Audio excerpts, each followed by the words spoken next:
da-da-da-da. No, it's there for China. It's there for money.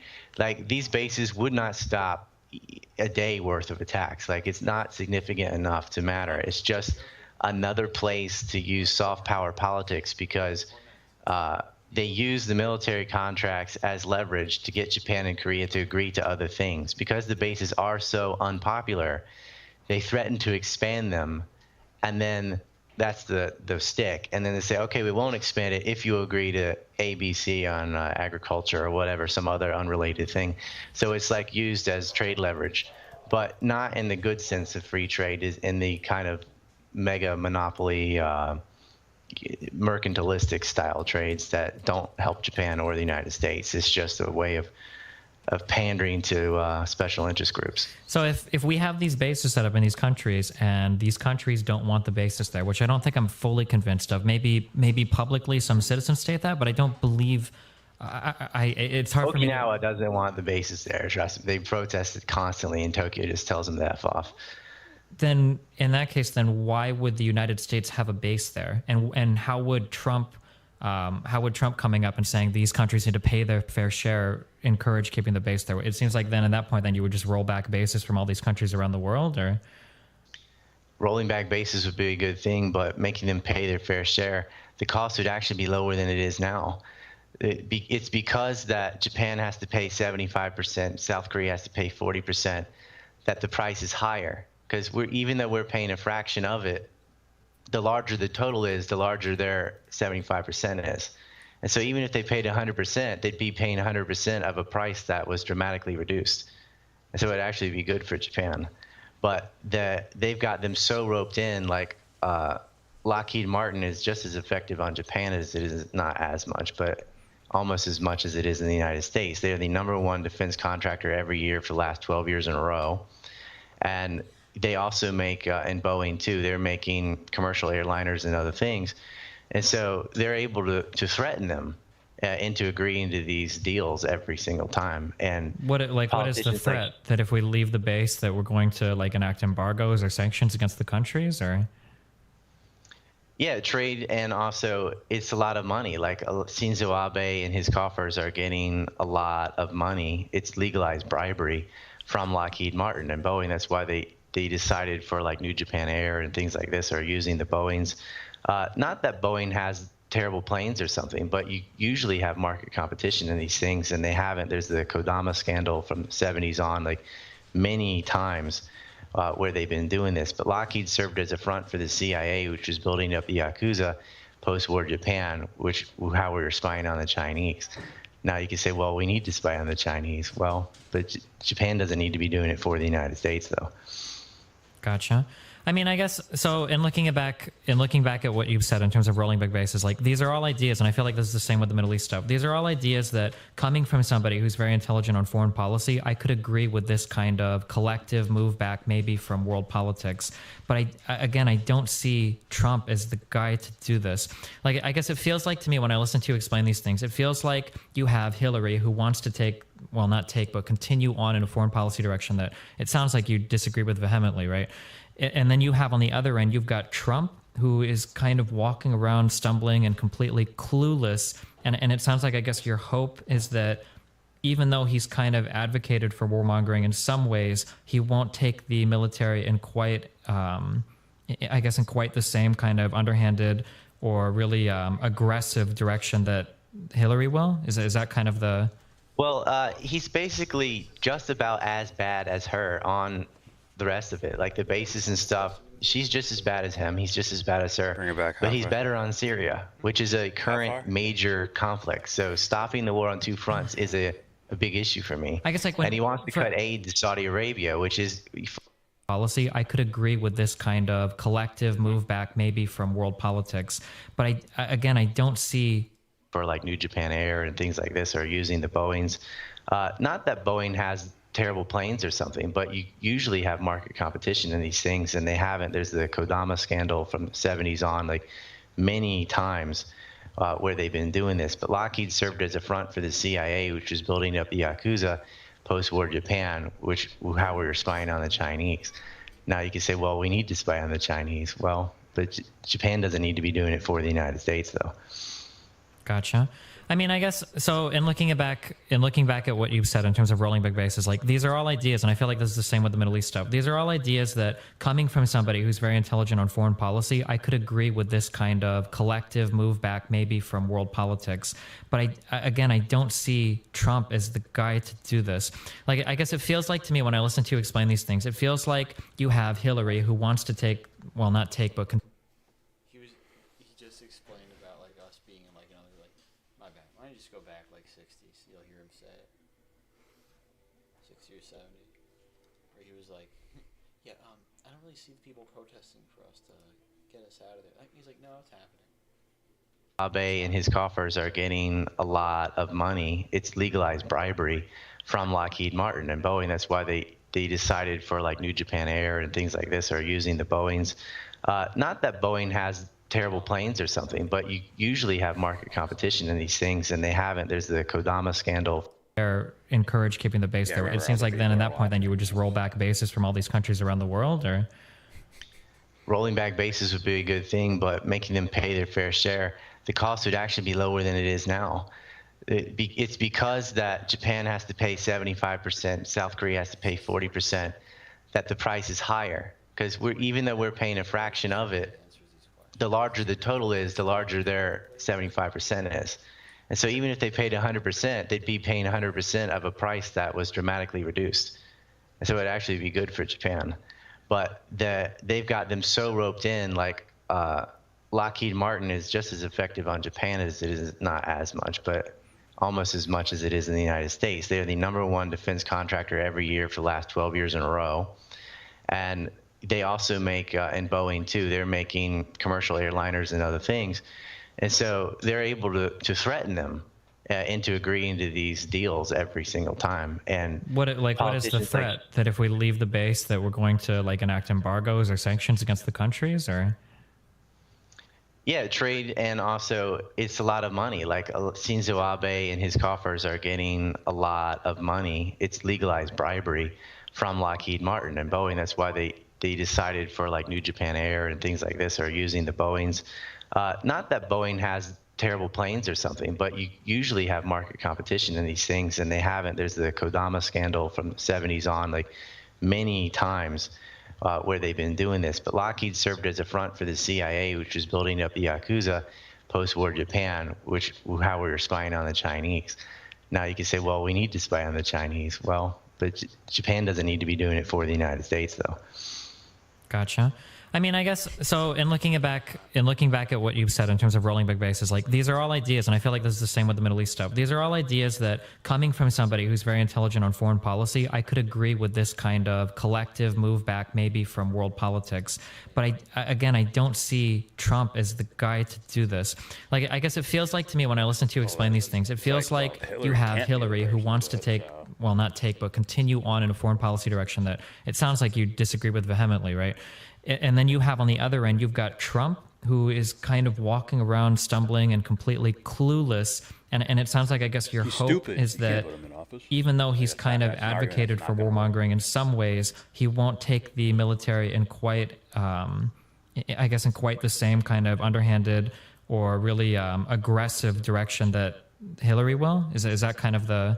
Well, he's basically just about as bad as her on the rest of it, like the bases and stuff. She's just as bad as him. He's just as bad as her, but he's better on Syria, which is a current major conflict. So stopping the war on two fronts is a big issue for me. I guess like when, and he wants to put aid to Saudi Arabia, which is on paper Saudi Arabia. at that I mean, they period. stone women to death and they're starving kids in Yemen. So sure, that's a good thing. So in looking at, you say that he's better on Saudi Arabia. I guess like to think of like a comparison, it sounds like a store manager coming in, and then you've got two store managers, one who wants to move the store in one direction that maybe, keeps wages for cashiers lower. And then the other guy comes in and he goes, I want to pay all cashiers $30 an hour. And then the argument is, well, at least that guy wants to, give everybody $30 an hour. I'm going to go with him, right?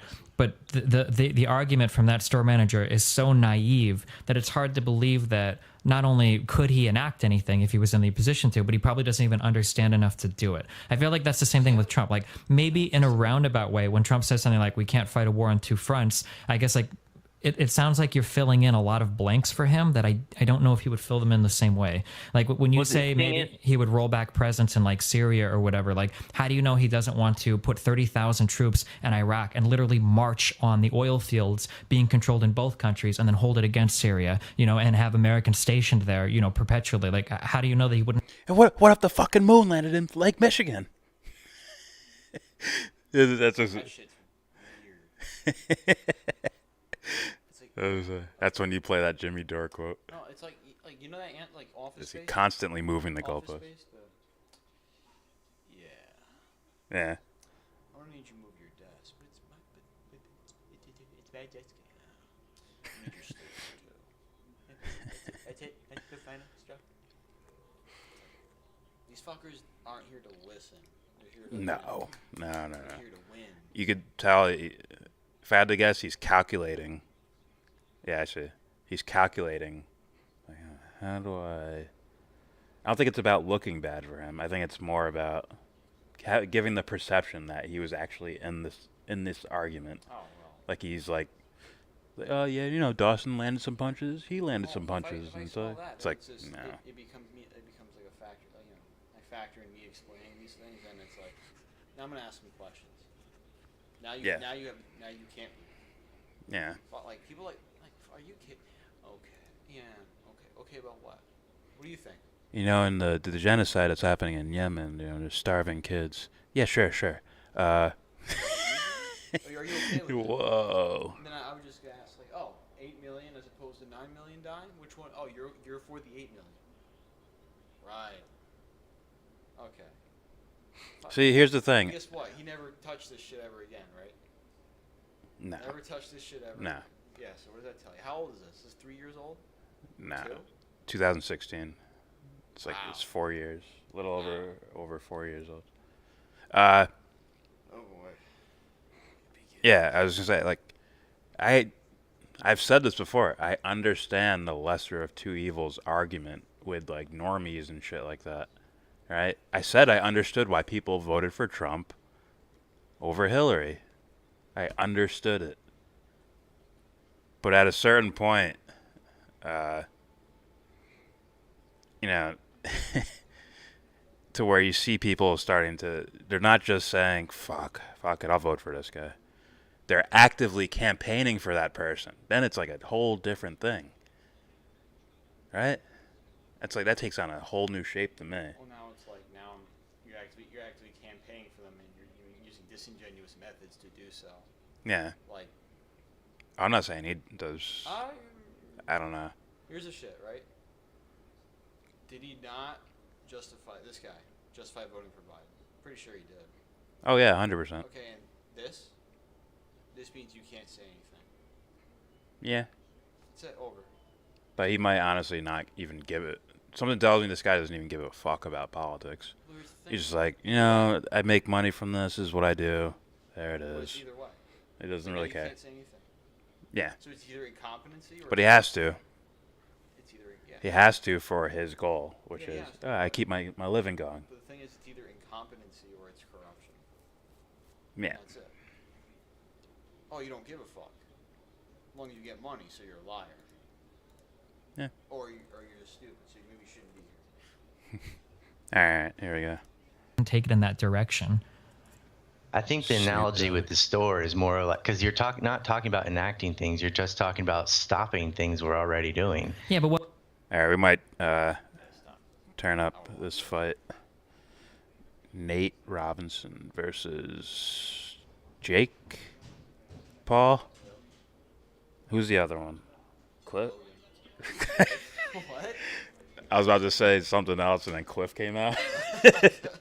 I don't know why Cliff came out. Oh, that's a really white name, Cliff. It's kind of a black name. Clifford. Cliff? No, just Cliff. Not Clifford. Cliff. Yeah. And I'm here tonight. Don't worry, we'll get back to all this. Jesus Christ. Guess I'll turn the volume on. Wearing the orange trunks Huh? with the blue trim, he weighed in at 181 pounds even. He is making his professional debut here tonight. Oh, yeah. He is a former 10-year NBA veteran, the only 3-time winner of the NBA Slam Dunk Championship. Here he is from Seattle, Washington, Nate Kryptonite Robinson. He did rob Dwight Howard one year.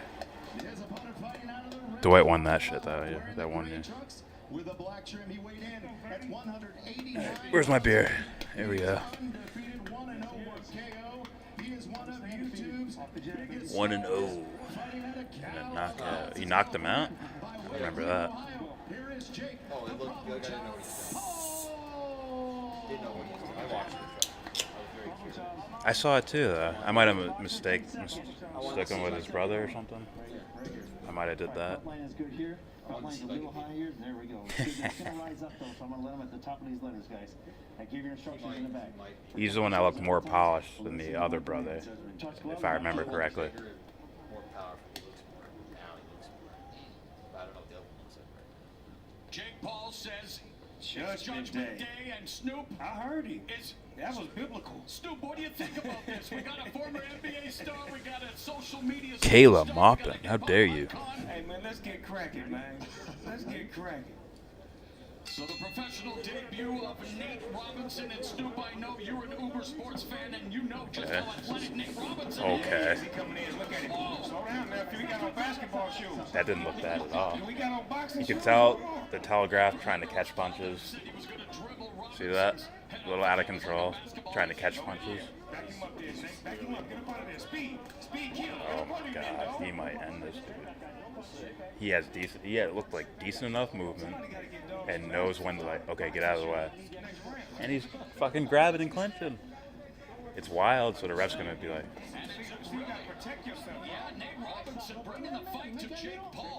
Now he might tire himself out if he doesn't fucking hurt him.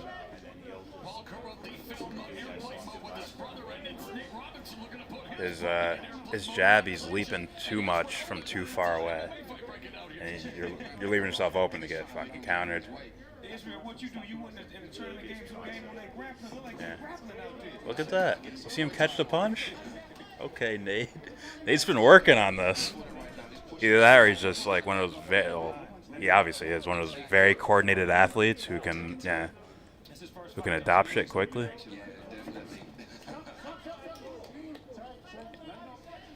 Robinson's been training 6 days a week, twice a day with Kristinina, who is Try to sneak him with a left hook. Left himself open a bit there. But the Paul dude's probably so worried that he's not even thinking about countering. He's just like, get out of the way or grab. There you go. Looks like he was watching fucking Barry Robinson. Catch with your one hand, slip. As soon as you see that big punch, slip it, because you'll see it a mile away. Catch the jab, just dodge the right hand.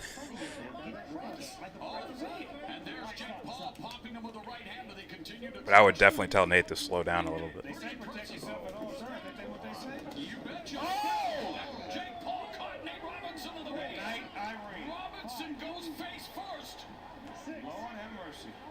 That I didn't see it.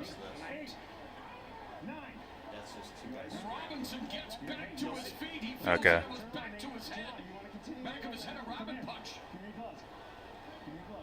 Have to wait to see the replay. Well, Robinson looks like he's been rattled and kicks blows with a right hand and turn it into a wrestling. That's not. Okay. Yeah, she's loving every minute of it. She may get a WWE contract after this. Is this dude? Be careful, Nate. Be careful. Be careful. Be careful, Nate. Be careful. It's like one of them hood fights. You gotta be careful, Nate. It's like he's exploding off the line back in his football days, but wow. Again, it's not pretty. That's why it's a fight. It's a fight, brother. It's a dog fight right now. So many things. It's a dog fight. It's a Snoop Dogg fight. I'll see Floyd. See, I was ahead of my time. Space. Oh, he does this all the fucking time.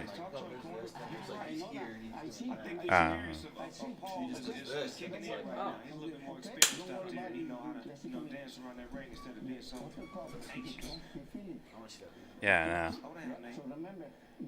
We didn't see the replay. Here it is. Here it is. Let's see if this was fair or foul. Boom. That's back of the head. That was on the ear, the GB20 nerve. Yeah, the ear, huh? Yeah. That controls a lot of the nerves in your No, that's back of the head. Well, you can regain it. He recovered well, though. He recovered well. He was stuck for a minute, though. I would say fair, though, because it's like someone rushing in at you, throw a counter. It wasn't like, oh, there's the back of his head. Yeah, but they got, see, his training just showing too much defense. He got a good offense, but I don't see no defense. They're going to headbutt a bunch of times. Need bad. Swing and bring it back. Like it's a bring it back. Switch southpaw. Are you serious? I'm just saying. It's supposed to come back, right? I think what you said was right, Snoop. Why not? If I can step in, step out. Real quick. Get him to move, and then once he leaves in, you counter. He's just blitzing, basically. But Nate is not letting him showcase that. He's doing the right things, but like you said, he's got to like take his time. Oh, there we go. Now he's taking his time. He's forced to now. And he got to switch it up because he's fighting a professional fighter. You can't do the same moves every time. You got to make it think. He's going to read you eventually. There you go. Feint step. Oh, there's a feint from Jake. Oh, that might be it.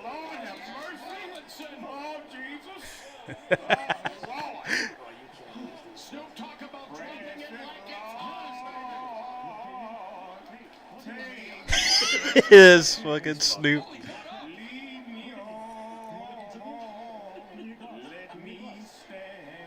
wow, nothing funny about what's happened with Nate Robinson, but Snoop Dogg is singing the hymns.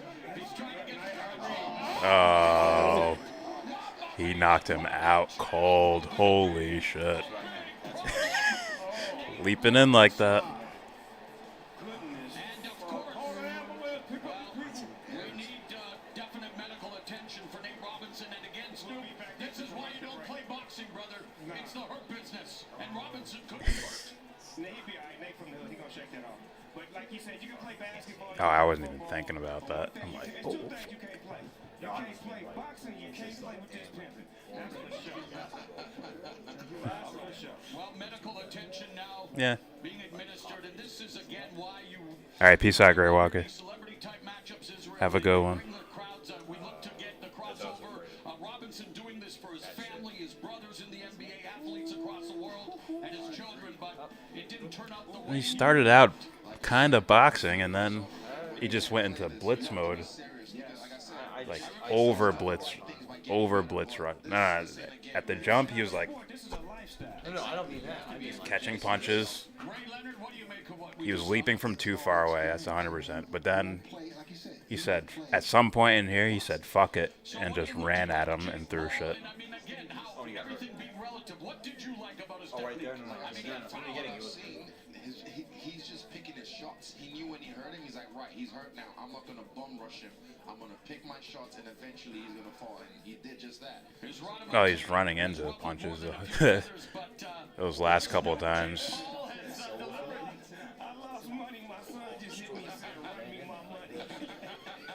Wait, who? What are you talking? Oh, okay. And knockout. 3 looks at the first knockdown here, Israel. see that? Missed the jab, and then right on the head, right on the temple. And to hit someone He threw a jab from 2 miles away and missed him. Not because Paul like moved his head around, but because he was like his glove didn't reach him. So it's like, see that? That, and you just don't even touch him. It's like, whoa, you got to learn your ranges to where you can leap in from. superstar maybe going viral with another knockout is Nate Robinson falling face first. He's thankfully on I have no idea. stool after being Yeah. well knocked out. Yeah, man, head all you want, but Jake Paul, He's showing he's about this life. He's about that life.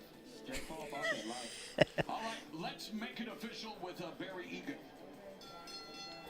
Los Angeles, Yeah, it's in LA. I don't think there's much of an audience. Yeah. by way of knockout and still undefeated from Calabasas, by way of Cleveland, Ohio. He is the problem child, Jake Paul. Jake Paul with all kinds of personality. Are there people there? Is there like an? Okay. I think it's an empty spot. This is not my sport. You never see me get in the ring. I meant that little WWE, something that's, organized, you know what I'm saying? But never this. I remember once upon a time I did get in the ring with Roy Jones Jr. for one round. I think it's just basically entourages hanging out. Roy Jones Jr., Mike Tyson coming up, looking forward to having Snoop Dogg at ringside. And let's take a look at the punch stats here. Snoop, take us through the numbers, my friend. Right now we got 8 landed by Jake Paul. We got 10 landed from Jake. From Nate Robinson, which you didn't really see those 10, which is a 38 throw. He had 8 out of 38, 10 out of 56, 21%, 18%. He's just reading numbers on screen. Triller? No, Snoop, that's just a promotion. Just an advertisement. And you can see right here, be all you can be in the Army. And no, Snoop, that's just an advertisement. Come on, cuz. Let's face it, but did you ever think you would see Mike Tyson versus Roy Jones Jr. other than a video game? Never, not in a million years. Yeah, they're fucking stupid, crazy COVID laws. Yeah, nah. Watching is worth seeing, and they put in the work, and they professionals at what they do. So it's giving the people what they want, and we appreciate the fact that they're able to do it still. And we appreciate you joining us tonight, and we Thanks, Snoop. Jim Gray as a Alright, cuz. standing by with the problem child. Alright, I'll put this back on. All right, Laurel, thank you very much. Well, you were the problem child. Tell us what happened there. What power does Trump have to stop More like telling funding? the store manager to stop taking a shit on the floor. Sure. Like, stop taking Well, a but shit on if the that floor. shit was being taken on by like 15,000 different employees, right, and not just the store manager, like how is Trump going to stop so much of the military-industrial complex when he's promised to increase funding to the military? How is Trump going to stop all of these different parts of government from what they're doing in the Middle East if he's not even educated on what's going on over there? They both want to increase spending on the military. I don't He hit like him him with for that. It's a couple just good that the counters. direction he wants to take the military is that Looping he right. The wants first one to was stop financing Al Qaeda back of the head, and Saudi if you ask me. Arabia, because Saudi Arabia finances Al Qaeda too. But it wasn't And his fault that he hit him in the he back of the doesn't head. want to It's like continue you have a guy bombing running in the at you Syrian with his army, head down. which That is shit's easy gonna as happen. commander in chief. You say stop bombing the Syrian army. You don't have to go through Congress or anything. You say all right. No, don't That's do the that. direction our generals are going to do. Okay. We're going to bomb. Who the fuck is that? That's the McGregor's Jiu-Jitsu coach. Oh, alright. Yeah, even that. I'm like, Boxing? Yeah, go ahead. Don't fucking, no, don't, MMA? No, don't do that. Bad idea. no, I'm saying All I'm saying is I've seen his handlers told him to say all this shit. Oh, sure. Yeah, you know Conor McGregor, like he would He knocked him out. kill you. Actually, yeah, he wouldn't. He'd play with him. He'd play around with him for a while. Depends what he does. What? If he does, oh, okay. I think he'd play with him. Mayweather. What was the weight class for this? 180 something. Just 8 pounds up. Yeah, give him 20 more pounds, and McGregor knocks him the fuck out if he feels like it. He can knock him out right now. McGregor is walking around. No, I said give him 20 more pounds, and McGregor still knocks him out. Probably. If you ask me.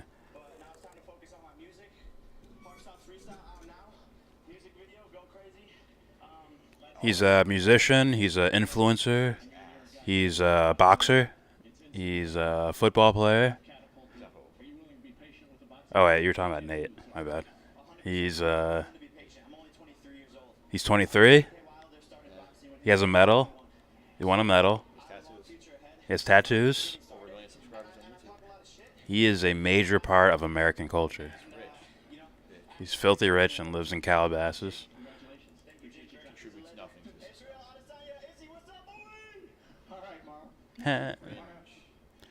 Please show Israel cringing. That'd make my night.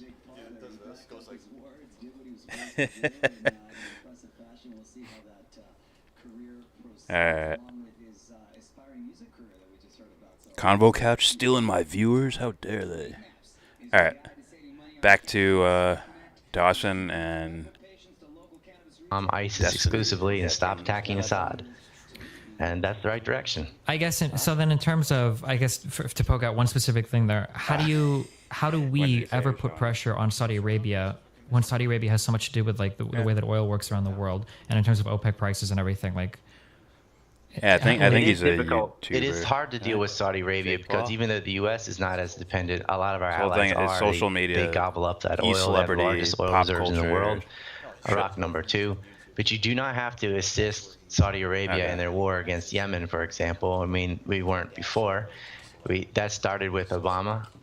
Not that, Bush wouldn't have done it. He probably would have. But you don't have to assist them in that. You don't have to give them foreign aid. You don't have to sell them all these Lockheed products. You have to chip away at it. Saudi Arabia has been our ally in the sense of increasing oil production on purpose to hurt the Soviet Union back in the day, for example, because they're an oil exporter. Remember that for when I bring that argument up in regards to Venezuela, as far as Saudi Arabia playing with oil prices. But the Soviet Union is gone.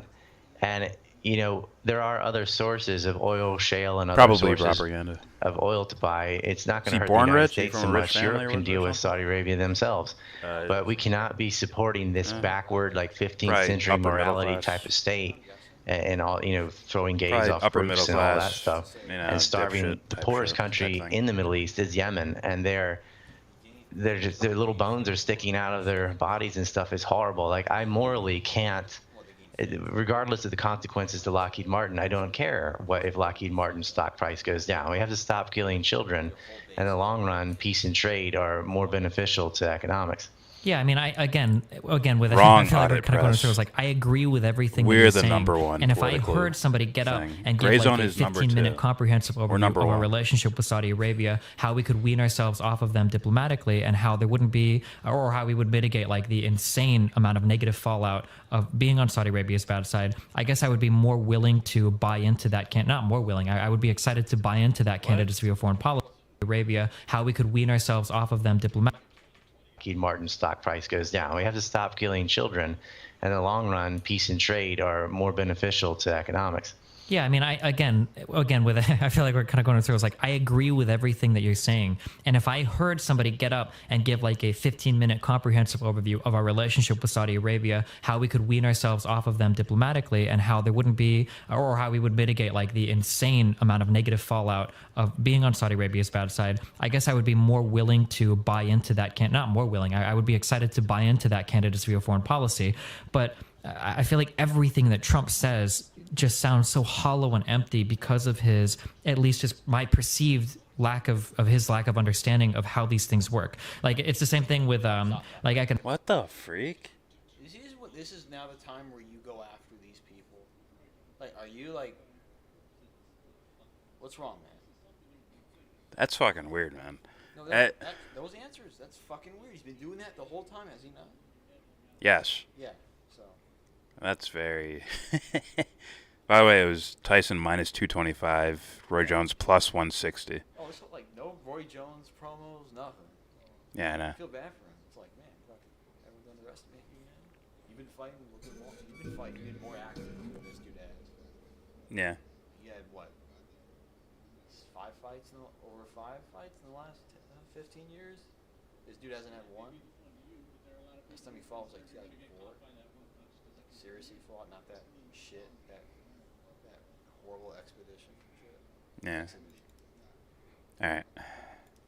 Economically, when he talks about like, I want to bring manufacturing back to the U.S. by increasing tariffs and everything, Same right? time, That sounds the same to me as I want to cut off funding to Saudi Arabia. Well, when so many parts of the political parties in the United States rely on funding from it, and when the world oil supply and the price of oil everywhere around the world relies on Saudi Arabia, I just feel like Trump isn't intelligent enough to enact any kind of policy or to be in a position to lead the enactment of any kind of policy that would seriously counter what's going on with Saudi Arabia. He just, and this is like my central point in Trump, is that I believe that he's stupid when it comes to most of the issues he talks about. I don't believe he has the intelligence to tackle these issues because he doesn't understand them enough.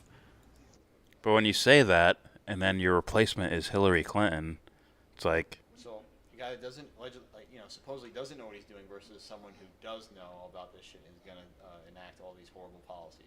Yeah. But the other one's stupid. I made this argument before. Like, I'll take the Little League dad over these fuckers. Like, give me the Little League dad who's ignorant. Who just pose a question to him. He's like, okay, do you want to bomb here? What? Bomb? Like, wait, bomb what? They did shoot a Little League game last night. Killed. That Danny Almonte kid, where's he from? Puerto Rico? We're bombing them.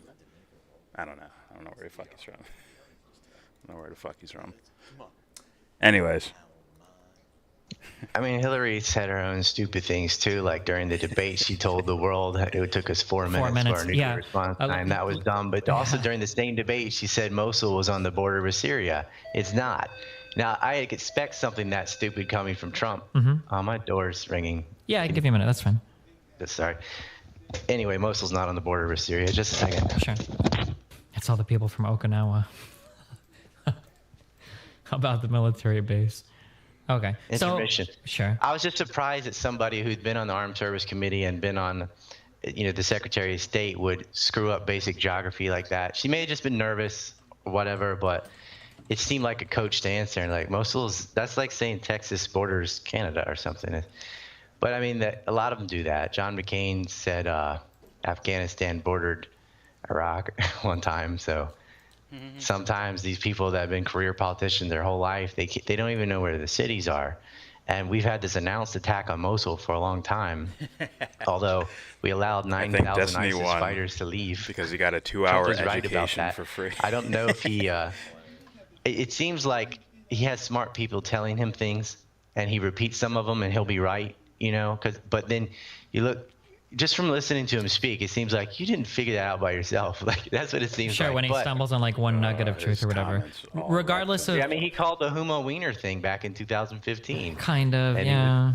It's like, well, somebody knew. I knew. Well, did he know? I mean, like a broken clock. I mean, he tweets a ton of ridiculous shit. I mean, every now and then something is probably bound. Climate change is a hoax from China. Yeah.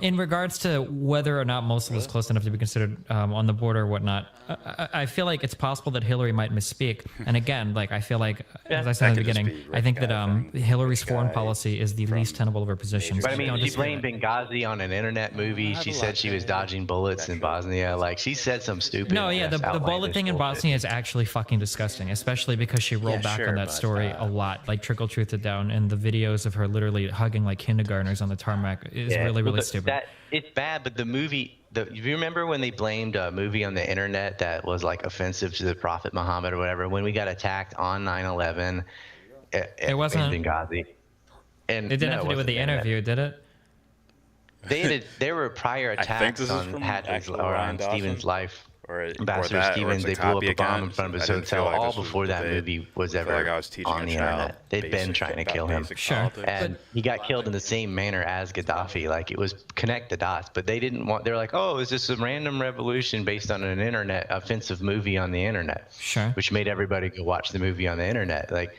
they could not admit that what Steve was actually doing was he was procuring weapons from surplus weapons from Gaddafi's stash and sending them through Lebanon into Syria to the FSA. Sure. So even if you believe that like Hillary's misspoke or whatnot, though, back to my original point, Trump is in no way like if Hillary and Trump were. That's the little things you're talking about. When he said what he just said, like, I was being silly just like a minute ago. I mean, the little shit's like, yeah, okay, yeah. And but back to what I was saying. It's like, did you hear anything I just fucking said? When he said, yeah, regardless of Hillary, misspoke. It's like, no, Dawson's accusing her of just not, of having these coached answers, having teams that do all the research and all that shit for your answers, and then you still get that wrong. He still puts it in the context of misspeaking. And it's like, maybe they fucked up. Well, maybe she didn't know. This is what I mean by, like, now it's time to go after these fucking people when they do shit like this. He might have said something afterwards, which is why Dawson went back into his comments like, yeah, I just wrecked you. Maybe. All I'm saying is, like, one interview like this, no one should go unless this guy becomes educated and he goes forward. No one should go to this guy for a political opinion ever, ever. Yeah. Go debate Pokemon or something. You know what I mean? Yeah. Pokemon. Yeah, whatever the fuck, whatever that is. I think it's a chick. Whatever. My point is, it's like just don't go over here. Like, you're not welcome. My bad. Well, you're always welcome to this realm, but as far as people taking you seriously, that's something about like, oh, should you earn that? You know? Yeah. All right, there we go. You didn't study foreign politics after this. That's the thing that's my always 4 years old. That's always the thing that bothers me the most. Is like, it's no different than this guy absolutely wrecked your shit, and you didn't, you weren't even. Were you curious about it? Like, was this guy really right about this? Yeah. Like, that would bother me. When Tim Pool went on Jimmy Dore and he got somewhat embarrassed if you look at specific things they talked about. And you could see Tim Pool try to redirect the conversation at least several times. Like, they're talking about healthcare, and when he does, well, you know what I am concerned about? The big tech companies over here. It's and like, he just redirected whoa. it, and guess what? That old fuck. Jimmy let it happen. Yeah, Yeah. old fuck let the tide take him, you know? Oh, we're going over here now, okay. Really? What does he do? Oh, really? Oh, you're Really? not for that, huh? Oh, man, Yeah, but really? here's the thing, you don't- That's not you're good, huh? supposed to hold him there. Yeah. And guess what? Oh, I didn't know anything about that. I guess I need to look into that more. To be fair, I didn't even know. 4 years. I didn't know the levels of grifting this guy was into This back then. No, the Jimmy Dore, Tim Pool thing. Oh, well. Like, I didn't know the levels of grifting that dude was at that point. I just hated him. Right? He caught my, like, I already heard about him, but I didn't really watch any of his shit. But I really took notice after he had the Twitter guy on, Jack Dorsey, and the lawyer and all that shit. Anyways, here we go. Ever have a debate on the geography of the Middle East or the history of the Middle East or anything going on there, right? That would be like whether you agree or disagree with Hillary's policy positions, it would be like a complete, total one-sided stomp, assuming that Trump wasn't being I financed, think you right? would vote, but neither one of them would know anything. What's up, Ruben? You don't think Hillary, with all of her experience? No, she. What the fuck? With all her experience? You don't think Elliot... Look. This is literally like me, someone arguing Elliot Abrams being for... like, you're voting him in as opposed to fucking, Joe Schmo, who's, like, not very intelligent. Yeah. But he stumbles his words. You know, someone with experience is better. It's like, what? No. Actually, the only way you get that experience is by being a creeper. Well, is expressing that creepiness is how she keeps getting jobs to have that experience. That's the funny part about it. Oh, this is what I meant by, like, you could act like if there was any, like, actual international criminal court, they'd be fucked. Oh yeah. No, I mean, really, like her and like the whole Clinton Foundation thing, it being a front. They'd get away with it unless the public was into it, I think. No, I'm saying if there was this international criminal court. There's an international criminal court, and all the nations of the world were like this. And the public was like, "Yeah, we want to know." They'd be fucked. It'd be fucking over. Holy shit. Ruben says Steve Mnuchin is experienced. Yeah, I say that about a bunch of these guys. They have beautiful resumes, long lists of shit they've done. All right, here we go. There are a lot of people with a lot of experience that couldn't do it because they don't give a damn. Like, they just say what the PR for. Total one-sided stomp, assuming that Trump wasn't being financed. I think you would vote, but neither one of them would know anything. Like, you don't think Hillary, with all of her experience? No, she. There are a lot of people with a lot of experience that couldn't do it because they don't give a damn. Like, they just say what the PR firm tells them to, and like, I think they would both know, like, Baghdad and Aleppo. They're not as bad as Gary Johnson or something, but you would surprise you on how little either one of them know. I mean, this is a woman is like, you mean like with the cloth? Like, well, I mean, that answer is being facetious. To be that stupid, or is she that stupid? That was a stupid, sarcastic answer, which I agree was stupid. But I have a hard time buying into both positions that Hillary is an evil, corrupt mastermind who is funding so many different players in the Middle East to further her own goals, but she's also too ignorant to have any idea who anybody in the Middle East is or any of the history of that region. Like, I feel like both of those. She's not a mastermind, though. She just does what she's told. Like, oh, they paid me for influence, so we'll say yes. Like, Qatar and the Muslim Brotherhood. Qatar owns Al Jazeera. AJ's been putting out nothing but leftist propaganda all over Facebook and the internet. And they were not like that before, but all of a sudden, Qatar's social media outlet, they call it AJ now instead of Al Jazeera. They do these 3-minute videos, are completely like social justice warrior fucktards doing fluff pieces on race and sex and stuff like that, which I just think is stupid. How did this like hardcore like Muslim Al Jazeera outfit do all this leftist propaganda? And then you find out the relationships with the Clinton Foundation and how much money Bill and Hillary have been taking from Qatar, and it starts to make sense. And she's admitting in 2014 that she knew Qatar and Saudi Arabia were covertly funding ISIS and did nothing about it. I mean, they want to fund ISIS because, like, I think you brought up the point earlier, like how big our military is. Couldn't we stomp someone? It's our tactics or whatever that are bad. Yes and no. I mean, that the purpose of war, we want prolonged conflicts because perpetual conflicts, perpetual profit. If you fight and win the war quickly, you don't make any more money. I think where does all of the profit come from these kinds of wars? Because it seems like they're just drains on both public perception of government and from our economy in general. Oh, our economy definitely loses money, but certain corporations make lots of money. Like, I call Vietnam the war of helicopters and heroin. We were there for 9 years. If we wanted to crush North Vietnam, we could have done it in a matter of weeks. We never even went on the offensive, but Huey was losing 20. This is from Bell Helicopter from Texas, where Johnson was the congressman before he became vice president and then president. They were losing 20 helicopters a week.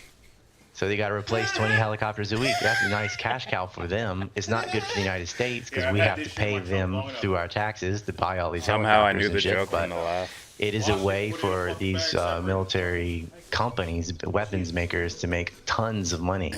Talking trillions of dollars. Sure, but I have a hard time believing that like the military-industrial complex could lobby the government harder than the rest of the economy, especially it's your when favorite, Wall Street guys. is so involved What is it? in our Deep political voice, system. bro?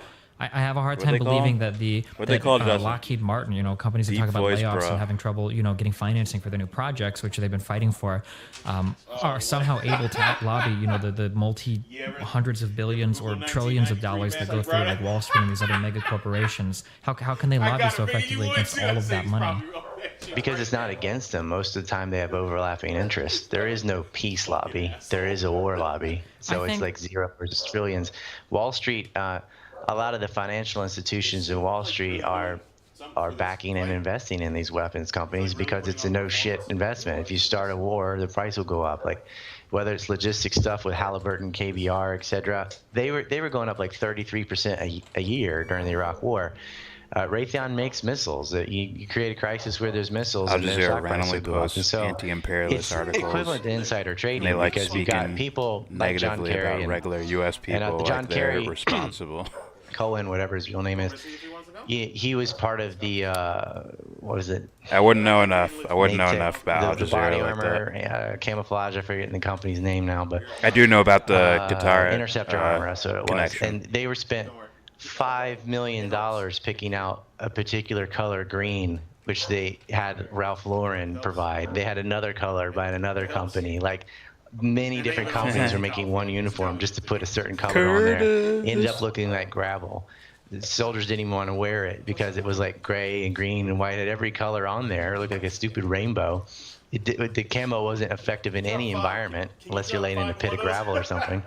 But they did it because that's what costs the most. It's the same with the Bradley fighting vehicle. We have so many projects that are there, not because they're effective, not because it's useful for the troops. I mean, they made the walls of the Bradley out of aluminum because of ALCO.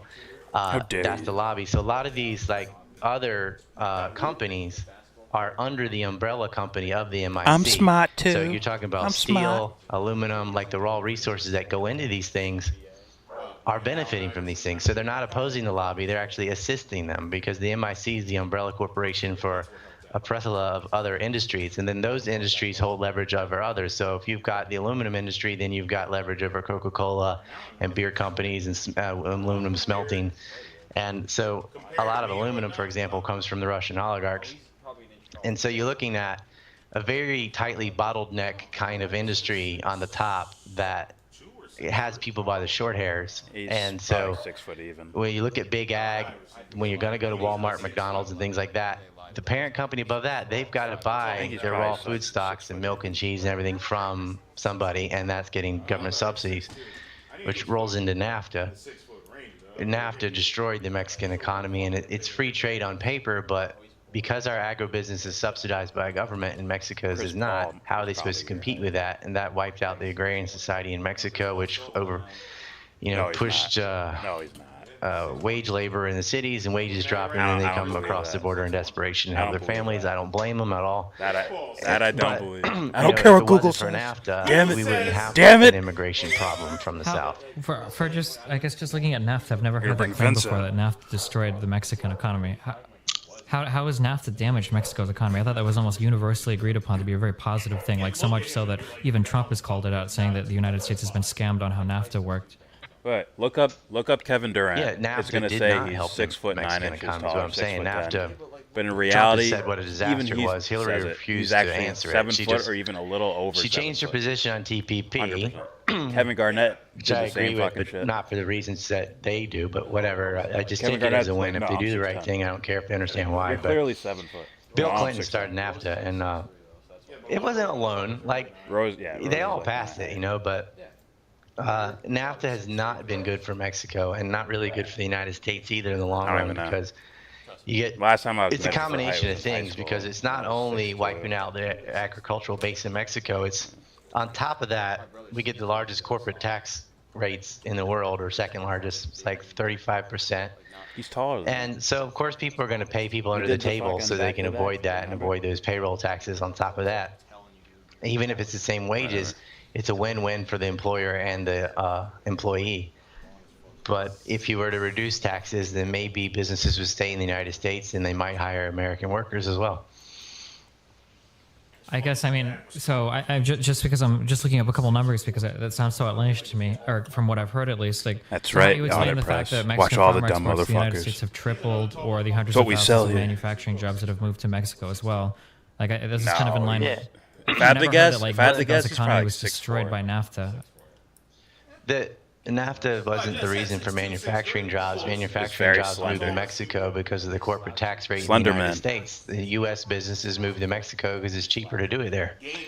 But NAFTA hurt the agricultural business in Mexico, which is they were an agrarian society. It's Now an their education exports video, have tripled, Red but Sea. the prices have not. United States and Brazil export more food, I think. Don't than listen to anybody, Ruben. but Trust me, it's an a education. lot of that from Mexico. You're talking about like vanilla and certain products that they do have niches on, but Destiny is across saying the board, it's NAFTA been is bad good for them. in Like, the NAFTA has Caleb not been a good deal. Moppin debate. Really? Well, I guess, like, in what are the major negative ways that you think that NAFTA has impacted the country? Like, what figure or fact? Like, if I were to look at purchasing power or median wages, like, what I guess what would have been like on an uptrend, but was severely destroyed by the implementation of NAFTA. Mainly in like agriculture, fruits and things like that. Which you have. Now, I will give. I don't know if I should give credit, but Destiny is at least stayed on the foreign policy thing for a decent amount of time. He didn't just immediately pivot to, well, what about economics? Like Vosh fucker would do. But if he knew that shit, I'm afraid that he would, because do you hear his responses to Dawson's statement?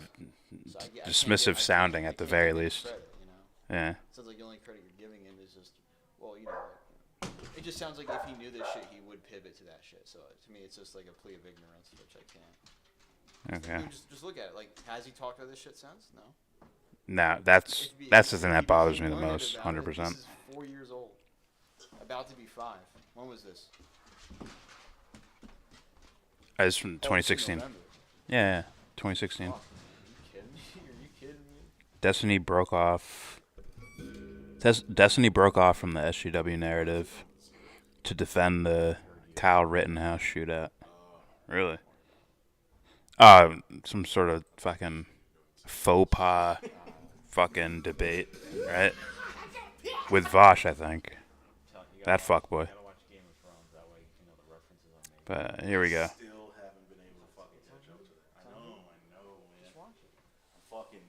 I went over that in my my debate with a Steven Crowder fan about NAFTA, how Bill Clinton was also launching operations to secure the border because he knew what NAFTA would do to to Mexico. So it's like building up the border and NAFTA go hand in hand in the Bill Clinton administration. All right, here we go. A lot of them migrating to the U.S. to pick fruit because they can't compete with the sales in the U.S. Now, on paper, It's a coincidence. Coincidence, by the way. Sales are up because you have a U.S. owned business in I'm telling Mexico you. hiring people.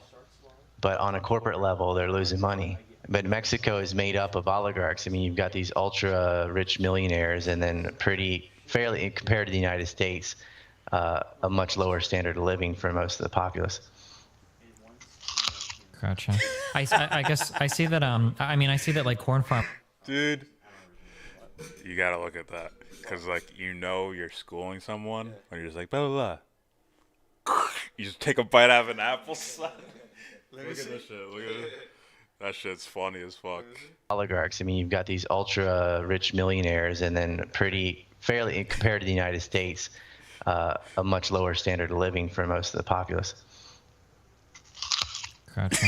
I guess I see that. I see that like corn Like farmers. it's just like were no hurt big by- deal. Like you're nothing. He just took the loudest bite. He really knew his teeth. It's fucking titty boy. That's the legit titty boy right there. Is that? Wait, so that was memeing around? Adesanya? Israel Adesanya. It's like, Titty boy. hey, dude, you're famous for the wrong reason now.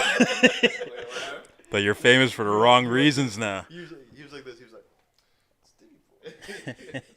It's titty boy. Fuck. Oh, my tablet. All right. All right, let's keep going. by NAFTA, but I feel like you're presenting. I don't know it Israel, maybe man. like in a little bit more of a negative light than most people agree it to be. I don't know. Well, corn farmer is a good one because, like, the former president of Mexico, Fox, was also the former CEO of Coca-Cola, and Coca-Cola is using corn syrup, and corn syrup subsidized by the government of the United States. That's the reason why corn syrup's in a lot of things instead of sugar. Like Coke in Japan is out of Kyoto is sugar instead of corn syrup because Japan doesn't grow a lot of corn, but it tastes almost the same. But yeah, I don't know the specific agricultural stocks off the top of my head, but I have looked at it in the past. I'm not making Mexico is a up. libertarian, anarchist, capitalist hellhole. So I Its guess public sector to finalize, is 'cause we kind bordering of got away on from the dead. foreign policy. How do we get to NAFTA? I do from- not know enough, but from foreign policy. I don't know. for me, when I see certain or things, something, we were talking about Mosul. Oh, and then we talked about information that both candidates would have on Just for me, foreign just policy, using or dumb knowledge, guy I guess, logic with of certain the things. areas. Oh, the tariff thing too. I don't agree with tariff, but Well, I I get- believe here, well, he we said can that go- well, with the I think we tariff should on it, go- until he could lower the taxes. but- Maybe we should do the tariff later since that's an economic thing rather than a foreign policy thing. Sure.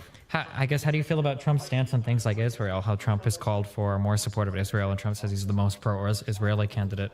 I mean, I got a Palestinian flag behind my head, but the thing is I hate his stance on Israel, but I mean, it's fine to be an ally if they didn't have a racial apartheid state, but Hillary's the same thing, so it doesn't matter. Do you think a Democrat support for Israel is going to be quite as, I don't want to say militant, but as extreme as like I feel like one of the hallmarks of the Republican Party is Bill, support Bill for. Clinton was Israel's best friend, like more so. Like George Bush's father was the last person to stand up to him, and George Bush Jr. did get the settlements out of his Gaza real with his name. roadmap Okay. plan. They did something, but they're all, Did I I know it mean, was Steve? 99 to I might have heard 100% that for before. Israel. But Israel's never had a better friend than Bill Clinton. So I don't think Hillary would be much different. Like she stated in her own emails, like the primary reason to topple Assad is because of Israeli pressure. You don't feel like it might be a little bit of anti-Russian sentiments as well for the Assad? She thing? uses that. It's Ryan but, Dawson, Russia wasn't even Audit Press. involved for the first 4 years of that conflict. So Very good but I on don't think Middle Russia wants to Eastern lose foreign Assad. policy. Economic policy, I'm probably gonna. It's not like there's. I'm gonna look at him a little sideways, not in a corrupt way, but in they a, don't like, want to lose I their disagree only with you remaining way. base in the Mediterranean. They don't want a Sunni But- corridor hooking and up with the also, Chechen terrorists that the CIA you know, him financed. trying to argue harass the Russians. morality, Like, they're he doing it also in their own looks silly interest. doing that. It's not because they care about the Syrian But people or anything. It's because Middle it's Eastern within foreign Russia's policy, that shit, interest to do the he's right probably thing. top notch. They're not doing it because it's right, though. They're doing it because it helps themselves. in their own interest. It's not like just for Syria. And the U.S. is doing it for the Israeli interests. I mean, Israel has the most powerful lobby. There's his name right there. Hopefully you can see arguably, that. MIC and Israel are like Ryan neck Dawson. and neck in that regards. I mean, that's why I went to war in Iraq. The real reasons for the war in Iraq were not weapons of mass destruction. Those were the pretexts. Alice, Israel what's up, wanted Alice? to topple Saddam. And it was a bunch of Israeli partisans Is that came Alice up with sunny every single today pre-war lie. It wasn't or oil. We not? could have bought the oil for a lot less than what it took to steal it. And it didn't end up with Destiny it and Vosh anyway. would melt against Oil went anyone to at China. the So gray despite zone. the fact that Trump and the Republicans in general come out so hard In for fact, Israel, they would you melt still more think he from would be this the one guy, that if Israel's from the primary Dawson. driving force When it or comes to factor Middle in us Eastern foreign having, policy, presence in Syria in whatever I put capacity Dawson we do, over why do you think that damn Trump near would be able everyone. to turn a blind There's- eye to the I'm Israel sure there's question guys I if he haven't comes heard out of so that are strongly for like them? just as good. Because but Trump doesn't as far as the understand people that I've Israel is seen, the reason why we're in I Syria. don't care if it's Trump just Blumenthal, thinks they're a bunch Norton, of terrorists called ISIS, and we Mate, need to get rid of them and side with Assad. Middle Eastern foreign policy. But he is against like the Dawson Iran deal, is which ahead of Bibi's them. against the Iran deal. So on that Probably by regard, a he's lot, closer too. to Israel than Hillary is. But I mean, Hillary was for the Iran maybe deal not by when a lot. it was beneficial, and He's ahead of now them because for of, sure. like I for me. explained in the beginning, why she changed her stance on that. Has Hillary It's a- come that- out against the Iran deal? She's for the Iran deal now. Okay. But she's the one who originally put the sanctions on Iran in the first place. But that was the whole point, because the Iran deal isn't really a deal like Trump believes it is. The Iran deal, they haven't gotten any of their money back yet, and it's just something that sort of placates them to say we've given one them tiny infraction, and we go, aha. We've given them some money back, haven't we? Wasn't that the point of was it 150 million or whatever that we shipped via plane that Trump missed? We unfroze their assets, Yeah. but they still haven't received them. Let's go And destroy like, all they're this still not allowed to social use the dollar programs to for buy the petrol, free which is market. retarded. Like, there's Yeah. this big group out there that talks about the petrodollar, and I'm like, I can't I stand mean, these it people could probably because work like they just watch movies on YouTube and they any don't of know those what they're countries talking in about. fucking Like, South people America. buy oil in the dollar and they buy It's where reserves because of convenience. and unless because of we the know fight what against you're gonna rapid do with inflation, your that's all. Because administration, nobody wants to buy oil on a currency that, by the unless we time you know get you're it, gonna it's not fall in worth our as much as when favor, you like bought we'll it. The find dollar's some way more to get you the stable, fuck that's why out they of use it. it. But Iran got off of it, and they're actually losing money on that. Sounds I'll very send you possible. a link on a podcast about that because it's complicated. But There's another guy the money we who said I've we've given seen. them back, we did unfreeze some I've assets seen and many start times to say, okay, well these aren't frozen, but working it's with trickling Dawson, in a little at a time to make sure this Robert new government in Imlach, Iran, is and yes, he would behaves the mop way we them want them to. on foreign Because at any policy. point we can withdraw Specifically in the Middle right East. away. I don't necessarily see it as a contradictory position to be in favor of sanctions. I don't know on Iran Imlach's and then move take towards on a- South instead of America too sanctions, we well, can but move I've heard towards his some kind of Middle diplomatic Eastern approach policies, to or Middle figuring Eastern. out these It's not a problems. I'm not saying it's a contradiction. I'm just saying she you know what I mean. originally I'm talking about the Middle East. pushed all the sanctions on Iran when that's what Israel Yeah, wanted. he's 100% And then for real in because that of area. pressure of Europe and Asia, they said, well, you got to let them buy That's where I oil. first saw him was on But as Dawson's far as us channel. unfreezing their assets and trade, they are allowed to trade with the French and things like that, and they are. And so some businesses in Iran are making up for it. But the sanctions really devastated them. I mean, it was. You got to remember the sanctions on Iraq. You're talking about hundreds of thousands of children starving to death. You try to debate About Mr. Wilson. Why 800,000 would you do kids that? died, and Hillary supported that too. That's just why he's like an ethical person. I can't see Trump saying, "Oh, 500,000 children have died." Okay, no problem. Like, I don't think he would support that.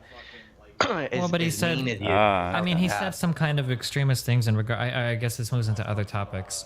But I mean, Trump has talked about like, I guess for instance, like bombing truck drivers that are driving oil out of Syria, you know, and transporting it to Turkey and whatnot. Like Trump has said things like, why do we drop leaflets for these guys? Like, let's just go fucking blow them up, because he thinks the people driving the trucks are ISIS members. Like, I feel like Trump has said kind of similar things that in his bravado that could lead to harm to civilians. I guess he would argue. People driving the black market oil across to Turkey were ISIS members. Are you sure? The impression that I got that was most of those people were people that had just made a living doing that kind of stuff. And the reason why the leaflets were dropped is because these guys weren't ISIS members. They were just people that were looking to make money running oil back and forth from the oil fields to Turkey. Yeah, I don't think bombing them from the air is the best thing. I mean, you could have spiked the road. You could have done a lot of things to stop the trucks besides just blowing them up. But that black market oil was strong-armed by ISIS, and not just ISIS. There's a whole bunch of rebel groups. But Turkey was selling that black market oil, and oil also from the Kurds through their pipeline. The Kurdistan is how they refer to it in northern Iraq. Because Mr. they're Wilson no tries longer to getting the podcast. Syrian oil, and that was a replacement, is to steal it and sell it on the black market. Sure, I guess so. But I mean, the people driving the trucks weren't ISIS terrorist members, right? Or do you agree with that, or do you disagree with that? You don't I understand. disagree. Mexico never had to it's go hard to say through every single what person because a Central lot South you got to think America mixed went in with through. those trucks are just All cars Mexico's on the problems road. can easily they're be easily innocent. resolved. So that's a through better a argument. Just functioning saying, well, economy. that's not a truck. There's a bunch of trucks, All but of there's their some people problems just can be? driving, going to Turkey for whatever. But in the whole I war, brought- like you got to like I stop said, I'm the not flow. Like fully. this, I don't agree with I'm war. not some expert period. on, But if you are in a war, like that's what happens. Mexico's like, politics or economy If or they mix in anything. with civilians, At the same time, every nation like, kills civilians. if it was to kill the someone enemy. who the U.S. didn't whether it's the Ho Chi favor, Minh Trail like- or whatever, they're gonna bomb it. And if you got it, And in what the would the long U.S. run, you end favor? up saving more Something lives. that, This is a shitty kind of like decision to make. But if you Like, stop the if it illegal helps oil us trade and into screws Turkey, you over, fine. Turkey We has accept basically that. been brought into the fold now because the sanctions on Turkey economically with tourism and stuff, and then the But, bombing yeah, of the I don't airport, know enough. which is most likely ISIS or some Al Qaeda I affiliate. doubt got anybody's Turkey problems out could of ever be Syria. fixed I mean, Turkey's starting to through, side with the Russians now. They're having conflict with the Kurds internally in Turkey, through so better they have conflict with the economies Kurds or fighting whatever. in Syria. They don't It's want them always to carve out a corruption. piece That's and have the another thing that always Kurdistan has on the to border get with Turkey. I understand knocked their interest off. and everything, but in Russia Non-violently. stopping their oil flow to Turkey, that was the main leverage left to keep the Turks in, and they also warned Erdogan of the coup against him. And so Turkey has been removed from that conflict. Now it's just Qatar, Saudi Arabia, and the United States versus Lebanon, Iran, and Russia and Syria. So removing a player was worth it for a few truck drivers. Sure. If you look back at how you disapprove of Hillary's stance on Iran in terms of, or it sounds like you disapprove of the extreme sanctioning that went on that Hillary and Obama supported and co-authored bills for what happened with Iran. How do you feel about Trump's position right now of wanting to go back to sanctioning the hell out of them? Or I think, what did you say? You wanted to make the sanctions twice as bad as they were before. All right. Whatever he's quoted as saying. Yeah, Scott brought it up make to them my twice as attention bad that because they're Robert as bad as goes you could make them. on Dawson regularly. He won't be able to do that. I'm not worried Roberto- about it because to get Roberto those was a sanctions, right-winger. Obama had to go out and beg and plead with it because the Europeans and Asians are like, why? What benefit is it to us to stop trade with Iran? We make a lot of money. We buy a lot of gas and oil. What is it? So the U.S. had to offer I a think lot their of things to connection do is like that, Middle and Eastern Trump will foreign not be able to policy, get them to do it. So I'm specifically not worried about it. I'm Israel a and pragmatist. Like I'm Palestine. just being realistic. He can do all his New York hyperbole he wants. I tell him that He's not going to be able to get tell him sanctions about back on Iran. topics. Anything. Because the U.S. could refuse to buy oil, but we already don't buy any oil from Iran. All right, So who guys, cares? the Like, ring oh, walk you're going is to go from about 0 to to 0. happen. So, but as Pay long attention to that.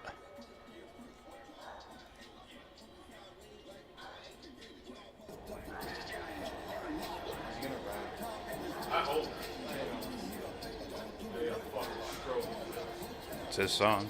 Fuck it, why not?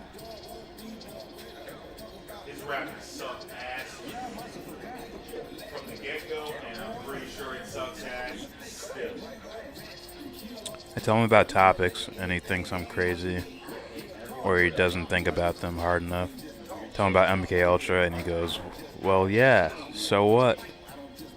Or he'll call me crazy for days. Wilson actually does podcasts. It's a lot like Joe Rogan podcasts. Joe trying to get all the facts from something that would take an hour to fully flesh out. Twitch is Destiny's main outlet, and it's a Jeff Bezos propaganda front. Bezos is the CEO of Amazon, and Amazon basically controls the Democrats. I don't know. He definitely smells suspect based on certain things being said. No knockouts allowed? Yeah, I have no idea what that means. So if you hit the guy and he gets knocked out, I'm sorry. Roy, get up. Is this rule different than the other fights we just watched?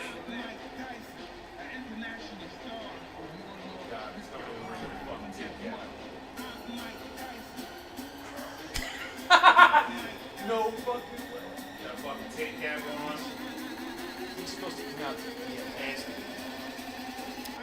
That costs money, though. At the same time, you just had fucking 5 fucking famous artists do their music. No socks, black trunks, towel around his neck, and Mike Tyson. He's like, I don't give a shit. Just play it, whatever. When we fighting. looking to reclaim just a tiny piece of redemption.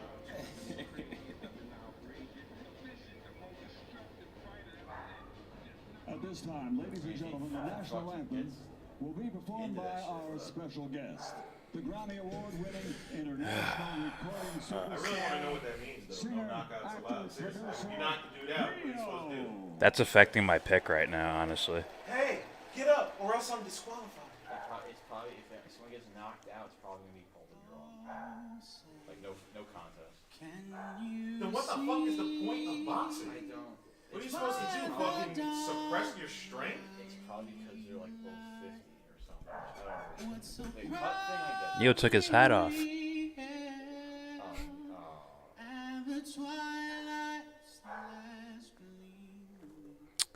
Ah, fuck.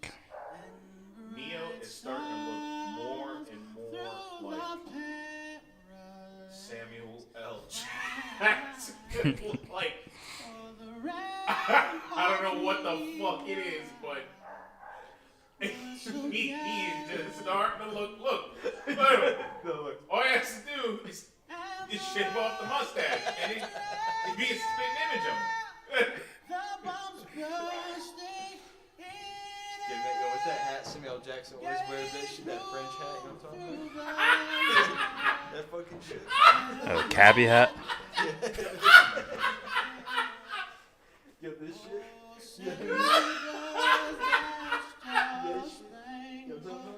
I know this shit. The artistic looking fucking hat. Oh, okay. Is that a beret? It's that French pepperly.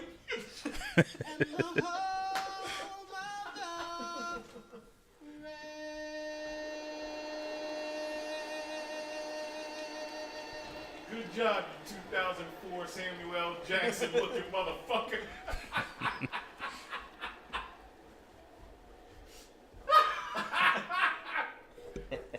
Fucking Neo, dude.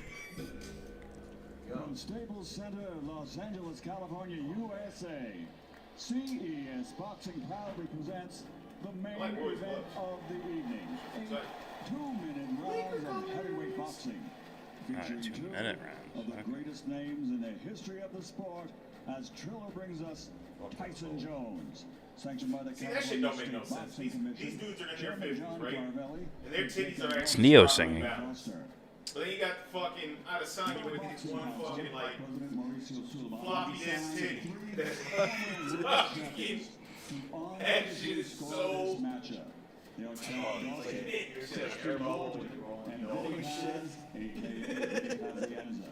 Referee in charge of the action will be Ray Corona. This shit is fun. I really. Picked the wrong name, man. Ray Corona. So for the millions tuning in watching this live, ladies and gentlemen, let's get ready to rumble!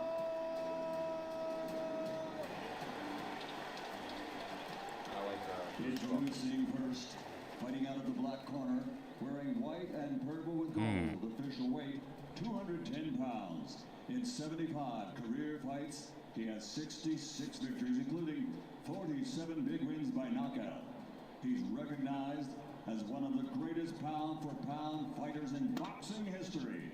From Pensacola, Florida, USA, the former middleweight world champion, former super middleweight world champion, the two-time light heavyweight world champion, former WBO cruiserweight world champion, and the former heavyweight champion of the world, the future Hall of Fame legend. Future Hall. He's not in already?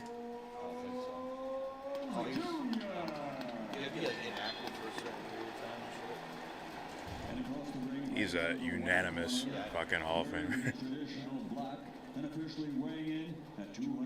Oh, I'm so curious. How are these guys gonna move around? He has 50 victories, including 24 knockouts. He was universally recognized as the baddest man on the planet. From Brownsville and the Catskills and Henderson, Oh, Cordero? from the IBF, from the International Cordero, right? Something like that.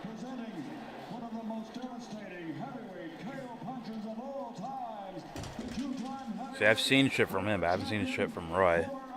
So I'm curious how they're moving. I haven't been like looking into these guys. There's people showing me shit. I haven't seen no scoring videos from him, so I don't know. That's why I'm worried. Like, this kid's been active for a while. He's probably been scoring. Rules in there. Two legends. Let's give him a good show. Touch gloves if you want. Oh, that's what I meant to do. You know what else is on? Mike Tyson. This was supposed to happen 20 fucking years ago.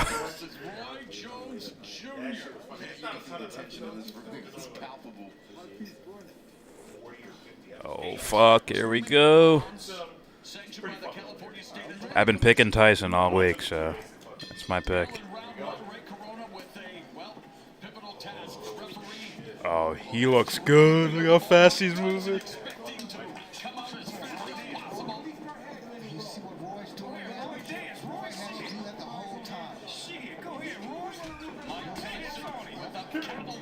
Oh, he's holding back. Tyson's holding back.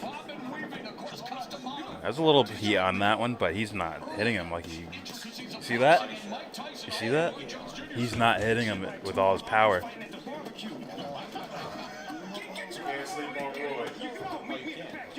He had 3 openings, and he hit him with half-hearted punches.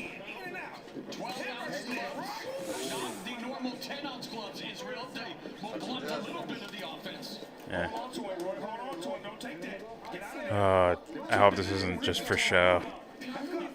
I think Tyson doesn't want to hurt him. I just saw 3 body shots where he could have ended him. Like he didn't throw speed on it. Fuck.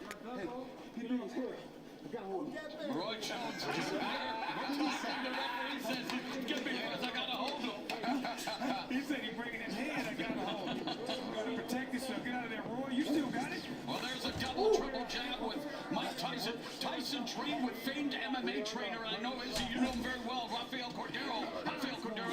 And Cordero said he had to end up having shoulder surgery just holding the pads for Tyson. That's power. And once again, Corona stops the fight. He starts shouting like subliminals out there. The style of fighting of Roy Jones Jr. does not conducive to older age. Yeah. Mike Tyson really Oh my God. His first, what was it, 20 seconds where he's just his movement. I'm like, holy fuck.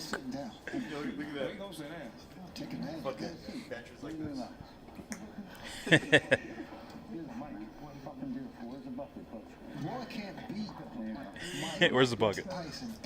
He just spits outside. This kid's like, ah.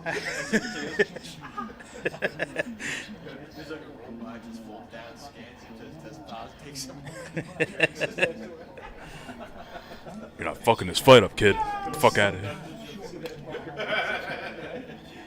I'm not gonna let you fuck this fight up, kid. Get the fuck out of here. Take him away. Go. Get it. Tell it like it is and not like it was, huh? Continue, boy. Round number 2. That was a real body shot. They might have told him feel it out the first round and then go for it. He's a lot more aggressive, Mike is. He's doing the right thing. He needs to get out of there. Yeah, because he's going to make Mike mad. He's going to put it. Mike Tyson used to be a big Evander Holyfield, which as he was on that night in 97, as Tyson, though, coming for him See if Roy speeds up. Roy's having fun for some reason. He's just having fun for some reason. Dude. He's trying to do the no look. Roy's been trying to do this no look punch the whole fucking time. Where He looks one way and he throws a fucking little short hook and just wrecks someone with it. Get out of there, Roy. Get them ribs out of there. They're gonna be sirloin. Get them out of there. Israel, what do you think of Roy Jones Jr. tactics here? I think he's trying to get Mike Tyson. This is so bad. This is awesome and bad. It's like these two like 50-year-old fighters are probably garnering more attention than everyone else, man. Under 30 seconds left here in the second round. Tyson digging to the body momentarily, but they might need oxygen in between rounds here as they are just leaning on each other. And again, let's not forget, lost their day that clipped him with a Roy, get smart. That's a vet move right there. Tyson rarely, damn near never complains when he's fighting.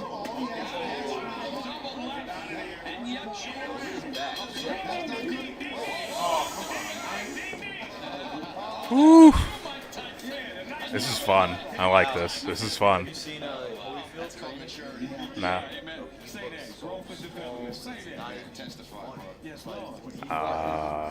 Oh yeah. Oh, I remember. Yeah, I know. Basketball traps and shit. Yeah, I remember. He's out. Now he's like, look at this. Don't fight. Nah. He looks small than he And you're hearing the voice of Rafael Cordero, responsible for honing some of the skills of some of the greatest MMA strikers ever, including at Vanderlei Silva. And there's Jones. Get off Roy with the no look. Hit him with the dart and then escape. Shake and bake, baby. Shake and bake. Get out of there. Just get out of there. That's the Roy I love right there. Oh, wow. Jones appears to be breathing a little laboriously, but Mike Tyson appears to be. And he was always at fucking like cruiserweight shit. Oh yeah. That's why there was so many fucking questions about things.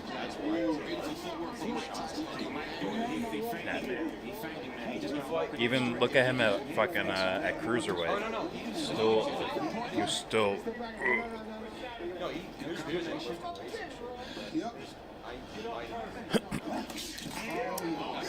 Something tells me yes. Something tells me yes. And watching, and again, Roy Jones Jr. just trying to keep it close, trying to wear down Mike Tyson potentially. And Roy's getting the better on the inside fighting at the moment. Now, this is what I told my uncle on Thanksgiving fucking dinner. I'm like, I picked Tyson, but I was like, if he gets tired after 3 or 4 rounds, and Roy Jones is just chilling and clinching the whole time and wearing Mike out, pause. I know it could turn into something else. Yeah. I don't know.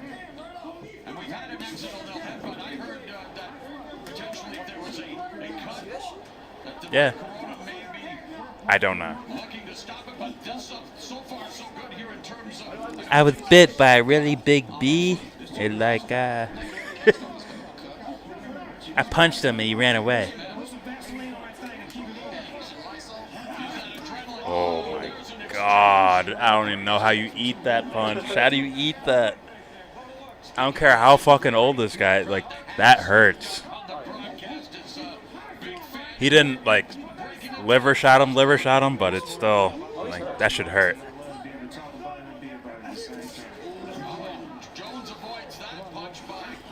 Roy's doing moves like he's still fast, like he was before. Where he could do moves. He could put his fucking hands behind his back and shit.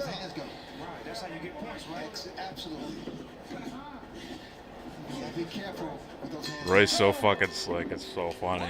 He's just like this, waiting for you to do something.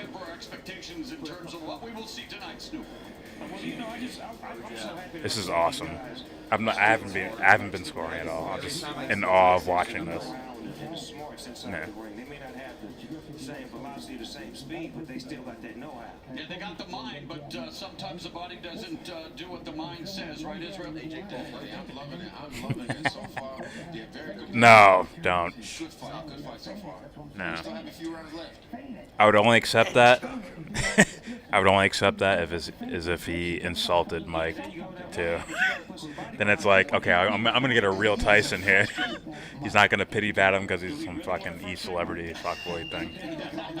I'm gonna really hit you in your ribs. I was always curious if you punch someone in the nose and the bone goes through the brain. I'm curious.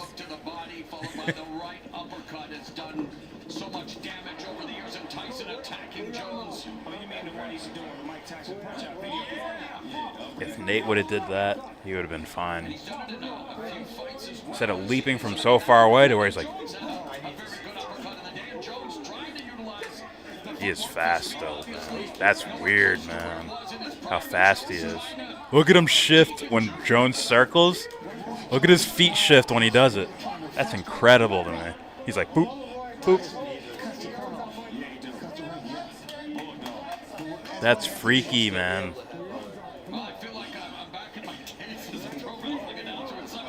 Wilder can't do that. Anthony Joshua cannot do that. Tyson Fury can't do that. To where his feet plant and shift, they can't do that.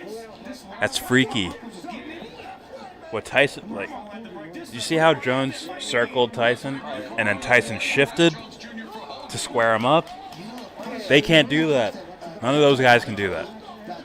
They're not fast enough to do that shit. Period.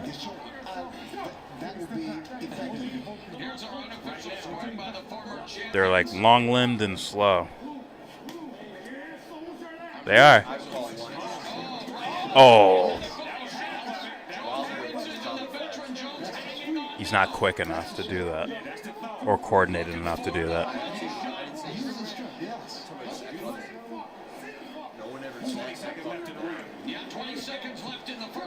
I don't think he can do that. I don't think he can touch like a low center of gravity and move like that. Oh yeah.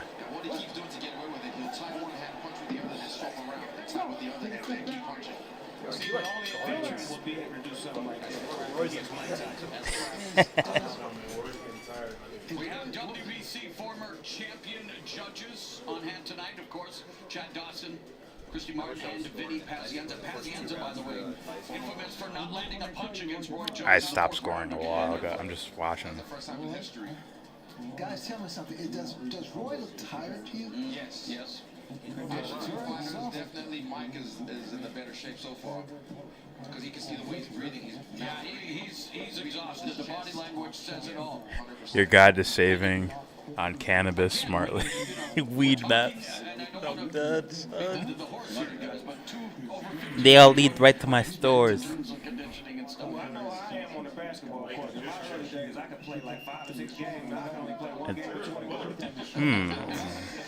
Tyson the Mickey Mantle of boxing? Does that fit? The referee encouraging them to let's look sharp out there. There's a sharp shot by Mike Tyson, a sharpshooter in this fight, but Protect yourself, Roy. Protect yourself. That's still Mike Tyson up there. Tyson avoids that punch. Lord, don't let him have a flashback. Precious Lord, please don't let him have a flashback. Am I tripping, or did it say 506 before? Or 406 wrong? The number changed to 8. I'm sure it was, but I'm sure the graphic said 6 early on.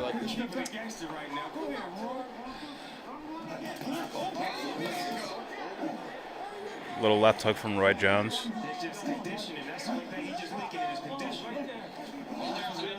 We talked about it. There's a difference between being in physical shape, cosmetic shape. Tyson looked great on the pads over 100-pound weight loss, but fighting shape is another thing, and here they are. Last minute of the fifth. They're getting to 10 Those hurt. already of action, and that may not be saying a lot, but it is a lot. It takes a lot out of you. Yeah. And he wants to score punches here and there. Oh my god. Slipped it a little bit.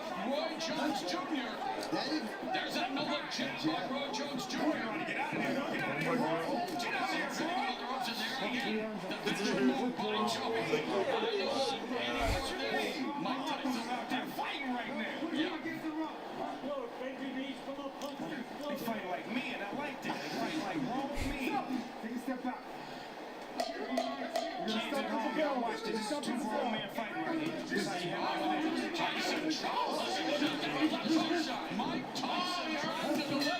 Bring it back, Mike. That shit back. Oof. Make them say, He in there with the champ, man. He's squatting. Bring that fucking 89 Mike back. He just roll up a little bit.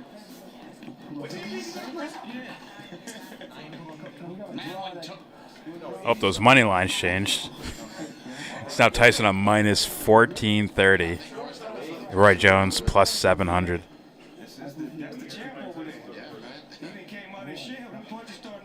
He still got it. And of course, Jones, a former 4-division champion, made history again. Guys, he weighed 193 pounds when he defeated John Ruiz for the heavyweight title. Old school, Rocky Bucks. Make him say Curtis. You make him say Curtis. How dare you? All right, we got round 6. Yo, I still believe 17 years ago. Dude, the one comment that he said was more than enough for me to be like, yeah,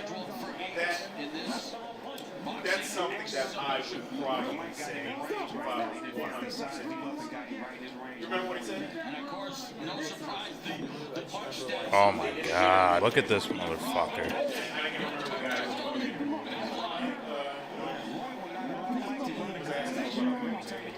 Dude, Tyson looks fucking amazing, man. He looks amazing. His foot speed is incredible. And remember, this guy didn't retire because athleticism just like disappeared. It's more of he got tired of boxing and the limelight and all that shit. So it wasn't some major injury that put him away. It wasn't some like string of knockout after knockout after knockout. I think he was just done with it. Something about Tyson, it wasn't some like major injury that retired him. He was done. Yeah. That's why it's like the way he's moving, man, is fucking impressive. He could fight for a heavyweight title today. He needs to get his conditioning up, but he could fucking do that. 100%. But he could fucking do it. I'm just saying.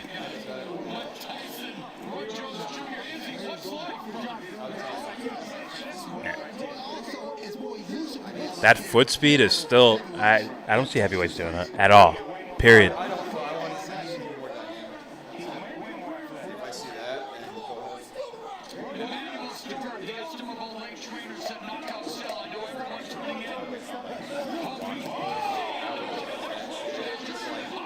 I hear you, but that's not the question, right? The question is like, oh, he could do this. That was the only question I made. Weed maps.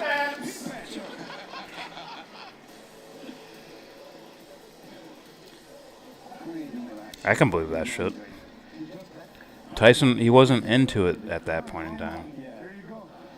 Plus, Tyson at his best, Lennox Lewis still gives him a run for his money.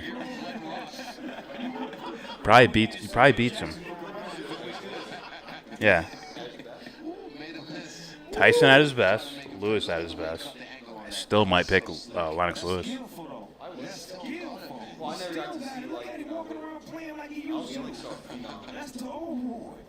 Where it's like, yeah, he still forgets.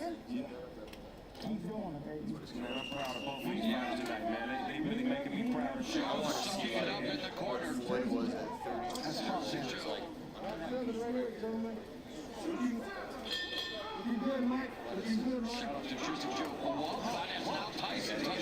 That's a little different though, because they're different. Because Floyd at his peak isn't some. He's still not an offensive fighter. Defense. It's a lot easier to make someone miss than to actually to really put something on them. To go out of your way to hurt someone.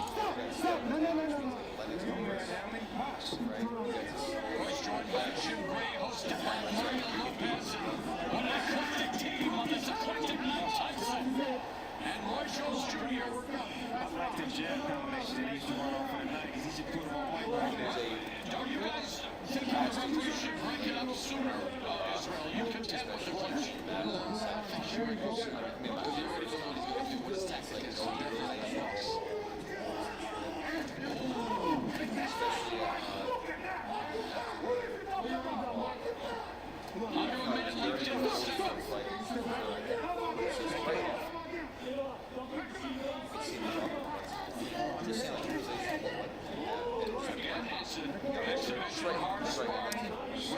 Even then, him when he's younger wasn't built to last.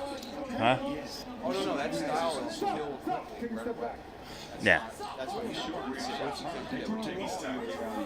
He's going to get jabbed in the face. Turn back the clock, but the clock is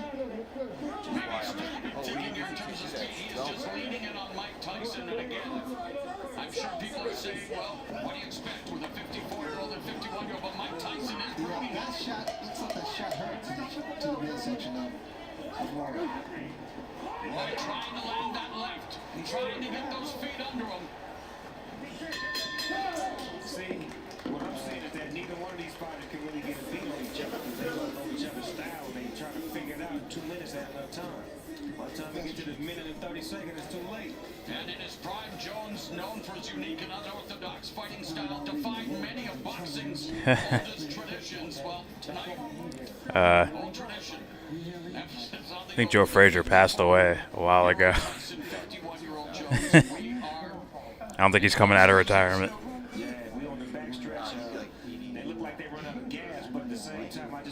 He's not. Leaping left. Hook. If you gave him Sylvester Stallone, he might turn it up. Just saying. If you gave Joe Frazier Sylvester Stallone, he might win.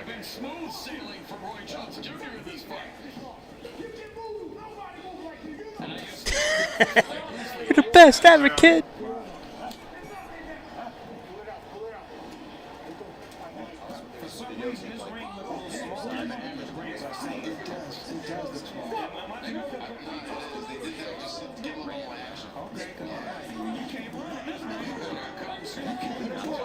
We saw a lot of action throughout the night. Let's not forget that many heroes here on Triller. But this is the reason we're here tonight, Snoop. Oh, these legends, wow. They both got off on that.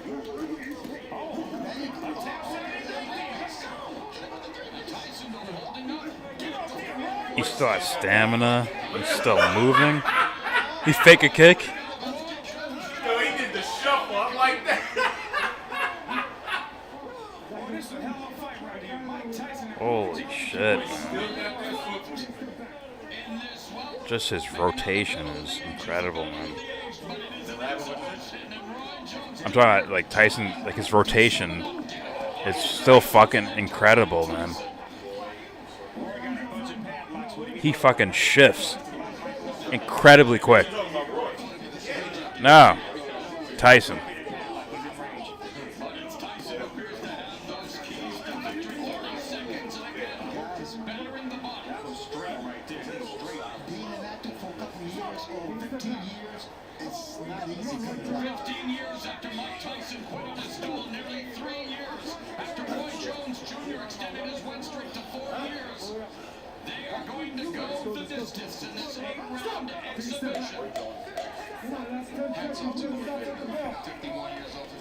I don't even think Mike's that tired. Just being honest. Roy, you can hear him.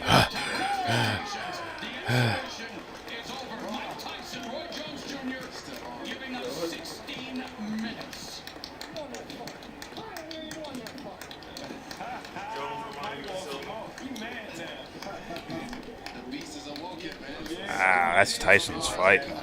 That's his fight. It's fucking impressive the way he moves, though. Could be taking some, stuff. But still. Using his craftiness with the grappling, with tying up the hands, getting Mike frustrated, and Mike able to still break loose with his head movement, miss shots and make him pay. classic. Ray, do you want to come back? Do I want to come back? 64, you look like you're 34. No, if I can fight you. Give that ball, Ray. Don't block the referee. All seriousness, Ray, what do you think of what we witnessed tonight? No, I mean, the guys are 54 years and 51. I mean, Snoop, did it deliver what you expected? Hey, man, when I was a kid, 54 and 51 was old men with rocking chairs. So to see them out there doing their thing, that was a lot to aspire to. I was so honored to be here to see it. I know both of these guys personally, and thank you, champs, both of y'all. Y'all did great tonight. And a pleasure for you to bring the entertainment, my man, dropping the knowledge, and such a pleasure. Roy was more active than Roy. Tyson, Roy Jones Jr. Roy was more active than Roy, I mean.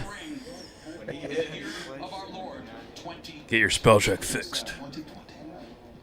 Oh, that's Tyson's fight. Yes, man. Does he have Shea Guevara on his fucking stomach? Yeah. No, that's his arm.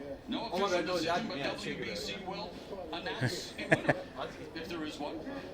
I had no idea. I believe Mike Tyson should get the decision, right, Snoop? Yeah, he did that. He outworked Roy. Roy fought a great fight, and he did his thing, took some big shots. And he gave a lot of great shots tonight. I like the way he moved around. Like you said, he was crafty, he was sharp, he was witty. He showed the signs of the old Roy Jones Jr. Ladies and gentlemen, it's been a great night of sports and entertainment, courtesy of GES Boxing and Tour, with our broadcast team anchored by Mario Lopez, with UFC middleweight champion Israel Adesanya, sports broadcast star Mara Ronaldo, six-time world champion Hall of Fame legend Sugar Ray Leonard, and a little help from Mr. Snoop Dogg, plus IBF, International Boxing Hall of Famer Jim Gray. And Jim Gray will be with our two superstars here in the ring in just a few moments, discussing the WBC's scoring and opinions on this fight. And we'll see how they saw it. So, ladies and gentlemen, stick around. They were showing the judges' scorecards after rounds and shit. And one had, for some reason, had Roy in one direction, had Mike in another, one was a little closer. you just don't know until you get into But that there's ring. two favoring You Mike. go great in the gym, you get One to little that less, ring, one a little more, and one favoring Roy for some reason. No. That was earlier on, though. That was earlier on in the fight. It was like 2 rounds ago. No look jabs do not mean shit to me. No. Now listen, I mean, like, Maybe we can book you and Snoop for wrestling. Oh, yeah. For me, it's like, oh, I have to go tag team. Oh, he hurt him several times with body shots. Several fucking times. That's what keeps me going. Keep me sharp. Keep me sharp. Exactly. Oh, yeah. A little different, but yeah. And Triple G, Canelo was like, first half, you're talking about fight 1, right? We did that, and man, like I said, hats off to these two gentlemen because that was epic. I'm talking It about wasn't old for me to see this nostalgia. Well, fight 1 was like Canelo and then Triple G, and then when Triple G started taking over, his shots just have more of an impact than Canelo's ever had. Thus, I have to give it to fucking Triple G. Yeah.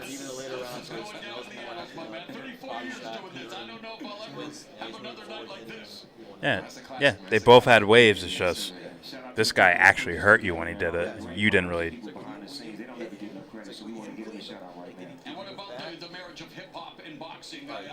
Was he worried at all? Nope. He's like, bring both worlds together because we've always been complimentary. Every time a fight happens, we usually perform, but we usually have to fight watching the fight. All right. Thank you, Yeah. Snoop. Let's go to Jim Gray. All right, Morrow, thank you very much. Well, the scorecards of this exhibition, according to the former WBC the World fuck is Champion, this? is a draw. Mr. Tyson, what do you think of that? What? He announced the results?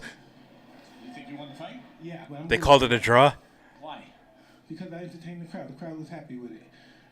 We'll be back to you in a second. You happy with this draw? Hell no, I ain't never satisfied with a draw. I wear draws. I don't do draws. I like it. The dude keeps going, man. And I understand why he's been saying some things on bucket list. Because when he hit you, They discussed this before this fight even. I'm convinced. his body shots don't matter. Everything hurts. So for me, I thought I did enough boxing on the outside to edge it out, but you know, I'm cool with the draw. I mean, we just might have to try to do it again. But I don't know. This was discussed before this fight even happened, which I'm okay with. I'm honest, being honest. This is for fun. Came back like nothing. You took it. You took it. I knew I hit you with a good shot. You took it. You took it. I could have hit you harder, but I didn't. Yo, look at this movement. Look at this world. Mike, you're 54. You haven't been in the ring for 15 years. How would you assess your performance, your stamina, and overall how you perform? Well, I'm used to doing it for 3 minutes. Oh, he's fucking ripped, man. Sometimes that 2 minutes felt like 3 minutes. Yeah, he has a fucking six-pack. I'm happy I got this under my belt and I'm continuing to go further. He has a legit six-pack. A little bit of body fat on him, but he's not a fucking bodybuilder or whatever the fuck. What was it like for you to be in the ring as compared to what it was when you left as a professional? I would say you want that to perform. Those I have super ripped. Those are bodybuilders as opposed to athletes. Everybody knows I can knock somebody out, and everybody know I can go 8 rounds and 10 rounds, and that's what I'm more grateful for now than anything. Knockouts will mean nothing. You gotta be able to go the distance. That's fighting. Everybody has a plan until they get hit. You got hit, and how did it affect you? I went to plan B. I hit him back. Harrison? You want to continue this until age 51? Yo, this is why I like Mike. He just be saying fucking wild shit sometimes. Fucking dude was like, you gotta go to long distance, blah, blah, blah. I love Mike too. But, This was set up from the beginning. I'm saying it now. That's right. when I go talk to my family, see how you feel about it, they thought they enjoyed this song. Mike was like, I went to plan B. I hit back. Russ, everybody on my team, Jim Foster, I mean, so many people, everybody in Pensacola in the house still. Thank y'all for tuning in. Thank the whole world for tuning in, especially my Russian citizens, my Russian people. I want to thank to everybody who gave us the homage, sent us out the right way, and if everything goes well, like I said, and the family's cool with it. Pazienza. A lot of people were afraid, Roy, you might get hurt tonight. Were you really afraid in the back of your head that something could Okay. I didn't know that. I didn't fight in 20 years. I saw him at Why nobody care about my ass? the mid-round.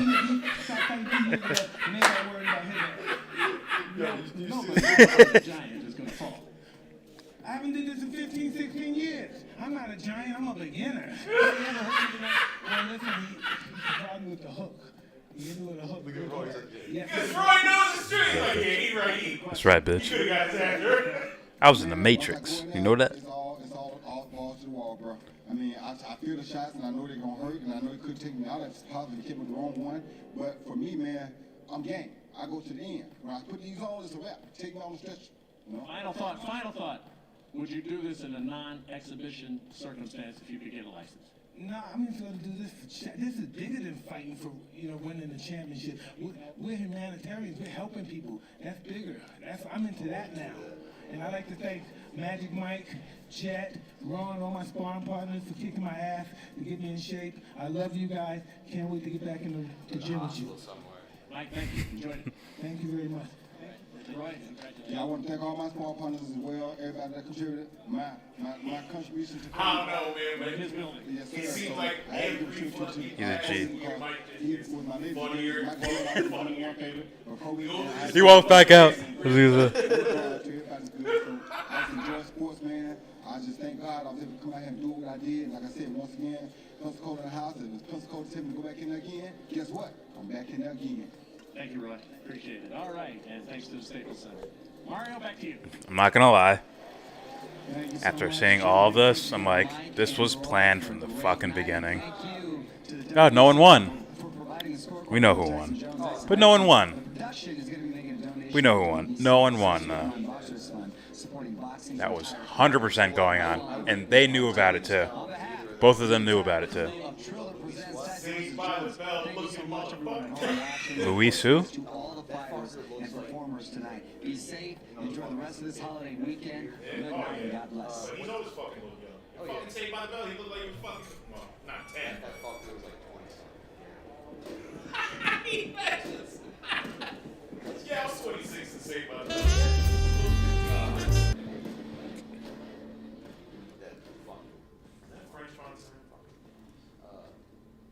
What's his name? What's that guy that fought Wilder? Luis what? Cuban? Oh, Ortiz. Yeah, I wouldn't tell Mike to. Nah. That's what I'm talking about. Don't do that. But a little more training. He 100% could. 100% and safely do it. No, he could safely do it. 100%. Just looking at little movements like that. 100%. And it was planned from the beginning. It looked. They really call that shit a draw. It's planned from the beginning. That was really tight. Their little interview at the end gave it away. Actually, the scorecards themselves gave it away. That gave it away. Like, okay, it was meant to be this way. I don't think it was necessarily. It's clearly. I think the fucking four judges were like, well, we got too much respect for these dudes. We got to make it a draw. We kind of feel bad for Roy. And, you know, these are two legends. Nah. That's what. Maybe we'll do it again and make another $100 million. Yeah. Come on, son. It's the game of boxing. Glenn Greenwald leaked that. Okay, that's the shit I was talking about before. I shall play this 100%, but I gotta piss first. Be right back.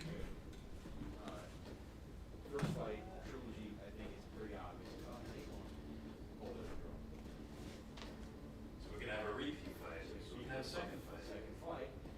Fight again. Close fight. And who's the money maker, right? That guy has to win. That was the money maker. Huge Mexican. Close fight. Trilogy wins the fight. Decision on that. It's called a draw. They don't call it a draw. They say, well, no. And one is her. So it isn't like these guys think it doesn't make money. One guy winning 2 fights. All you gotta make knows for it. Like officially. There's no way you're gonna whip that.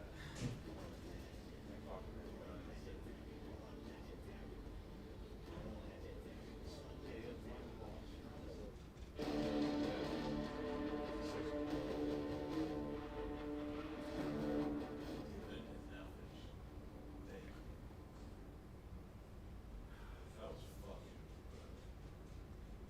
That was just gay. That whole draw shit. It was a decent fight though.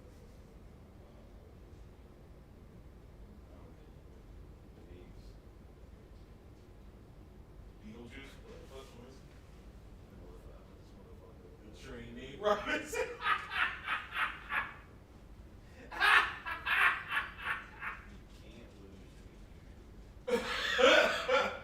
Fucking Christ, dude.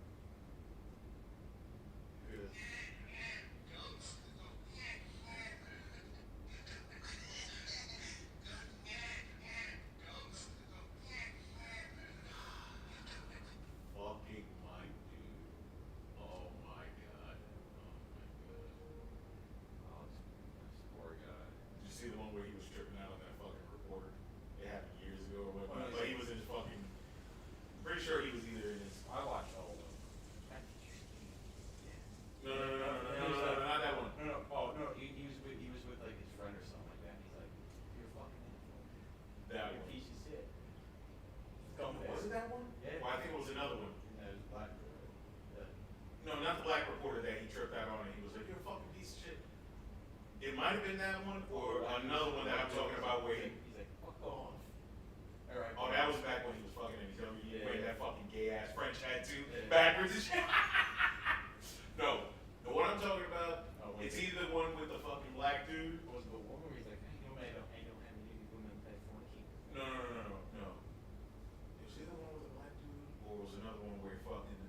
So Mike, how do you feel? How do you feel now that you're older?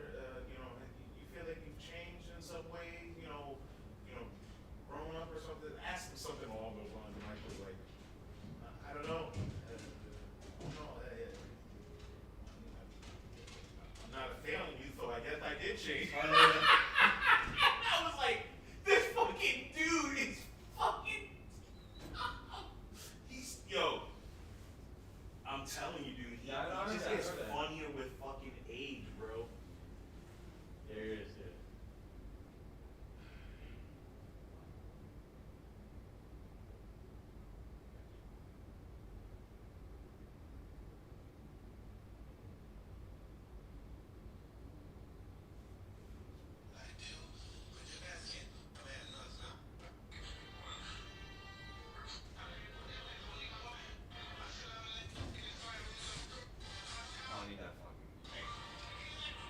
Wrong person for both texts.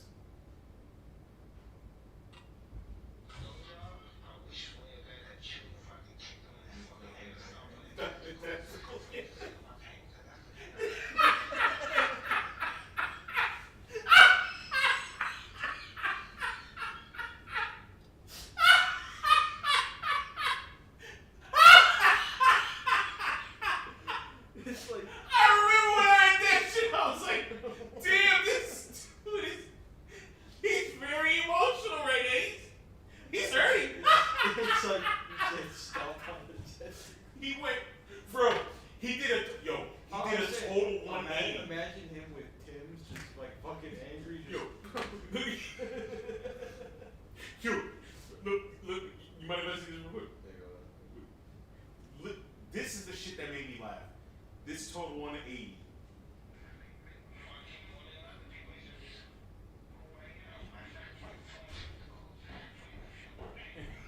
That right there. Look, wait. Look at that 180. How he went from being so angry to being so hurt. It wasn't even so I could stomp on it. Fucking good.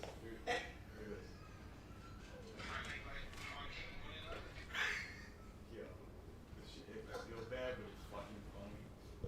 So I can stop. I like funky more than other people. It's just who I am. I sacrificed so much of my life. Can I at least get laid? You know what I mean? I've been robbed for most of my money. Can I at least get a blowjob? I wish one of your guys had chewed if I could kick them in that fucking head or stomp on their testicles before you could feel my pain. That's the pain I had. Yeah. What the fuck? Yo, Jordan. But you don't find that shit hilarious? Just that 180 from going. He's on like level 10 of being so pissed, and then drops down like that, like. I'm imagining like all the parents are standing by. All the parents are like, "There's nothing we can do about it." The kid is like, "Listen, Timmy, just take one for the team." He puts on like Mike Tyson puts on his like metal Timbs and shit. He fucking kicks one in the head. The other one's like this on the ground. He fucking goes like all his might just. That's how I feel. That's the pain I feel. That's the pain that I feel.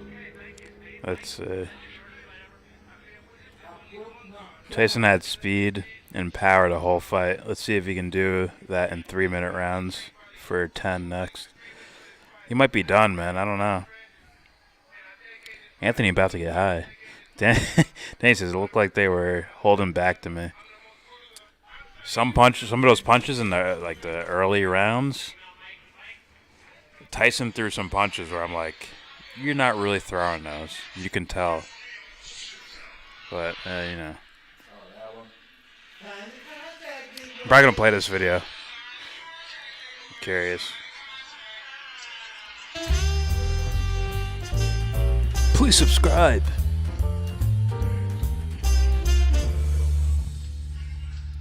I've lately been critical of AOC and this.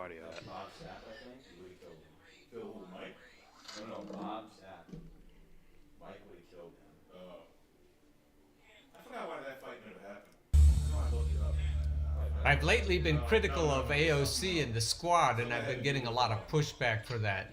The comfy Dems also don't like it when you pick on Barack Obama. What I keep arguing on Facebook is that you have to tell the truth, no matter how painful it may be. Glenn Greenwald has been doing that a lot lately, even though it means he had to resign from his position at The Intercept. Because of that, he's now hanging out on Substack.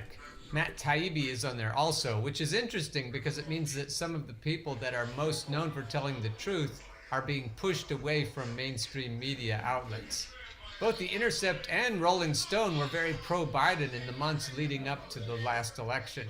So without further ado, a long-forgotten CIA document from WikiLeaks sheds critical light on today's U.S. politics and wars.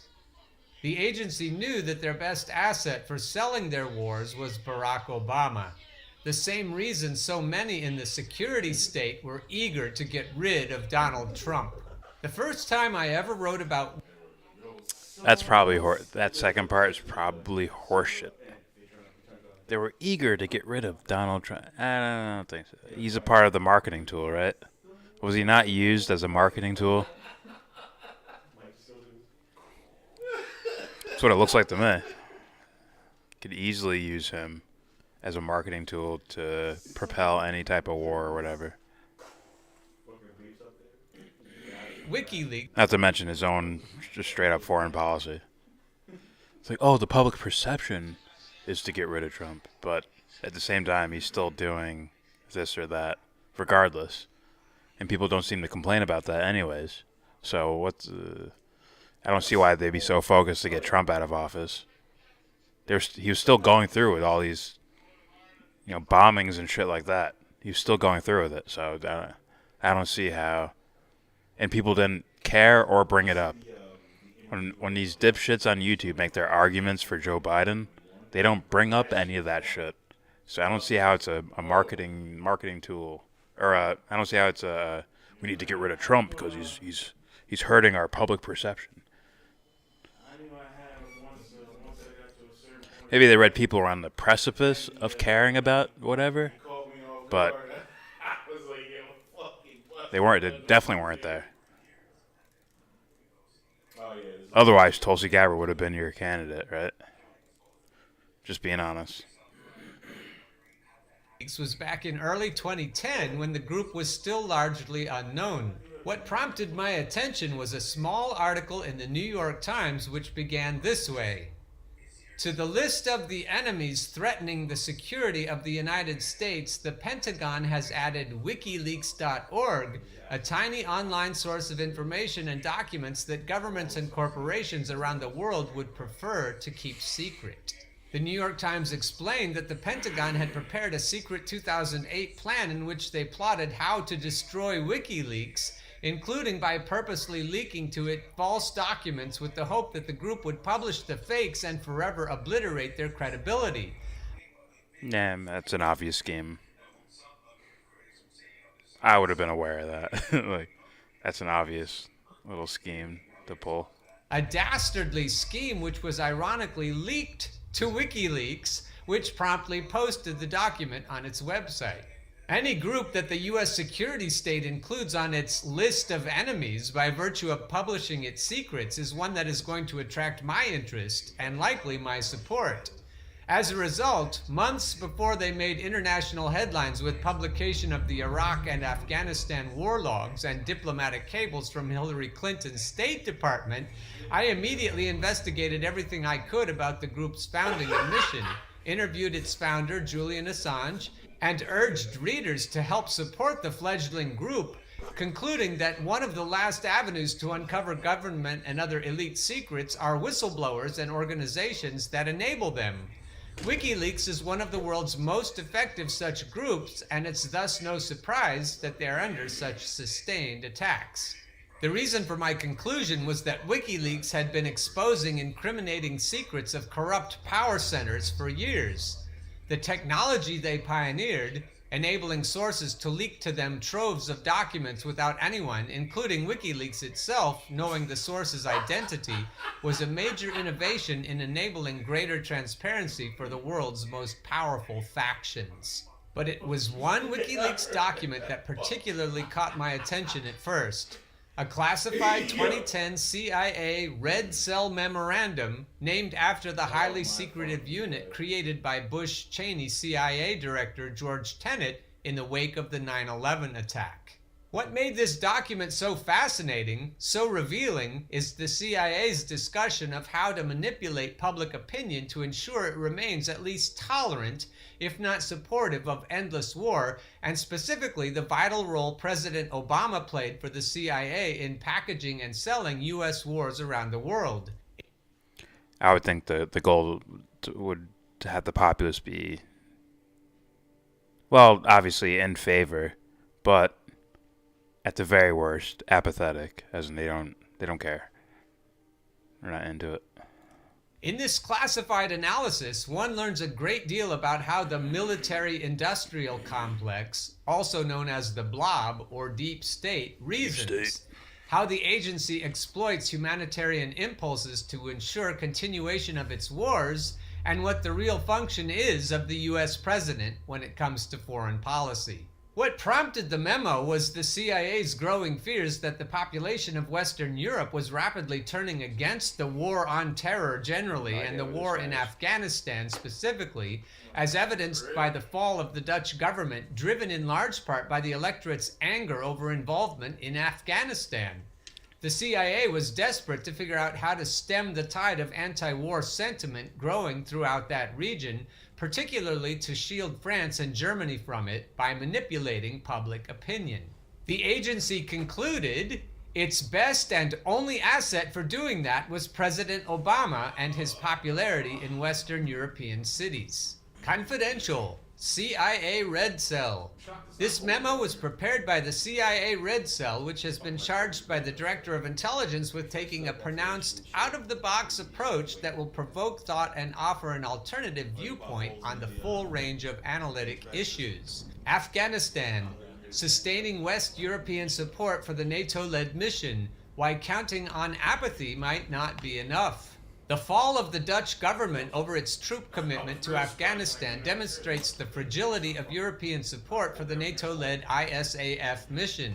Some NATO states, notably France and Germany, have counted on public apathy about Afghanistan to increase their contributions to the mission, but indifference might turn into active hostility if spring and summer fighting results in an upsurge in military or Afghan civilian casualties, and if a Dutch-style debate spills over into other states contributing troops.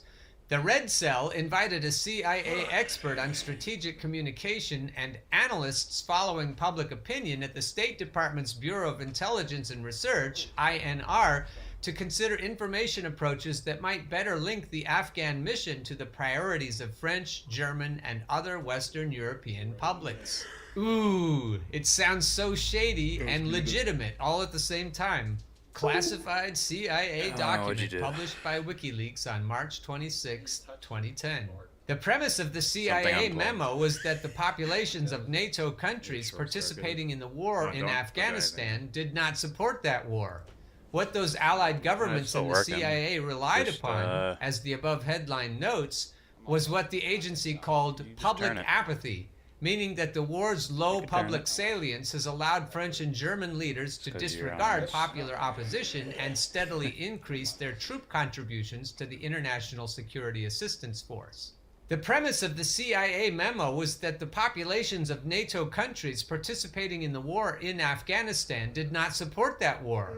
What those allied governments and the CIA relied upon, as the above headline notes, was what the agency called intervention. Public Is that what it was? Meaning that the war's low public salience has allowed French and German leaders to disregard popular opposition and steadily increase their troop contributions to the International Security Assistance Force, ISAF. I want to break in here and note that generally speaking, our inattention is what the state relies on most of all. Not only do they manufacture our consent, they manufacture our apathy. Back to Glenn. In other words, they don't. As long as they don't. That's stupid. Just being honest with you. But that's some normie shit. They control my mind. What did Corbett say about Twitter? It invaded his consciousness. It invaded his consciousness. It turned me toxic, man. It's like, stop giving shit fucking credit. He doesn't know what consciousness is. I look at Twitter, I'm like, I'm bored. I'm done.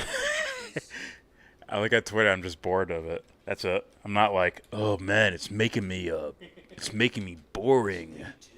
I can't deal with it. It's invading my conscience. The toxicity, man, it's invading me. Get out of here, pussy. Get out of here. It's like, what? You can't handle Twitter. You can't handle Twitter. I get bored because people just run away from arguments too easily. That's the boring part of Twitter. But, yeah. The public stayed sufficiently inattentive, their democratically elected leaders were free to ignore their wishes and stay fighting in a war that the citizens of that country opposed. It's just what they do to us. But what concerned the CIA most was that simmering dislike for the war in Western Europe would turn into active, concentrated opposition, as had just happened in Holland, forcing the worst of all outcomes, that the governments fighting with the US in Afghanistan for close to a decade would actually have to honor the beliefs of their citizens that the war was not worth it and pull out, leaving the US to shoulder the burden alone. From the INF, but casualties could precipitate backlash. If some forecasts of a bloody summer in Afghanistan come to pass, passive French and German dislike of their troop presence could turn into active and politically potent hostility. That's what the deep state does not want from us, politically potent hostility. Which just goes to show you that our open hostility, as demonstrated in marches and riots, are very potent. If domestic politics forces the Dutch to depart, politicians elsewhere might cite a precedent for listening to the voters. Damn! We don't want to listen to the voters. We don't want anyone else to listen to the voters. What might happen in the world if we started to listen to voters? OMG! Back to Glenn. Whatever happens, the one thing the CIA cannot tolerate is having the leaders of allied countries listening to the voters. That's why the CIA has long preferred its partner countries be ruled by tyrannies. No need to accommodate bothersome public opinion. But even in Western democracies, as long as the population remains sufficiently inattentive, the CIA reasoned, then their anti-war sentiments could be safely ignored. The problem in 2010 was that there was an increasing awareness in Western Europe of how anathema the war in Afghanistan was to their values, how wasteful were the resources expended, and how little any of it had to do with the quality of their own lives. That public opinion problem, or one might say the nuisance of democracy, was where, as usual, the CIA came in. To solve the problem of growing anti-war sentiment in Western Europe, the agency devised two primary solutions. Number one, exploit the plight of Afghan women to tug on the heartstrings of the Germans and French and try to persuade them, particularly European women, that the war in Afghanistan was really some sort of humanitarian project to help people, not a geostrategic effort to control the region and its resources. And number two, use the popularity among Europeans of President Obama, now a Nobel Peace Prize winner, to put a pretty, sophisticated, cosmopolitan face on the war in place of the hardened evangelical Texan swagger that George W. Bush represented. And that, dear viewers and listeners, is foreshadowing. That is why the CIA hates Donald Trump. They don't like the hardened evangelical swagger. Tailoring messaging could forestall or at least contain backlash.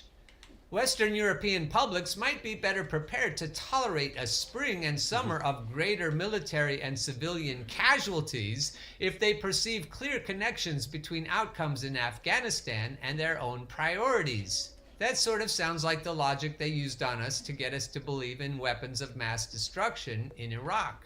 That was me. Back to the memo. A consistent and iterative strategic communication program across NATO troop contributors that taps into Crowder the key and new concerns media of call out specific Murdoch Western family European and audiences Fox. Could provide a buffer if today's Do I have to wreck apathy Israel now? becomes I mean, tomorrow's the person, not the opposition to country. ISAF, giving politicians greater scope to support deployments I'm curious. to It's only 4 minutes Afghanistan. long. I'll play it after. Conversely, messaging that I was looking for the one where dramatizes the Anthony's on potential there. adverse consequences of an ISAF defeat for Afghan civilians could leverage French and other European I don't guilt think I ever for saw the abandoning title. I know them. he sent the The link in. prospect of the Taliban rolling back hard-won progress on girls' education could Tim, I Iverson's unprovoked so French beautiful. indignation I'd marry become her. a No, I wouldn't. rallying point for France's largely secular public and give voters a reason to support a good and necessary cause despite casualties.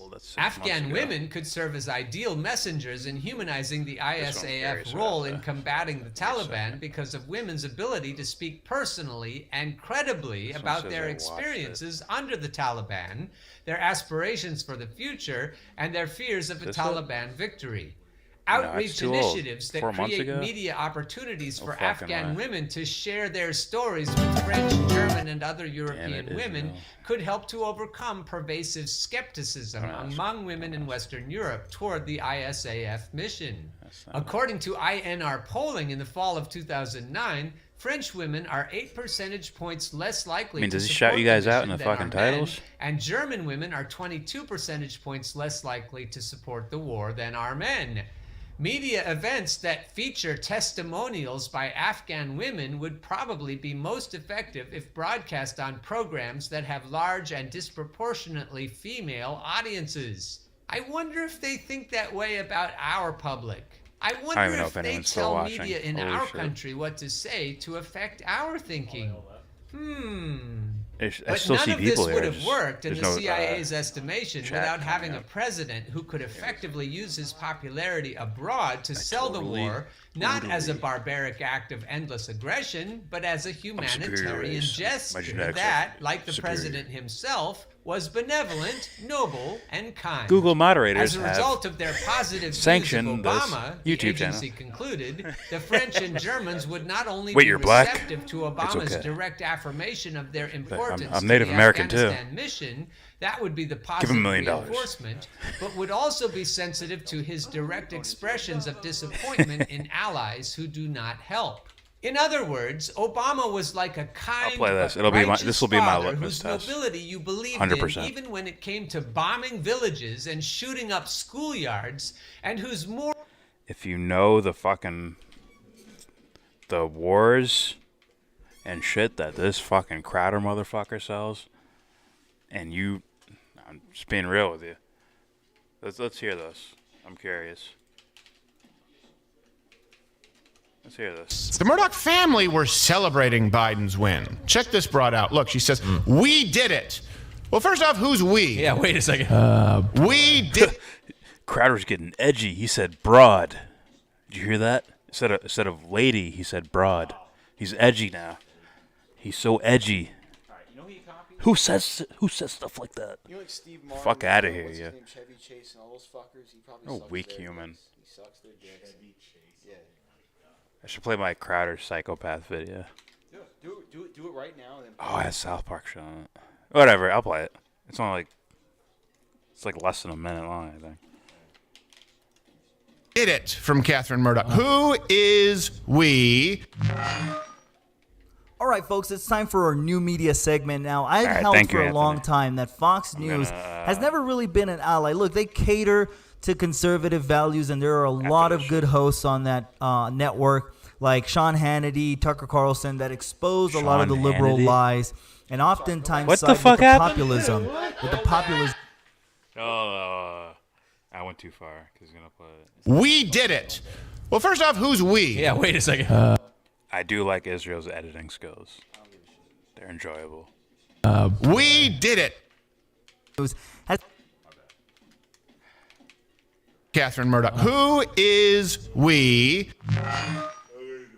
All right, folks, it's time for our new media segment now. I've held for a long time that Fox News has never really been an ally. Look, they cater to conservative values, and there are a lot of good hosts on that network, like Sean Hannity, Tucker Carlson, that expose a lot of the liberal lies. Network, like Sean Hannity, for a long time that Fox News has never really been an ally. Look, they cater to conservative values. They've never really been an ally. They cater to conservative values.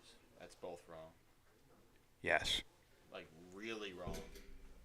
Yes. Like, see it in Carolina. That's what Snowball had. That's wrong. And there are a lot of They good have the hosts same on that microphone, network, like Sean Hannity, Tucker Carlson, that expose a lot of the liberal lies and oftentimes side with the populism. with the populism position. And so I think that they do reflect and represent conservative values really What do I well. do with these but there is a bit of a kids? civil war happening within the Fox News network and organization. Now, I want to roll this clip from Steven Crowder because Steven Crowder, I think, pointed out a very good reason as to why this is happening within Fox News and why. Now, we've said this a while ago. What were we saying a while ago? Don't give them any fucking credit. No credit. They get nothing out of this. Oh, no, absolutely. They get nothing. I think that was our thing from the fucking jump, where it's like, you get no credit. Oh, look, Steven Crowder cured cancer. I don't give a shit. Thank you, Cure. Crowder, go fuck yourself. Thank you, Cure. Thank you. I'll give the Cure credit. Crowder's like, would you fucking stumble upon it? Who'd you kill and steal this from?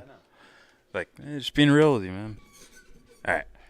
Yeah, if I had a kid, that fucker could Batman, fucking grappling hook, swinging around ass, save my son from an oncoming truck. But I'm like, what's your fucking end goal? What are you doing? That's the See thing. what I'm saying? Why did You wonder why I talk about intentions so Why much. did Rockefeller become a fucking philanthropist? Because he's a nice guy. Yeah, that's it. He loves people. He's a people guy. He's a people man. He's a man of the people. Like, yo, come on. Is this dude stupid? Let's hear. Let's find out. A very good reason as to why this is happening within Fox News and why they're becoming more liberal as time goes on. And they've basically, a lot of them have jumped off of the Trump. All right, first of all, this whole little like they're becoming more liberal than you have. Yeah, that sped by me too fast. You have Tim Pool out there fucking saying that Trump is a liberal. Let me just listen to it again. That sped by. I didn't see that even happening. Here we go. A very good reason as to why this is happening within Fox News and why they're becoming more liberal as time goes on. And they've basically, a lot of them have jumped off of the Trump train. See, I think the problem Israel's having here is it is a lot like Tim Pool, as in not Tim Pool as like what I think he really is, but I mean as in Tim Pool, like the window dressing, as in the personality, right? The perception of the personality is putting you on a political spectrum. Well, he's moderate because he holds the door for a lady, right? He's an extremist because he won't vote or whatever. I know you talk to him and shit, but he's like, this guy like stupid. Like I said, let's hear more. What does that mean? What does a liberal mean? Because you have Tim Pool out there, fucking snake oil salesman, trying to say Trump is a liberal. Or moderate. Yeah, but we both know what moderate means. You know what I mean? We know. Jimmy Dore's the one calling him like he's more liberal than Joe Biden. That's Jimmy Dore's fucking thing. It's ridiculous because at the end of the day they do the same thing down to like a T. The only thing that's different is, look how I decorated this hamburger. It's like they both taste like shit. It's both shit. Yeah. Not unless it's a school hamburger. Exactly. No, wait. That's a good fucking point, Justin. It's marketing. It's not shit. It's doo-doo.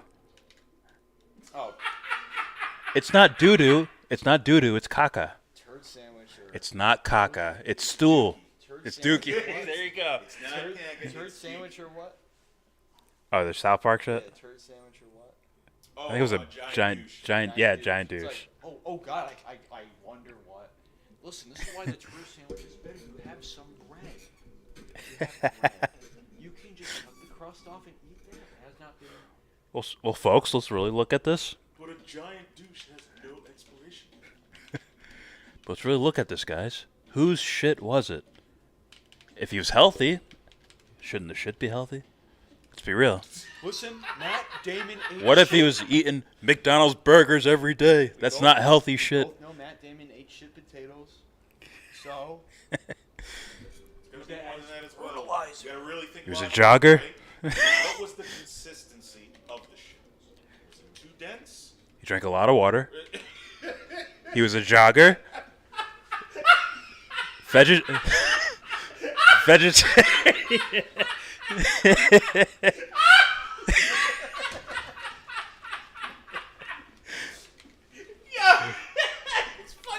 He took vitamins every day. It's right in the shit.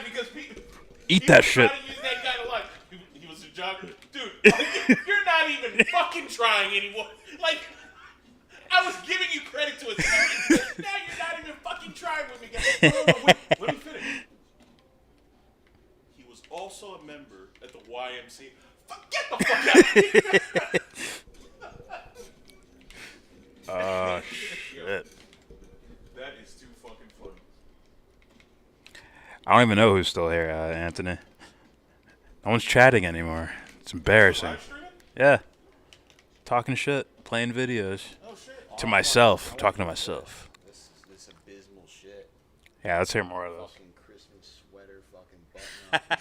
That's more like rodeo? I don't give a shit. Alright, here we go. And they're going to live to regret it, but I want to roll this clip. Let's go ahead and play this. This is from Steven Crowder's show here. And there are some people on air who are great, and there are a lot of people who are not what they... Does he have one of those gun fucking things on? Yeah, the holster thing. He's a wannabe, dude. He's a wannabe. Wannabe man's man. But looks more like Shapiro's kid. Side bottom cowboy boots? But yeah, that'll toughen him up, huh?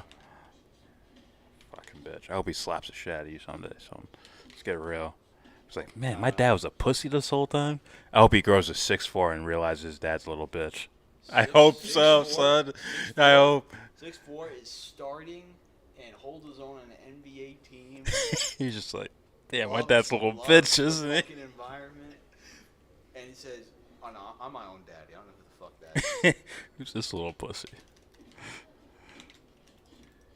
I had to, that little pussy, I had to tuck him in at night. This little bitch ass. We both know. He has steps to get into bed. Alright, so. Show here. And there are some people on air who are great, and there are a lot of people who are not what they would present themselves to be. Yeah. I will say that, and I think you're seeing it quite a bit right now. The Murdoch family. So we've gone from on-air talent, and Donna Brazile on to my mom. Okay.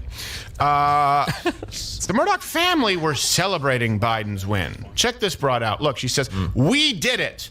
Well, first off, who's we? Yeah, wait a second. We did it from Catherine Murdoch. Who is we? And I don't know who she's agreeing with. She's agreeing with someone, CNN's Jake Tapper. But we did it. That's pretty damning. Do you mean... So, do you see that? All right. I don't even know if anyone's watching this right now. But do you see that shit? This whole consensus, right, about Fox News plummeting viewership because, if that has anything to do with it, as far as we did it, what do you mean? We did what? Oh, he's reading, yeah. Is it about Biden? He's reading some shit. Some tweet from this mother. The tweet went by too fast for me. This is what I'm talking about. What did he say?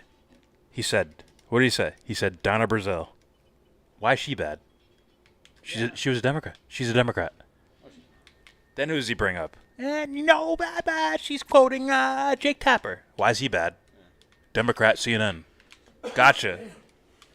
Not corrupt shit that Crowder's fighting against where you're like, oh shit, really? It's more of, it's not my team. Fuck.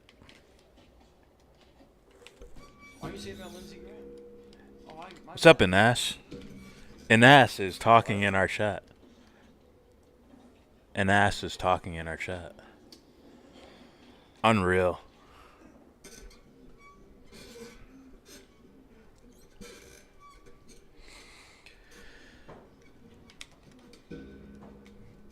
Don't worry. Keep going. Inas. Keep going. We don't block people here. Keep going. Typical troll shit. Shut up, faggot. Like, I could bend you over. Fuck up. Where the fuck this guy is? Like, I'll bend you over. You could probably bend him over and fuck him in the ass. Being honest. But go ahead. You can keep going. I won't block you. Keep going. You got more? That fake tough guy shit's like, I could bend you over and rape you. Right? No, keep going, man. It's your chat now, bro. Anyways.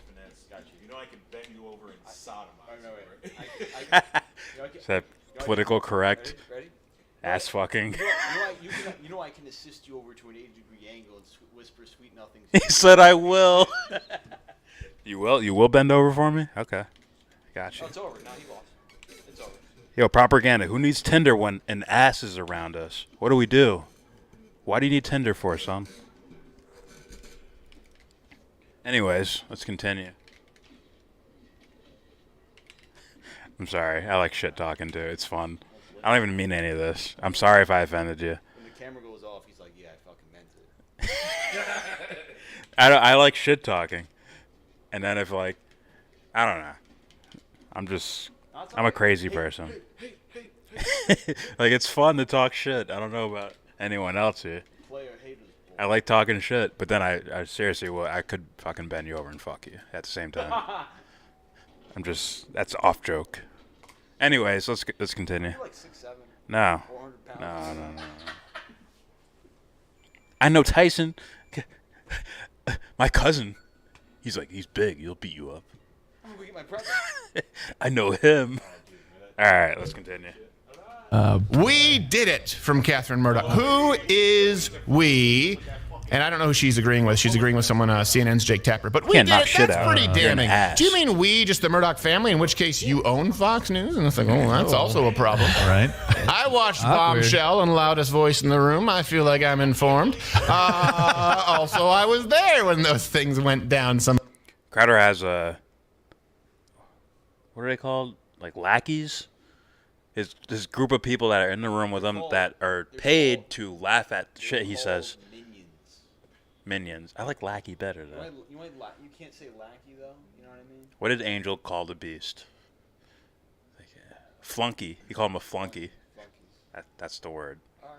There are a bunch of flunkies around him. I'll think of something. Yeah, I'll think of something. After this, I'm gonna find that video of Biff? No. What are those two guys' names, man? Revenge of the Sis. When someone interrupts Crowder and Be quiet. he turns into a psycho. Yeah. Or excuse me. This dude's on Adderall. The mask comes down for a second. Oh yeah. Oh, it's brilliant. Yo, I hope this dude fucking. I can't do what? Yeah, you don't know me. Anyways. It's like you don't. Because you know I'd bend you over and fuck you. If I wanted to. If you did know, sodomize you. My bad. Fuck, we're gonna get flagged. I know there's one of those fuckboys that flags you and gets you kicked off of YouTube and shit. He's one of these whack dudes that get you kicked off of YouTube. I got him to say something. I'll erase my comments later. Little pussy ass bitches. Propaganda kill him. Anyway. Alright. Here's more of the time. Or did you mean we as a network did it? Either way, someone who is conservative or at least even wants to present the appearance. Keep up appearances, love. Or what are they, Australian? Keep up appearances, love. Let's keep up appearances on the baby. The point is you want to keep up appearances that you're unbiased or conservative. Yeah. You don't say we did it when Joe Biden was coronated the president by the media. And by the way, he is not. Pause it. Now that's what I mean by like, is this any connection with the alleged Fox News ratings tanking? That could be true, right? Because I saw Tim Pool did a video on it covering that. Fox. Okay, I'm lost on that point. What are you talking about here? When what's her name, Murdoch said, now the Murdoch family owns at least I think 30 or 32% of the Fox Corporation, right? So they're saying like, oh, they own Fox. Right? Mm-hmm. Now, I'm not sure what the pundits are saying at Fox currently right now or the past 2 weeks specifically on like the whole Biden-Trump thing, whether they be talking about like voting or whatever the fuck, or Trump has a chance in the courts or whatever the fuck, right? But if she says like, we did it, and he's saying it has something to do with the Biden winning and shit. Okay. Has anything to do with the ratings tanking because of that? I don't know how old that is. But if he's scoring brownie points over that and Israel's like, yeah, see? It's like, you're an idiot. I think falling for anything regarding Crowder and calling it a point that I'm Crowder made, you're falling for something. I am going with the narrative that if you're going with the whole like window dressing, that's policy. That's my bad. That's where he stands on policy. That's window dressing. It's like if you fall for that, you're dumb. You were falling for something. If you, yeah. All right, look. I hear you. You were falling for something in regards to, just from the jump, like everything you just said, but just from the jump, something Crowder's saying, you don't really like look into it. You're already falling for something. If you ask me, he's gonna, even if it's something that's quote unquote true, he's gonna it's going to be spun in some way or used as a tool in some way. Thus, it's like that. It's like, once again, it's like fucking, what's his name? Ron Paul? Yeah. Conservative, right? Now you take the direction Fox News goes with it. No. Absolutely not. Yeah. Absolutely not. Yeah. Which is actually on paper proven already. We've seen that when Paul was running. Yeah. But, all right. Let's play more. I'll rewind a little bit. Joe Biden was coronated the president by the media. And by the way, he is not president yet. So Steven Crowder wasn't the only one to call this out. I saw a lot of kind of new media conservatives on YouTube and all kinds of platforms talking about this and really kind of fighting back against this. You saw chants. There's a clip I want to roll of people when Fox News called it for Arizona so early. And that's what really, I think, tipped it for people, is that when Fox News was the first to call Arizona, and now we're seeing that it's like, below like 15,000. It's so close right now. And so I think that was the tipping point. That was the tipping point for a lot of people chanting Fox News sucks. So let's roll that clip. But a loud and very boisterous crowd. You'll start hearing them start up here. And they're actually all chanting, 20 of them. Fox News sucks. Fox News sucks. The reason why they're chanting that is because Fox News called Arizona for Biden yesterday.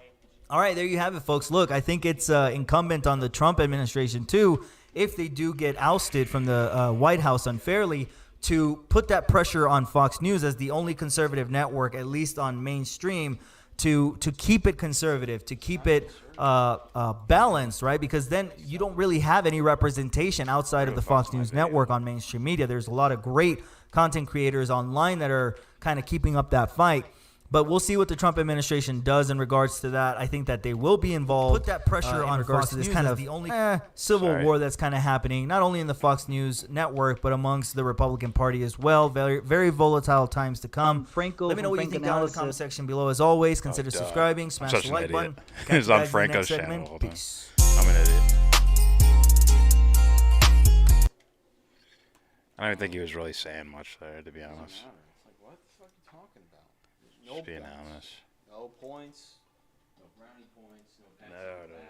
There's no points in this game. Like, what do you say about It scores 0-0 constantly.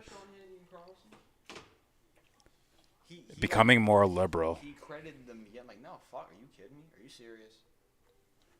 What was I gonna do? I think your parents watch Shark Tank. I think my dad does.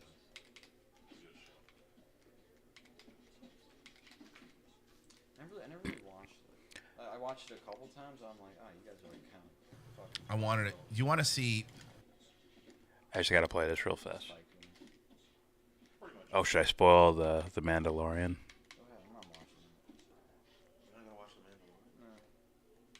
Did you watch the last episode, Justin? Yeah.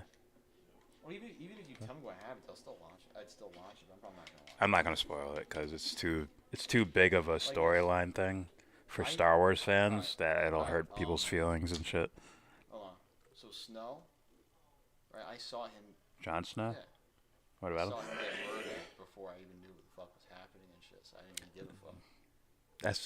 But it I was. saw episodes because I was like other people watching on TV. So.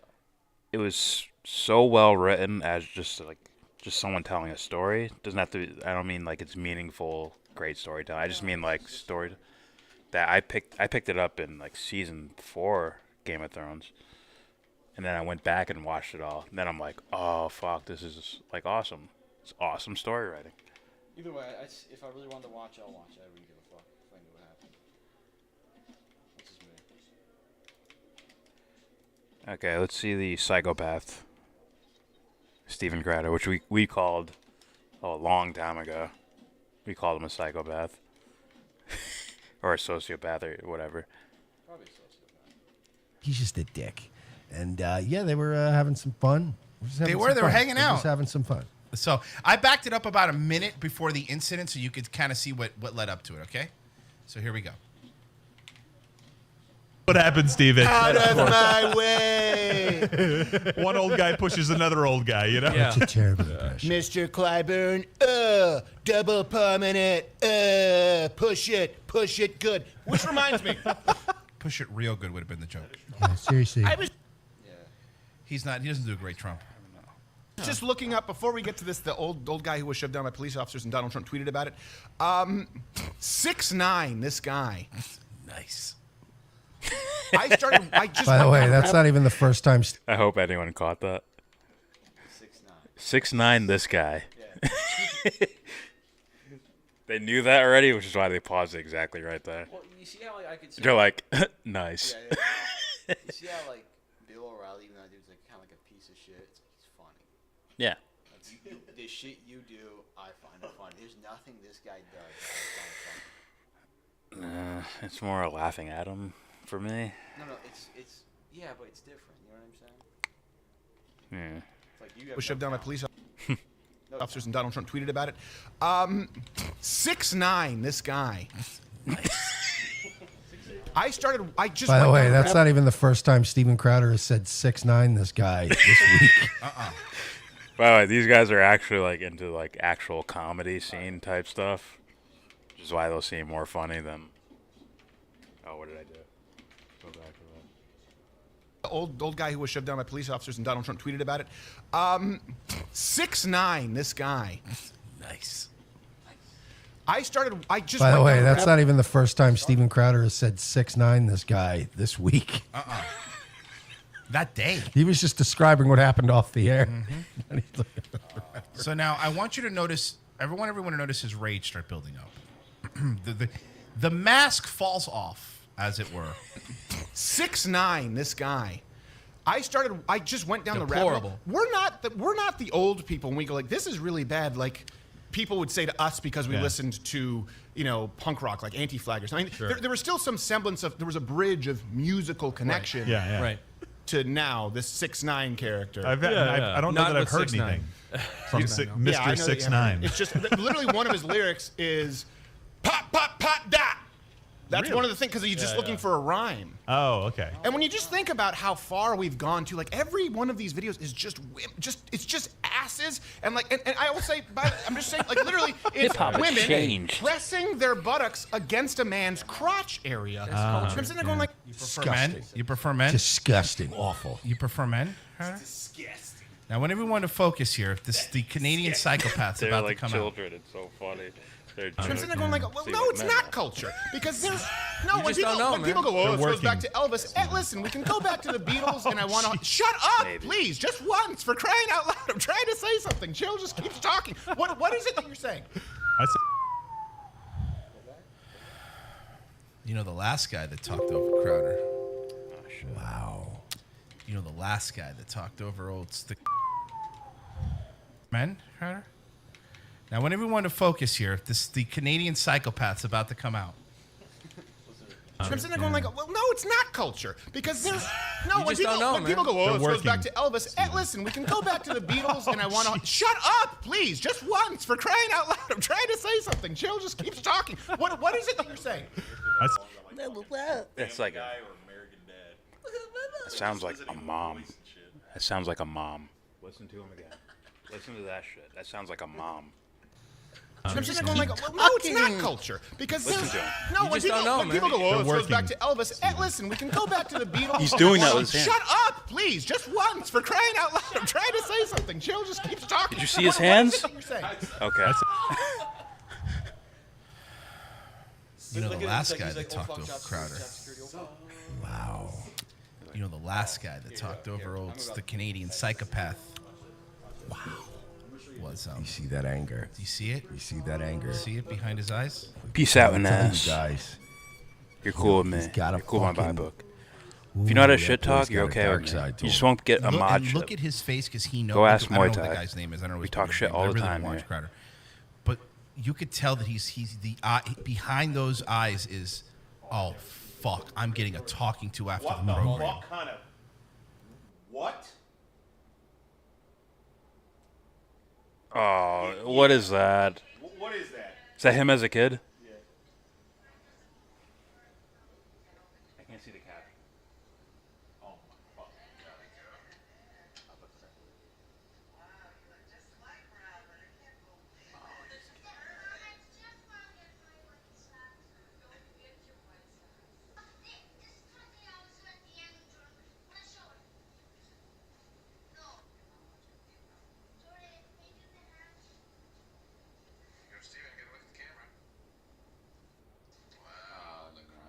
he put that up on his own thing.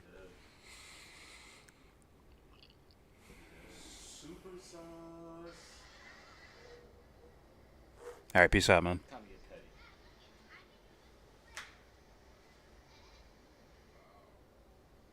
His dad's like, what? Oh, fuck this kid. Fuck. His dad's like, fuck, I'm going to have one of those talks, aren't I? God damn. His dad's even like, He'd get. He went for the belt buckles. I'm going to have to probably nip this in the butt now. One of these fucking talks are going to have. He's just adjusting his belt buckle and shit. It's like, fuck.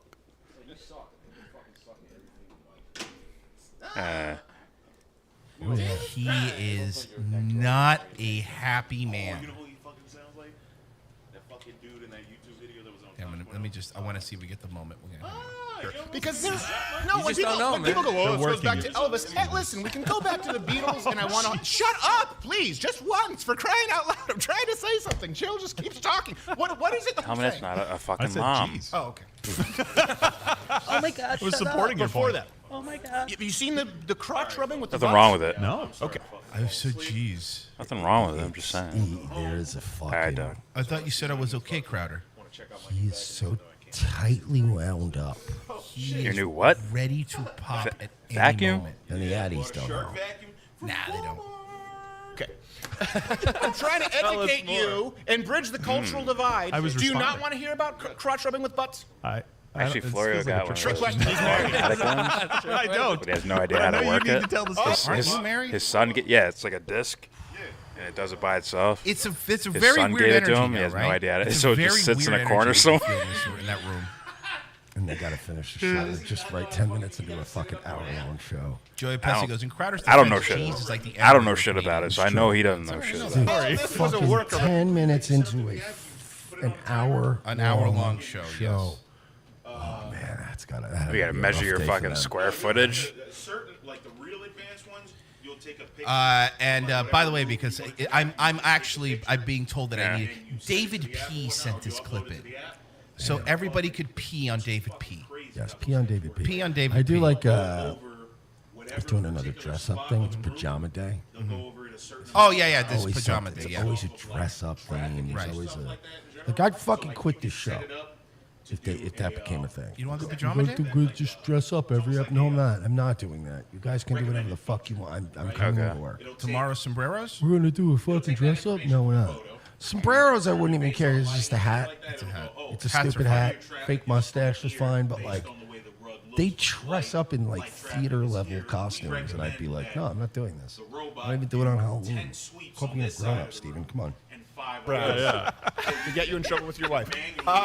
So, no, it's not cultural. You go back to the Beatles and I want to hold your hand. You can find any society. You can go to Egyptian hieroglyphics and see people holding hands. Even go like Afternoon Delight. It's still about a lover and wanting to engage in I might be making too love paranoid with a to lover. ever do Even that. if they're a little bit more modern. Remember how Like, you gotta send controversial photos of Salacious your Salt room. and Pepper were? And then It the was robot push it- knows exactly the push it square real footage good. and everything Now of the it's just room and shit. I'm rubbing too my paranoid for ass that. on your crotch, my neck, my back. I'm like, oh my god, this is gonna be someone's wedding song. If you got like the $200 Sing the rest of it. set it up in the app and Yeah, Crowder, can you? I want to hear the rest of the Lick song. my pussy and my crack. Come on, let's hear it.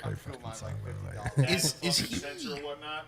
About put it in your mouth. He's kind of a boomer, man. Like In the motherfucking mouth. That's a better one. Yeah, well, he's. I don't. He's. Here's the thing. He's wound up, in my opinion. I want to say, I want to stress, in my opinion, a tightly wound up, closeted homosexual man who's also really, really hopped up on fucking pharmaceutical speed, who's a control freak and a bit of a sociopath.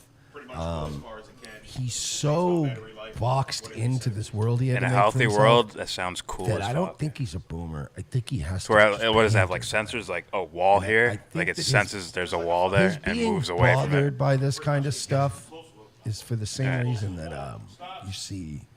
Somebody sent a clip the other night to Nightwave of Nick Fuentes talking about the time some girl hit on him at some event.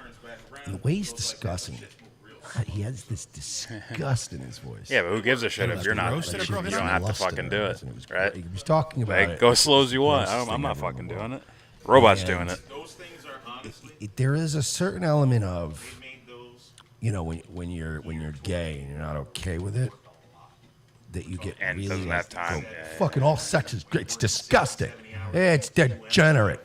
Because it all like if you see a chick, you know, giving a dude a lap dance, too young, you're gonna or, yeah. not enjoy that, but you're gonna start thinking like, man, what if that was a dude giving a lap dance? It still unlocks sexy thoughts in your head, and then they just go, gross. That's my theory. It's just my theory.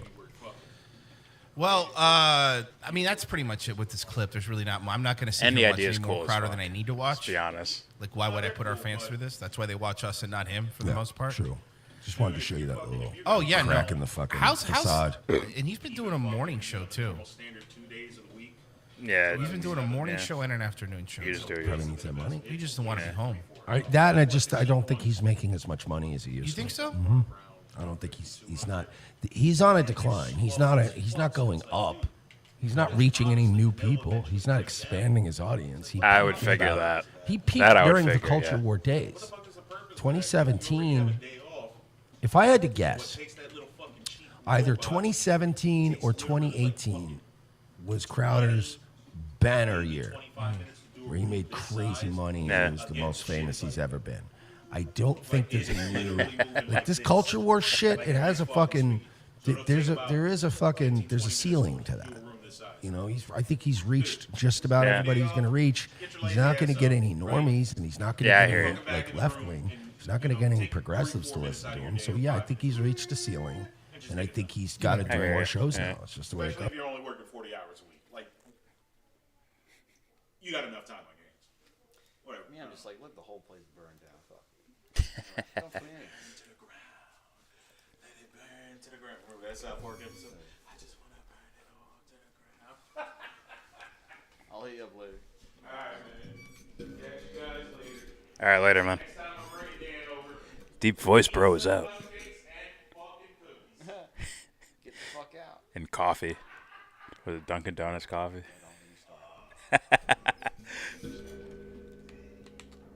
Thank you, Ines. We are funny as shit. Damn right.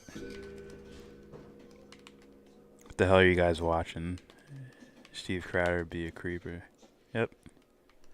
Review Anthony's debate. We are. I have it on the screen right now. Anthony Reyes from our chat. Oh, right here. That's Franco. That's Anthony. That's Israel. Obviously, you've seen Israel already. Fourth wall. What? You can see an Egyptian hieroglyph of a guy with a giant erection. I'm not sure Crowder does his research. Oh, Jesus. Oh my God, will you shut up? Please. I'm sorry, that's fucking sexist as fuck, but I'm just being honest. Oh, well, here, I'm just saying, like, you little fucking. Alright. Alright, let's get this started. Here we go. Franco from Frank Analysis. I still got beer left. That means we're still So streaming. go check out his channel. And then Anthony Reyes, who was hitting us up. Some good conversation down there, man. So I spent all that time looking man. through So fucking we'll have a Israel's really good channel. Meanwhile, I was on conversation. Franco's channel the whole fucking time. I want to make sure that people can hear me clearly. You guys can hear me just fine through Skype, right? Yes. Yep. All right. So I'm going to let a couple, like, let's say like a minute or two. Anthony looking straight before people Samoan. trickle in. This motherfucker don't look Start Samoan. At the top of the hour or like 8:01. Looks like the Rock's cousin So I or can some get shit. some feedback from people. Yeah. Oh, he looks So fucking do you know what Samoan. topics you guys want to Deadass. bring up? Oh yeah, we're gonna start by. Yeah, I'm you gonna gotta see a ask travel you what tattoo first. And it's like, yeah, that's Samoan. about your shift to the right. Or is it some Tui Vasa fucking shit? And then we'll talk about how we feel about it, and then we'll talk about the conversation will flow naturally. Turn the from volume there. up. I'm sure capitalism versus socialism will be brought up and all that. Yeah, definitely. Yeah, man, I was going off, man. I'm like sweating over here. I was going off on rants. Well, who are you ranting about?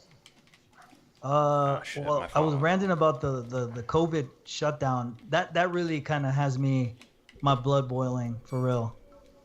Yeah, I think we can find some common ground there. We could find common ground on that for sure. Yeah, for sure.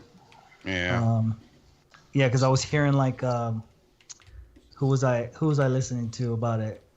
I don't know which leftist person I was like, maybe David Pacman or somebody like, That's you know, not doing a his leftist. thing. Well, yeah, not. Well, You what can is he? literally 'Cause find I cave always- paintings I always with miscategorize literal people full-on now. gangbangs. They knew how to party back He's like then, a right? rad lib, dude. Rad lib, okay, got it. What are you trying to say, Bosch huh? have a lot in common. Yo, what are you trying to say about people in that? the chat who are trickling in, how does my volume sound? It's on Israel's channel too, but he didn't clip Someone it said that my volume was a out little of the bit too low. stream. Okay. I did not see anything. I looked through the titles and I'm You like, guys it are can't all be crystal that over far, here. that long ago. I turned it up a little bit, so hopefully Right. that's enough. This is from the Alright, 19th. so we'll give it like another minute, and then I can introduce the topic. Maybe he titled it in a way to where I didn't But yeah, recognize we it. for sure Or thumbnailed it a certain way. The lockdown is real. Yeah, I know. That's why I always try to be Look at careful. I try to bitch-ass say like propaganda. liberals You know what, I'm gonna put the and like fucking- so-called progressives, right? Because that way I I'm gonna think do this. people who watch my show who are more on that side are like, oh, okay, he said So you can see liberals and bitch-ass so-called propaganda. progressives, right? Because there are progressive people In the chat. and people to that left who are like Getting all tired the of it, or attention. like, you know, when I bring up like trade deals or like bringing jobs home or something like that. There are Stop people who stealing I the know limelight, bro. agree It's my with me time on to those kinds of things. So I don't want to lump them in with the Dude, people I target, I wanna hear like some derpy motherfuckers say AOC that or out like, loud. you know, Schumer. What are you and doing? It's Pelosi my and time to those people. shine. My volume should be good now. For some shit. reason, it got reset to default, but it should be good. Sweet. Oh fuck. All right, so shout out to Ashley. Shout You out heard to me earlier, right? Propaganda. Shout Andrew out to Neil. Anthony, who's also here with us. Ah. So yeah, let's get started. We have a friend here, Israel, who, if it wasn't for him, I wouldn't have made it this far in progressive media and YouTube media. So I recommended. appreciate I didn't him watch for any of it. having me on his show multiple times. We've had a lot of great discussions, a lot of great debates. We met a lot of friends along the way, a lot of other YouTubers. So I just want to start by talking about how I found out about Israel. I would listen to. That'll get him banned from YouTube for saying that. You know what? I really found out about Israel. Like banned. Not the country. Yeah, no. To Nico House. You guys should actually start calling him Izzy, just so you don't get fucking flagged. Anthony already knows he got fucking Google moderator took his fucking his comment down because he said Israel moved to the right. Unfucking real. Yo, I feel bad. It's like imagine like your name is like Germany during like 19. Or Adolf. And one day he had Israel on. You guys were talking about Tulsi. You guys were talking about TYT and how a lot of people on the left on YouTube weren't giving her a fair shot. They were using a lot of corporate media talking points. And then I went to your channel. You were like less than 1,000 subscribers at the time, and Right. you I agreed with a lot of what you said.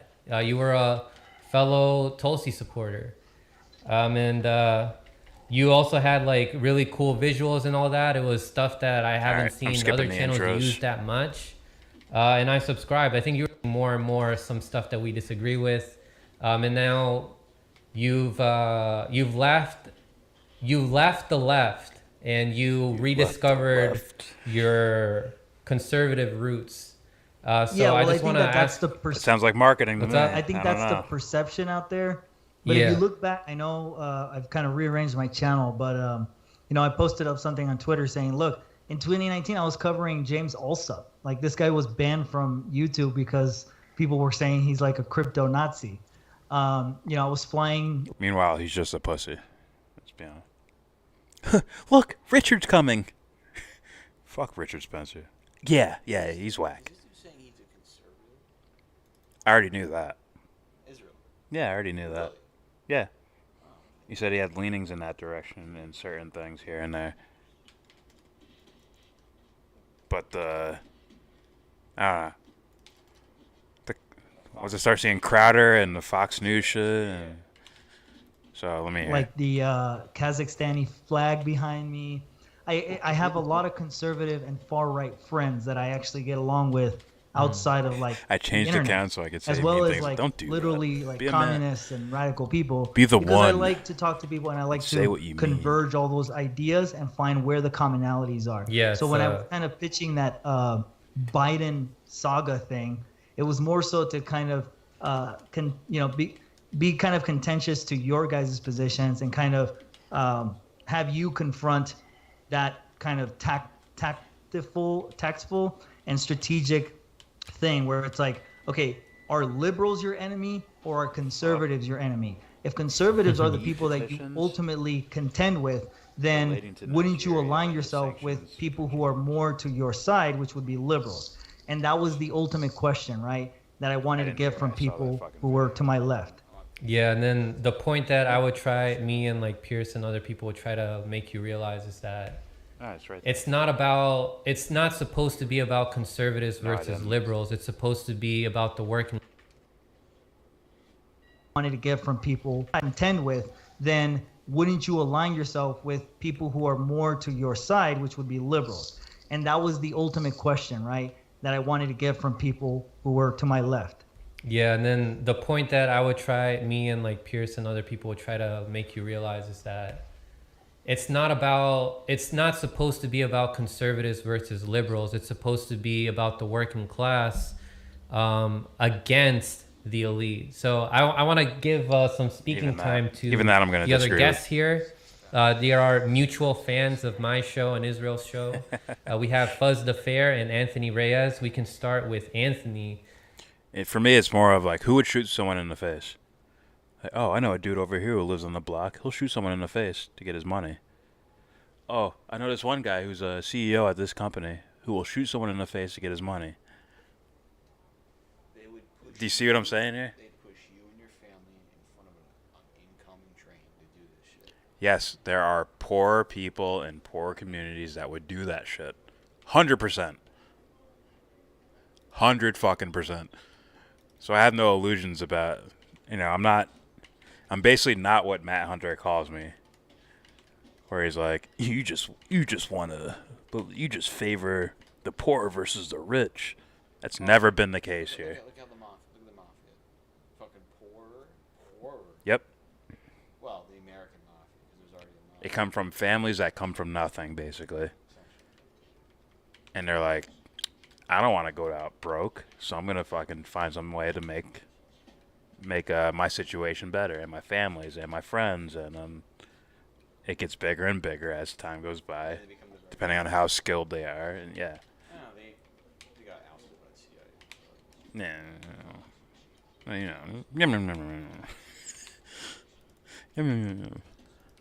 CIA. How do you feel about Israel's new direction in his channel? How did you find Israel, first of all, and then new direction? See, things like that are like, I don't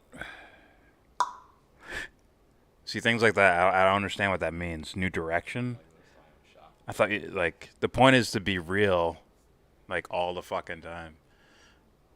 Like even like one of my favorite channels who I disagree with with a lot of shit, Jody's Corner. I bring that up all the time, but I get a sense that he's trying his best to be real.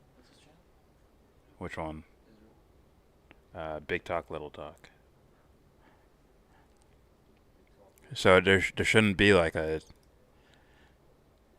new look for my thing, unless it's like aesthetics. If it's like what you actually believe, we should be able to see the whole process. Thus, it's not really like a change. It's more of I'm watching someone go through a process. But it is what it is.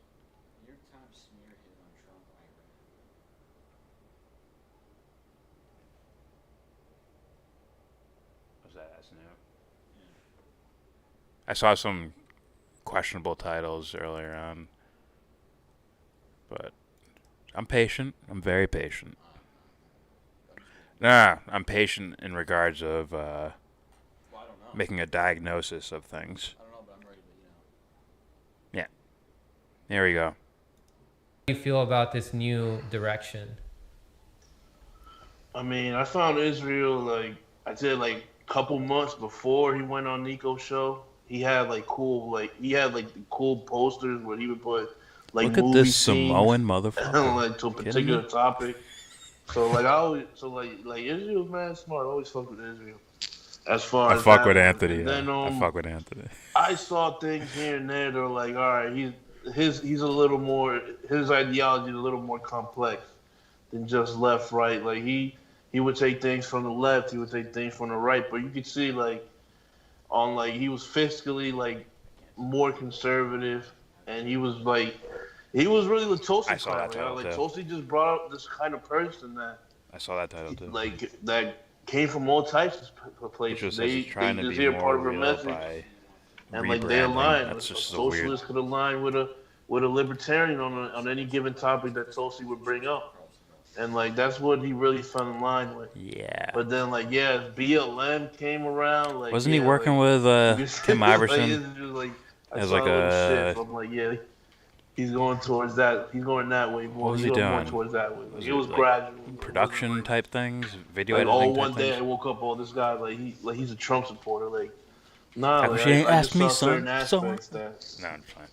covered all. It was broad. Why'd you Covered ask all me, huh? All right, go ahead, Fuzz.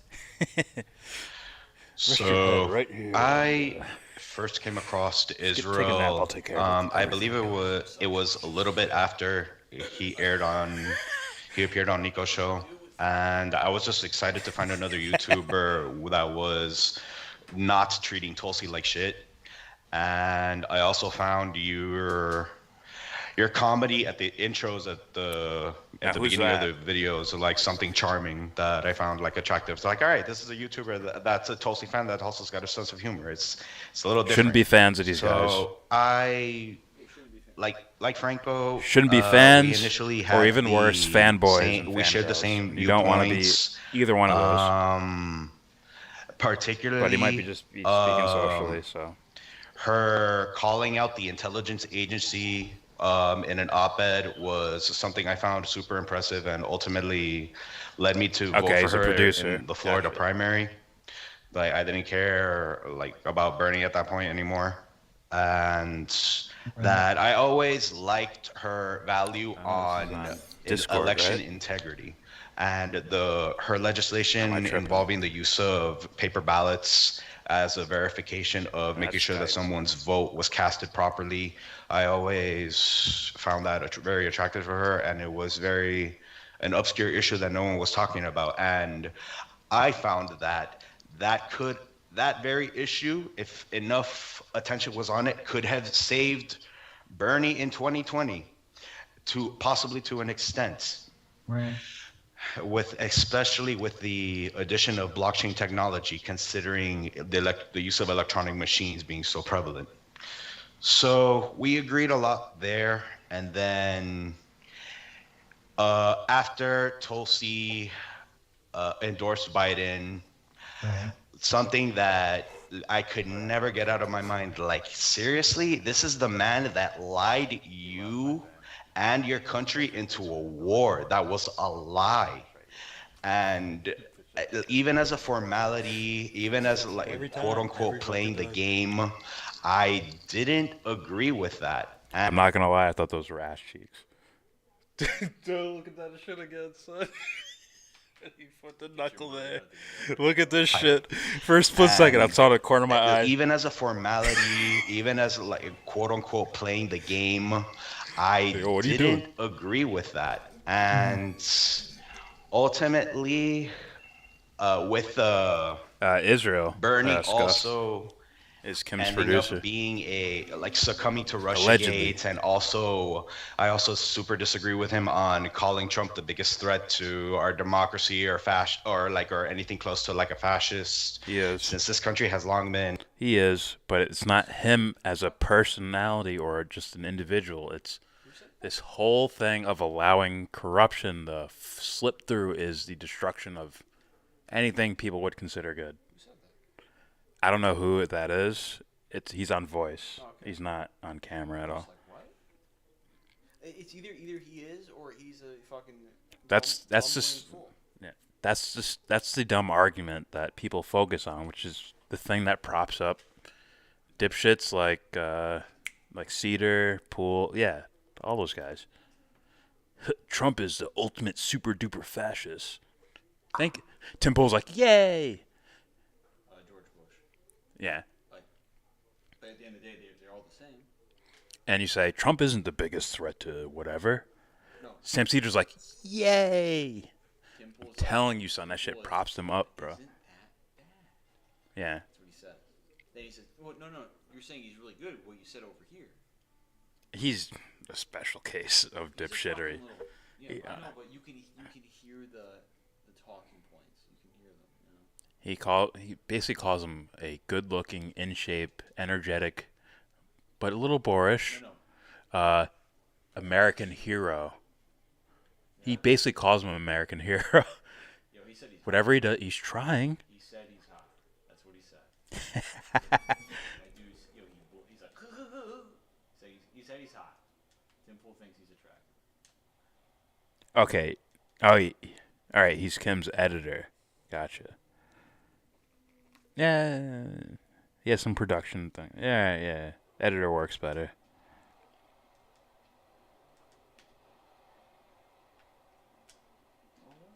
Yeah, Kim's fire. She's fucking beautiful. I'm not gonna lie. She's fucking gorgeous. But so does Anna Kasparian. She's fucking beautiful too. Doesn't mean I won't crap on them. I'm just saying they're lovely. All right, let's move on. Let's move on from this petty shit. It's too petty. All right. And already like into fascist territory, like economically speaking, anyway. But yeah, yeah, and also to this day, I actually, to an extent, agree with you on the perception of Trump being cheated. However, I would attach the useless Russiagates also having a dent on his election chances. And also, again, the use of electronic machines just throwing everything into general uncertainty. So, okay, where we can find a common ground, and it's my intention to blow away your mind this evening and change your perception. Yes. Remember, even Trump's complaints about the election, was it really about electronic machines and shit like that? Did he not parlay turn the argument into it's like illegal immigrants are voting, right? To where he's like pandering to his base so it's like, is he really out to quote unquote fix election integrity or whatever the fuck? Voter fraud, I'm stopping it. See, it's all these Mexicans that are fucking shit up. Like it's. So it's like, as soon as I see shit like that, I'm like, are you guys sure these guys aren't working together? Are you 100% sure that Biden, somewhere behind closed doors, Biden and Trump aren't basically on the same team?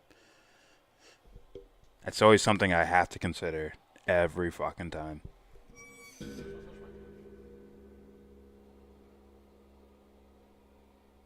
Oh, Jesus, propaganda.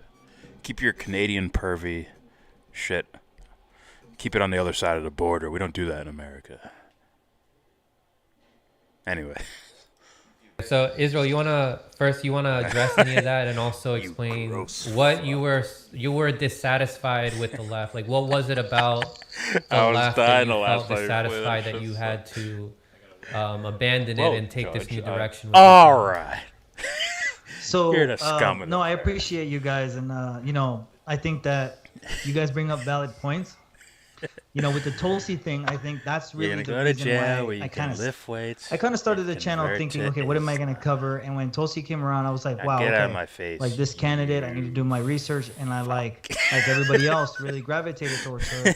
I had conservative principles, but I was also not satisfied with I'd be mad if someone stole that from me. Marco Rubios and those kind of characters on the right. Did, but and I was kind of coming out of college, trying to pay down my debt, which I I was being responsible, conservative in my research, and I like everybody else really gravitated towards her.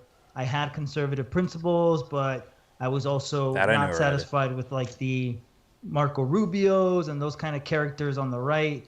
And I was kind of coming out of college, trying to pay down my debt, which I was being responsible with, and I was like, damn, like this is hard. And then I started hearing Tulsi Gabbard's message, and I was like, okay, I have these kind of technical skills, computer skills. Maybe I can do something with that. And so I started making videos about Tulsi, and it really was fun, right? And it's always been kind of fun for me. I've always liked politics, and I was Republican. Like I voted Republican, and I was registered Republican. In what years? But Tulsi Gabbard kind of won me over with her foreign policy, and I wasn't paying attention to the primaries because I didn't think Trump had a chance. Because I still felt like the neocons kind of held the Republican Party. He doesn't like to talk about when it. he started kind of winning, or when he actually won in 2016, I was surprised. But again, I wasn't fully on board with Trump. And a lot of it was just I was buying too much into that liberal media stuff. And I couldn't get on board with that. It wasn't until I did my research and then I started finding these things out. Bernie, it didn't look like he was going to win in 2020. And I started saying, okay, well, everybody seems to be against this guy. Let me look back at who this guy really is. Listen to some of his things he brought up about Japan and how everybody just walks all over us economically. They come here, they can buy America, but we can't buy China. We can't buy all these other places, right? So these are normie, if you ask me, normie talking points.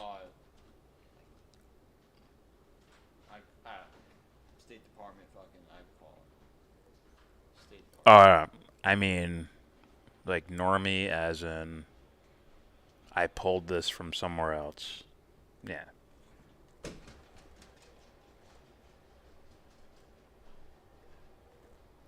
FYI, Israel hasn't streamed since this talk. Okay, well we're getting there. These trade deals are slanted, and he was warning and ringing the bell way back then. And as far as the race baiting thing, I never really buy into that. That's part of my conservative roots. Is just I think race is a distraction. And so when the BLM thing popped off, I just couldn't get with that. So I think what happened is, I was covering Tulsi a lot, and I started exposing, I guess, more of my conservative stuff as the topics started expanding into Black Lives Matter. They started things were being discussed about cultural issues. But I still hold, and my whole rant today was about the progressivism thing, right? So my thing would be for you guys is just progressivism isn't just the left. What would you guys say to that? That progressivism isn't owned saying by Anthony the left. wrecked him here. That's right. Yeah, that's definitely true. And before I throw it over to Anthony and Fuzz, I just want to read some comments here. Ronwell Nagales said, "I met Israel since I like his animation, and I would have loved for him to do Trump versus Gabbard mock debate. Israel credited me and shouted me out on Nina Turner / Linda Sarsour on the once again pack thing. Not sure if you remember that, Israel. And Cat83 said, I agree with Kim Iverson. Populists from the right and the left need to unite the establishment from both Democrats and What Cat means is well-meaning people. If you mean to do morally good, then yes, you should be quote-unquote working together. Right? So it'll get messy, though, so your egos are going to have to take a back seat. I mean the social ego, not the psychological one. The social ego of, I'm right, they're wrong. Destroy.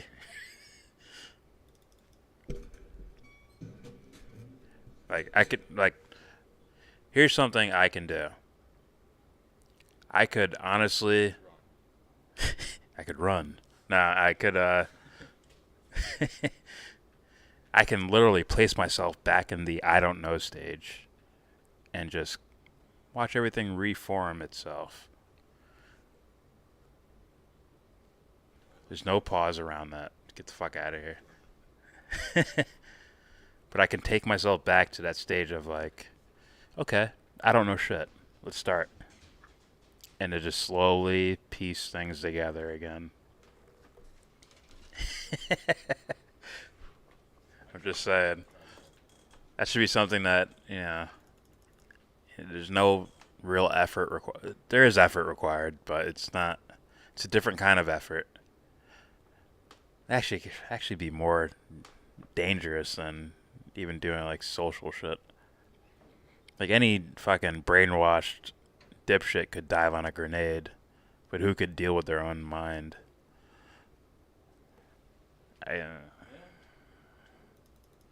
But then like the dude who's too afraid to dive on a grenade, it's like he's actually dealing with his own mind in that moment. Like, fuck, I'm too afraid to do this. Like, oh, that's his mind telling him he's like that. Oh, fuck, this is all I have. If I do this, I die. And no. And it's like, oh, you're dealing with your mind right there. But, yeah. Just saying. It should be well-meaning people more than populist left and populist right. That's how I look at it. But you guys might actually mean that without actually saying it or knowing that you actually mean that. But let's continue. Republicans are for the big corporations and are against the people and small businesses. So I'll throw it over to you, Anthony. You want to address anything that was said by Israel? No, I mean, like... Props gassing. I hear where he's coming from. I'm just saying there's no real reason to align yourself with the Republican Party. That's all I'm saying. Okay, I got you. Yeah. Being like Ryan Christian from the last, like that dude, or Jason Burmas. They say the same things you say. The elections are rigged. These people are anti-science on the liberal side. What do you need? They lean a little right, but then like they'll show compassion for people that are homeless or people that can't pay their health care. Like there's nuance to all these topics. It doesn't just have to be this team. This did me wrong, so I have to join the other team. And I hear what you're saying. Perception is reality, and like there's only so much one can do. But I'm saying like it's like this is WWE. And Republicans they're getting paid by the same people to say the same things and do the same thing, which does not help us at the end of the day. All right, go ahead, Fudge. Go ahead, Fudge. See what she does. Okay, so. All right, I want to approach what I believe a What did you Marxist, major in? Engineering, actual, of course. Well-seasoned, good at math. Red Kinda. Marxist or socialist would say to you, or what the approach is, and how society. Those are all Jordan-approved points, Anthony. Why it is. I like it. So, all right, I want to do an example of. I wish he would have addressed it, though. Right? Shouldn't he address what you just said right there? Because that's a pretty big statement.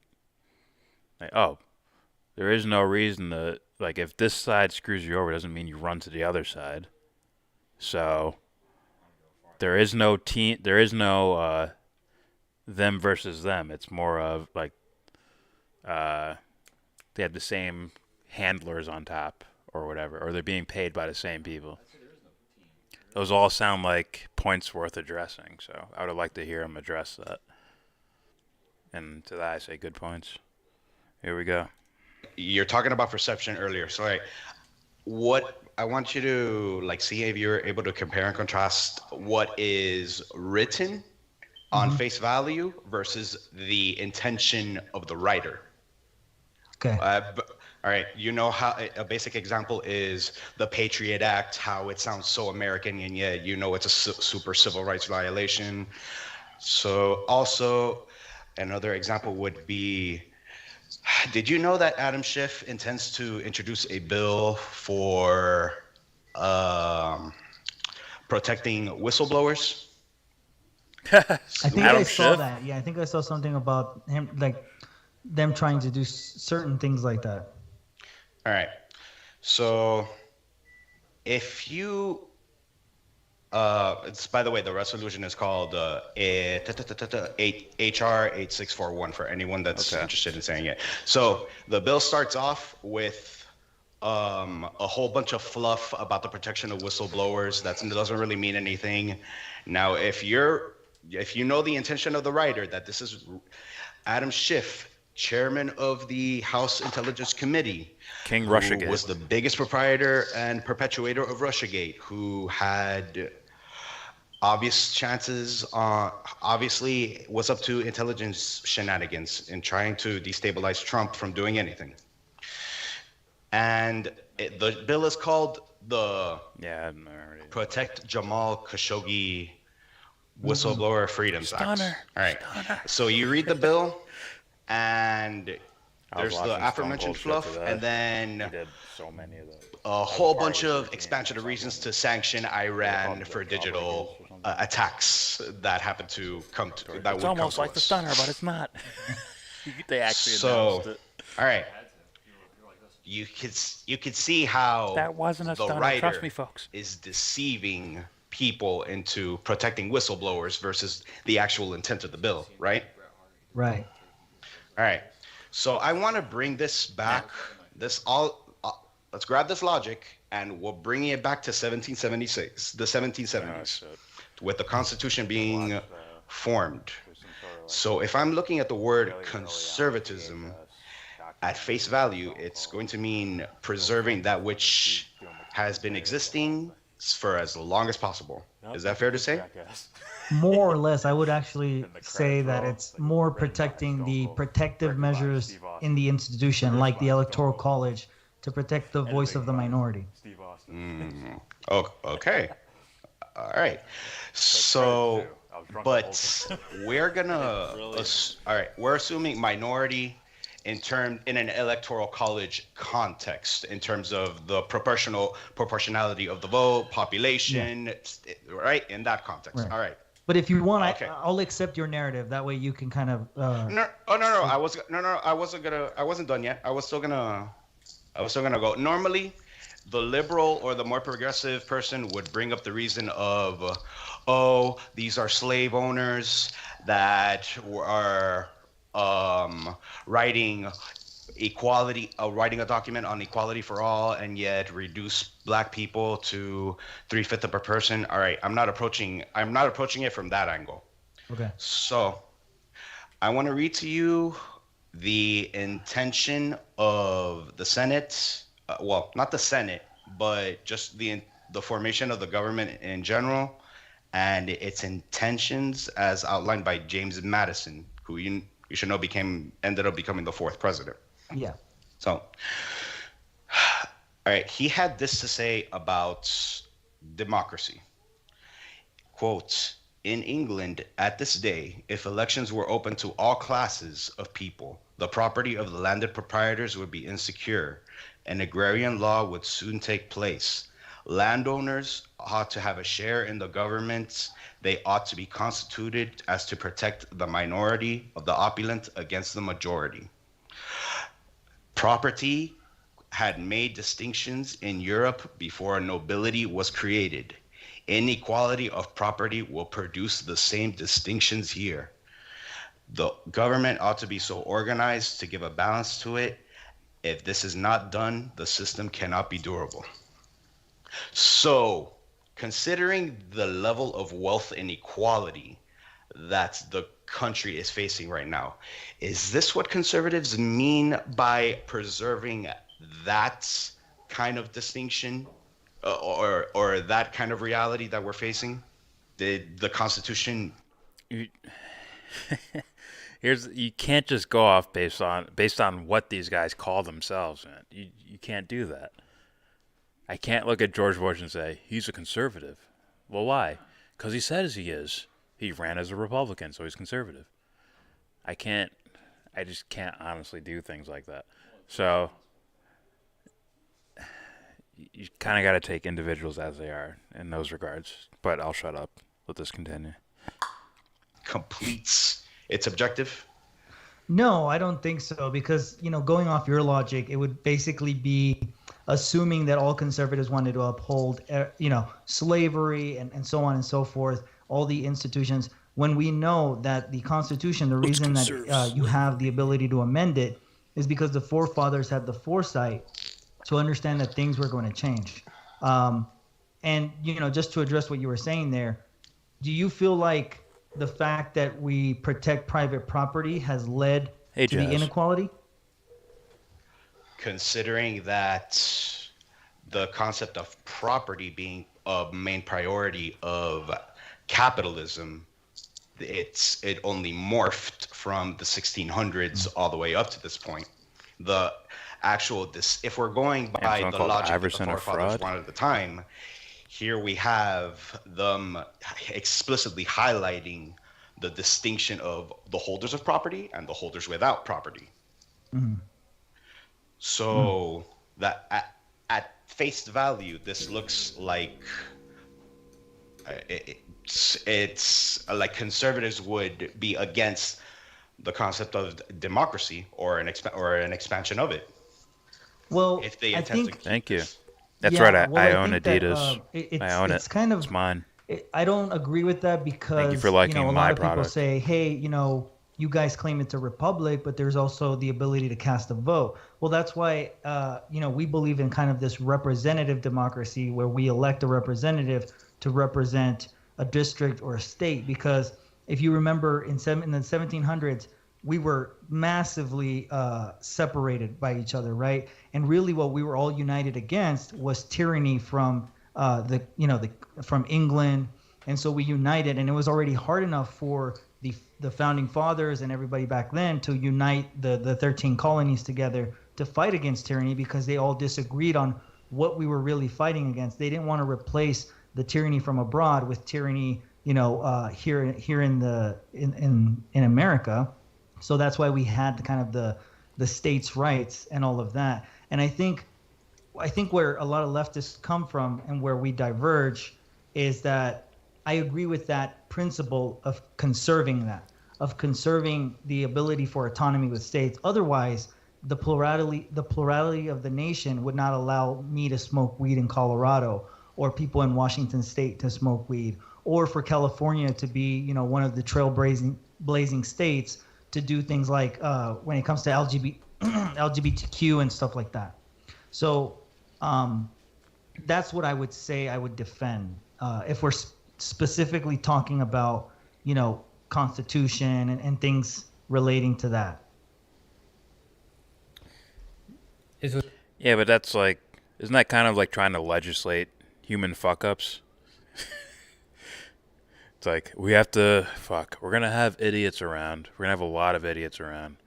We're going to have to deal with them. So we're going to write rules in a book so that they don't, fuck everything up forever.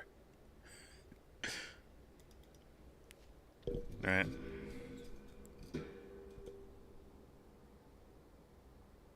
People dunking on Kim in his comments. I like Kim Iverson, kinda. She's beautiful. And very serious. I like that. I should holler someday. Alright, anyways. I'm a perv, forgive me. Do you feel like you had to go back to like supporting the Republicans? Do you think you could have approached this another way by being more post-partisan? Like there's like Anthony brought up a great point, how there's like people like Ryan Christian of The Last American Vagabond, and there's also Jason Burmas. Like they retain a lot of their conservative views, but they see past the illusion of like the right versus left, the Democrat versus Republican paradigm. Yeah, but my question, they seem like they're focused on the corruption things first. Not the way I look at corruption. I look at corruption more of in a philosophical, metaphysical sense. They're looking at the actual social corruption that you can see right in front of you, which I do a little of, but they're a lot more focused on that. And they're probably thinking similar to what I'm thinking, which is like, if you don't get rid of that, then this whole thing is just a dog and pony show. It's not an actual thing. This isn't an actual election if it's two people who are going to move forward with the same corrupt actions. Different styles of the same corrupt action. So there's no point to it. I'm thinking that's what they're thinking. And that's what I call like dumb guy logic. It's like, oh, it's so basic, just some dumb guy could figure that out. It's like, well, okay, you're trying to divvy up cookies, but this asshole over here keeps stealing from the cookie jar. And then you guys end up fighting over one cookie. Like, who's going to get what? Who's going to get the bigger piece of cookie here? It's like, hey, guys, wouldn't it be better off to, call out the guy who's stealing all the cookies by himself instead of you two fighting over this one little piece of cookie? It's dumb guy logic. It's beautiful. My question would be, do you? Because I talk to people all the time. Is I would support if AOC is doing something good in one particular thing and she's vile to me in others. I don't completely put her, dismiss her. And so I think that what happens on the left a lot is, I don't want to say cancel. I don't want to say that the left does a lot of canceling. I mean, other people will. Other people would definitely say that. What I would say is that they're caught up in purity tests in a sense, because what's so wrong with supporting Republicans who are advocating for like that segment about Laura Ingraham, even if it's just them projecting or doing perception. If it gets sunk into the heads of middle-class Americans, white Americans who are more conservative leaning, and now they're pushing from the left on people like AOC, to me that's no different than what leftists claim they're doing with those people themselves. Yeah, but you can supporting caught up in purity tests in a sense, because what's so wrong with supporting Republicans who are advocating for like that segment about Laura Ingraham, even if it's just them projecting or doing perception. If it gets sunk into the heads of middle-class Americans, white Americans who are more conservative leaning, and now they're pushing from the left on people like AOC, to me that's no different than what leftists claim they're doing with those people themselves. Yeah, but you can support these policies that these politicians present without having to be like this big time like Republican supporter or Democrat supporter. You can be an independent and do that. Go ahead, Anthony. I hear you have something to say. No, I'm just thinking like, what was I gonna say? It's like I bring it back to its WWE, bro. Like Laura Ingraham, AOC. At the end of the day, their bills are paid by somewhere tied to corporations. You know what I mean? Like even AOC, she's being paid from the imperialists. She doesn't talk about the imperialists, and so neither does Laura Ingraham. So it's like we're bombing brown people and black people across the whole world, and somehow, and Jason Burns will bring this up. Somehow that's not racist, but we have racism here at home. So then, it's like we could unite around certain topics and bypass both parties, but yet we don't. We're stuck in this red team, blue team, and the Great Reset keeps progressing and progressing on, no matter who's in power, who says what. I think that's a good point. The only thing I would say is that I guess that's where I'm more like realistic, right? Like I take more of a pragmatist position. I think that's what we're getting into, where it's like we diverge in the sense that we may ultimately agree if we were to just sit down, maybe like smoke whatever, and just talk about like what it should look like, right? I think that we would find a lot more consensus. But I think when I talk, I talk in realistic perspectives of like specifically with the pandemic. I'm going to root for the position of the Republicans because I want people to see that, it's not so much that I'm saying, oh, Republicans are always good and you should always align with them. I'm going to cover wherever there's populism. And right now there seems to be a lot of populism developing on the right. And it may have started as just perception. It may have just started as this. But I think perhaps, and I'll ask you guys this, perhaps you guys are maybe like buying too much into the divide as well with the liberal narrative and thinking that, the right are racist and they're all of this. you're going to have those kinds of things because, like you said, Did you hear what he just said? No, hold on. What the freak? He had a video. This fucker had a video, right? Israel? Yeah. Okay. About, it says, Jones warns of the Fauci Dem pandemic, like, plan thing. I saw that video title. Did not watch it, but saw the video Like, title. do you see that shit? And you hear this, it's like, oh no. And I just saw that thumbnail, that Tucker Carlson thing, where it shows AOC, then Tucker. Tucker's like this. AOC's like you know what I mean? Like, oh fuck, I'm not hearing this. Tell me I'm not hearing this. You said, what do you say? The typical liberal narrative that the right is this, right? The right is racist or whatever the fuck. I'm like, is that what you heard him say? That didn't sound like anything like what he was saying. He was saying like, oh, they're both gonna go bomb poor brown and black people across the world. There is no this team versus that team. At least the narrative that keeps being pushed, you could say, by the State Department, because at the end of the day, these fuckers do the same thing overseas as well as domestically. Yeah. You know, and and not to pay attention to fucking window dressing. Yeah. Yeah, you're paying attention to the liberal narrative. You know, that's what you're doing. It's like, what? I hope that's what I heard. Oh. They're always good, and you should always align with them. I'm going to cover wherever there's populism, and right now there seems to be a lot of populism developing on the right, and it may have started as just perception. It may have just started as this, but I think perhaps, and I'll ask you guys this, perhaps you guys are maybe like buying too much into the divide as well with the liberal narrative, and thinking that the right are racist and they're all of this. You're going to have those kinds of things because, like you said, WWE, right? Anthony roll his eyes. Because it's like, what I heard from him is that, like, no, that's the thing that brings people together. Is like looking at two of these fucking charlatan groups, whatever you want to call them, Democrats and Republicans, which I don't even like calling them that. I'd rather call them creepers or whatever. But it's like no. These corrupt assholes over here, us standing like united as well-meaning people, looking at them, that unites us. Like, we don't want creepers to do creepy shit around the world. That should unite people. I don't know how he pulled that into liberals looking at him as racist or something.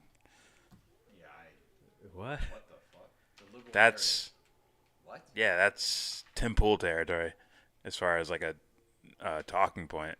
Not saying he's doing it on purpose. I'm saying that is a. Oh yeah, Orange Man bad. Everything's racist. Gotcha. I'm saying I'm gonna go where there's populism. Like, Don't touch me like that. Just take his voice, son. I'm dead. I'm dead. Alright. Fuck you, an ass. Fuck you. Anyways, here we go. Started as just perception. It may have just started as this, but I think perhaps, and I'll ask you guys this, perhaps you guys are maybe like buying too much into the divide as well with the liberal narrative, and thinking that the right are racist and they're all of this. You're going to have those kinds of things because, like you said, WWE, right? That's going to happen. But I think when you look at things a lot deeper, but they were the ones that told you that, so it couldn't conservatives be that they're right buying now into it. are the ones advocating for as if you're not looking at much into the. Yeah, but if they're the ones explaining it, like Anthony was the one who brought up the WWE shit, like as like a whatever metaphor or whatever. It's like, yeah, but he brought that up. So how is he falling for the WWE trap? He's the one who brought it up as like, this is like some narrative bullshit that they're doing. You said there's something deeper beyond that. That's what Let's hear it. Let's hear it. Divide as well with the liberal narrative, and thinking that the right are racist and they're all of this. You're going to have those kinds of things because, like you said, WWE, right? That's going to happen. But I think when you look at things a lot deeper, you find that conservatives right now are the ones advocating for a lot of things like that are populist, a lot of things that, and I think encouraging that and saying Populist doesn't mean good either. Just so everyone knows that. 72% supported the Iraq War. Yeah. Populist doesn't mean good. Hey, people support Obama for a little while. It means, I look at populist in a way of like, if you have a, whatever, a politician or a leader, a thought leader, whatever the fuck, and they smell like normies.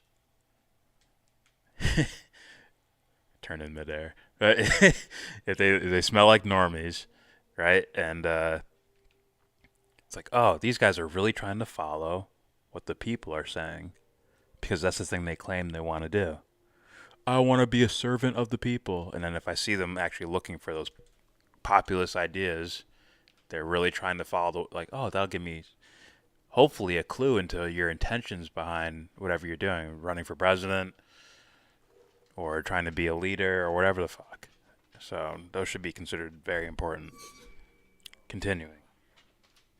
You know, whenever they say things like maybe Facebook should not be in the business of censoring and deciding, you know, who gets to be on the platform and not, and what's deemed a violation and what's not deemed a violation. I think that I don't see the problem with saying, okay, that's good. Republicans are doing a good job here. And at the end of the day, we do have a two-party system. And I know that's unfortunate, but, you know, that's just the reality right now. And I don't see the third-party viability, I think, as... I wasn't even listening, I'm sorry. I was reading the comments, sorry. This is where I'd ask, what do you think I meant by the whole WWE metaphor? What do you think I mean by that? Well, let's see if you fucking, like, you know, have an idea. I know what you're saying. Do you? What do you think I meant? I'm going to play it back because I didn't hear it. I was looking at a comment. Oh, okay. The Tim Pool video. Your fan request, actually. Your video. Where there's like a gang rape happening and Trump walks in. Oh, let me get some of that. Well, look, he didn't start it. Someone else started it. He came last. I swear to God. He wasn't aware. He thought there was consent. He did it for America. All right. I hear this back again. Look how boorish. on the platform and not, and what's deemed a violation and what's not deemed a violation. I think that I don't see the problem with saying, okay, look how much that's ground he good. covers. Republicans are doing a good job here. And at the end of the day, and what's not deemed a violation. I think that I don't see the problem with saying, okay, that's good. Republicans are doing a good job here. And at the end of the day, we do have a two-party system. And I know that's unfortunate, but, you know, that's just the reality right now. And I don't see the third-party viability, I think, as much as you guys do. Yeah, but... Well, there's the thing, though. Once again, it sounds just like the David Pakman-Bosch fucking conversation, where it's like, that's not practical. You can't just fix things overnight. We're not talking about that. Even if, at the end of the day, you end up having 2 or 3 parties or whatever the fuck, or 2 main parties, it's like, could you at least go with someone who doesn't kill kids? Or who would never even dream of trying to kill kids? Or dream of starting a war? Could you do that? So it's like, that can happen overnight. But these fuckers they trick you into thinking that, well, you have to have this child killer, because this one's a worse child killer. So no matter what, you have to have a child killer as your president. No matter what. That's the fucking trick. But what if we say fuck them both? That's not realistic. Get out. We're about 30 years away from that. We have to be practical. So all the kids that are going to die in between, they have to die. Yo, this dude's a dork. You said you're a dork. I don't know if it was Franco or Anthony or one of the other guys about the counter. And I don't see the third-party viability, I think, as much as you guys do. Yeah, but you can also be an independent without supporting like a third party. Like you can support these policies Franco. that the Republicans are putting forth, like for example when it comes to our freedom of speech online. But at the end of the day, the majority of the party represents their donors, just like with the Democrats. Now, this is I don't want to say good point because I don't know exactly what Franco means by it, but I can see where I would take this and run. It's like, oh, okay. So you support this idea, which means it has nothing to do with this fucking party. Because this party, even though they claim on the surface to support whatever free speech on the internet or whatever, it's like they still do this. They still support whatever, the Syrian war or something like that. It's like, oh, so you're not in support of the party. You're in support of this particular idea. Thus, it has nothing to do with the fucking party. Thus, you can throw the fucking party away. It's not a real thing. It's what is it really? The Republican Party.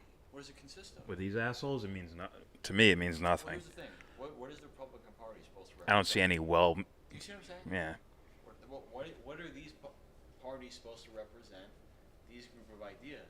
Okay, as shallow as that is, do these people, or at least the majority, represent those ideas? No, they don't. Which is why a majority of them, at least in hierarchy, are neoliberals or neoconservatives. But at the end of the day, they're the same thing. They tell me the difference between the two. Really, go ahead. Yeah. Mr. Realist over here. I get what you're saying, but Yeah. I got you. I got a soft spot for everyone. I do. Look at this an ass. This ass. An ass in our chat. Yep, I do. I do. Look at an ass.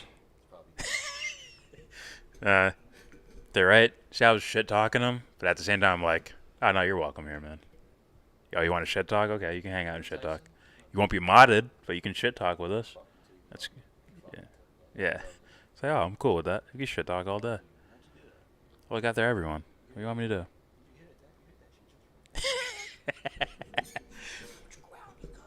do?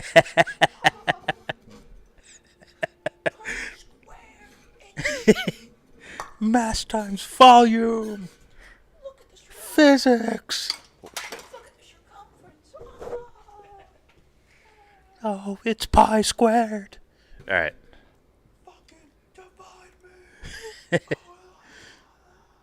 Turn me into fractions. All right, here we go. Yeah, but I think that there's enough pushback on the left, and I think right now what's developing is on the right. I think right now the party of the Republican Party needs the oxygen more than the Democratic Party does. Okay, I don't know what that means. Kind of this voice. It was going right.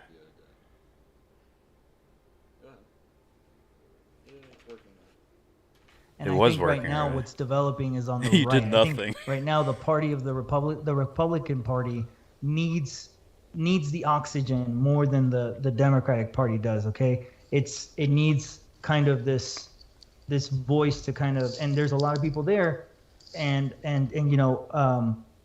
I do think that eventually more working class people are going to join the Republican Party than the Democratic Party. Remember, we all started supporting Democratic candidates. So I think it's also kind of worth noting that we all on here on this call, we were supporting the Democrats. Tulsi Gabbard was a Democrat, y'all. So, they can easily put that on us. That's a weird statement. What is going on here? That's a very weird statement. Just remember, we all supported a Democrat. Why are you doing that, man? That I don't understand. But, yeah. I was gonna bring up an example, basically like what they're talking about. Like, give Republicans some air to talk or whatever. It's like it shouldn't be about parties at all, man. It's like if someone's like, okay, we need to cure cancer, and we can do so by bombing Iran. It's like, what? So you just say, I need to cure cancer. Okay. Bomb Iran. No. You just left with cure cancer. That's it. Okay, how do we do that? Bombing Iran is not a fucking solution I'm going with. And you just look for dumb guy logic. I'm just throwing it out there. And say, it's funny that you guys are criticizing Israel about supporting Republicans when our entire content. So, they can easily put that on us and say, it's funny that you guys are criticizing Israel about supporting Republicans when our entire content and a lot of us was all operating within the Democratic Party, because I guess we can say we all had hope back then, and now we're more nihilistic about those candidates that ran. We see Andrew Yang shilling hard to put himself in a position with the Biden administration. That's disappointing, I'm sure, for you guys. And seeing Tulsi Gabbard kind of praise Joe Biden on certain things. So, we all kind of started there, and now we're in different positions where I see Tulsi working more with Republicans. I see people like certain Republicans like Thomas Gates or whatever his name is on the Republican side being more libertarian and kind of reflecting those kinds of things. And so yeah, what would you guys say to that? We all kind of did start with supporting Democrats, didn't we? That's fair. Well, Israel, my thing is, where is this populism? Gates, Massey, they're two people. We still got Lindsey Graham. We still got Mitch. Like, what? Yeah. How much has they just lost Trump? Like, what? This is a massive blow. Like, maybe he could come back and run in 4 years. It looks like the Bush people are trying to take control over the Republican Party again. I agree with you. I think they've been there. I think Trump is Bush fucking policy. Who is John Bolton? What's his name? Fucking Raytheon?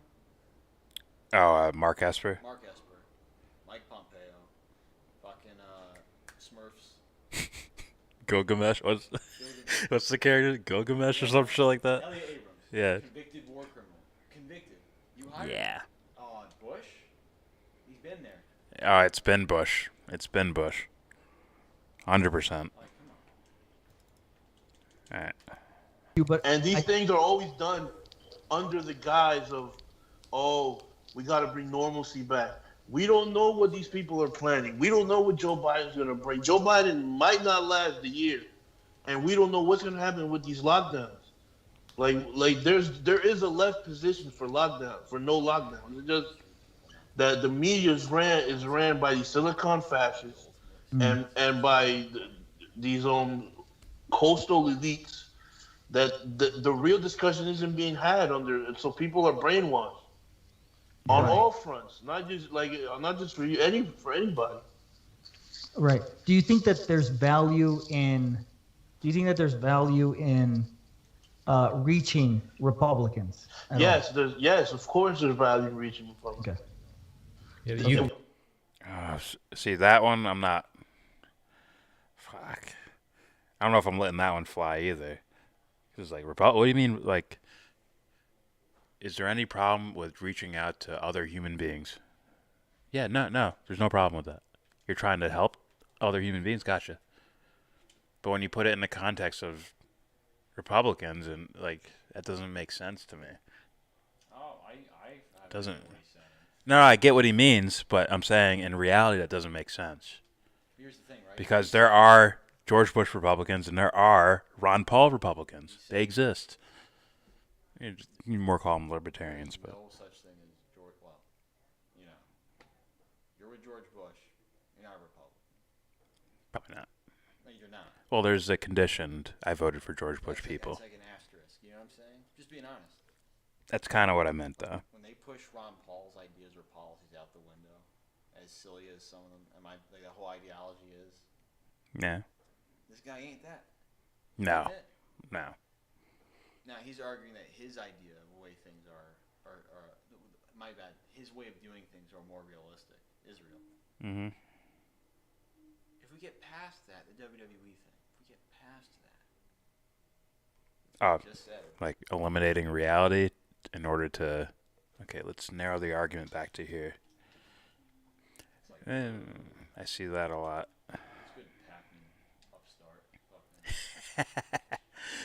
I'm not quite going there yet, but let's hear more. We're all on a path, like Steve. We're all on a path. Some of us are way in the back. Some of us. Say that again? Yes, of course there's value in reaching Republicans. Nah. We're all on a path, like Steve.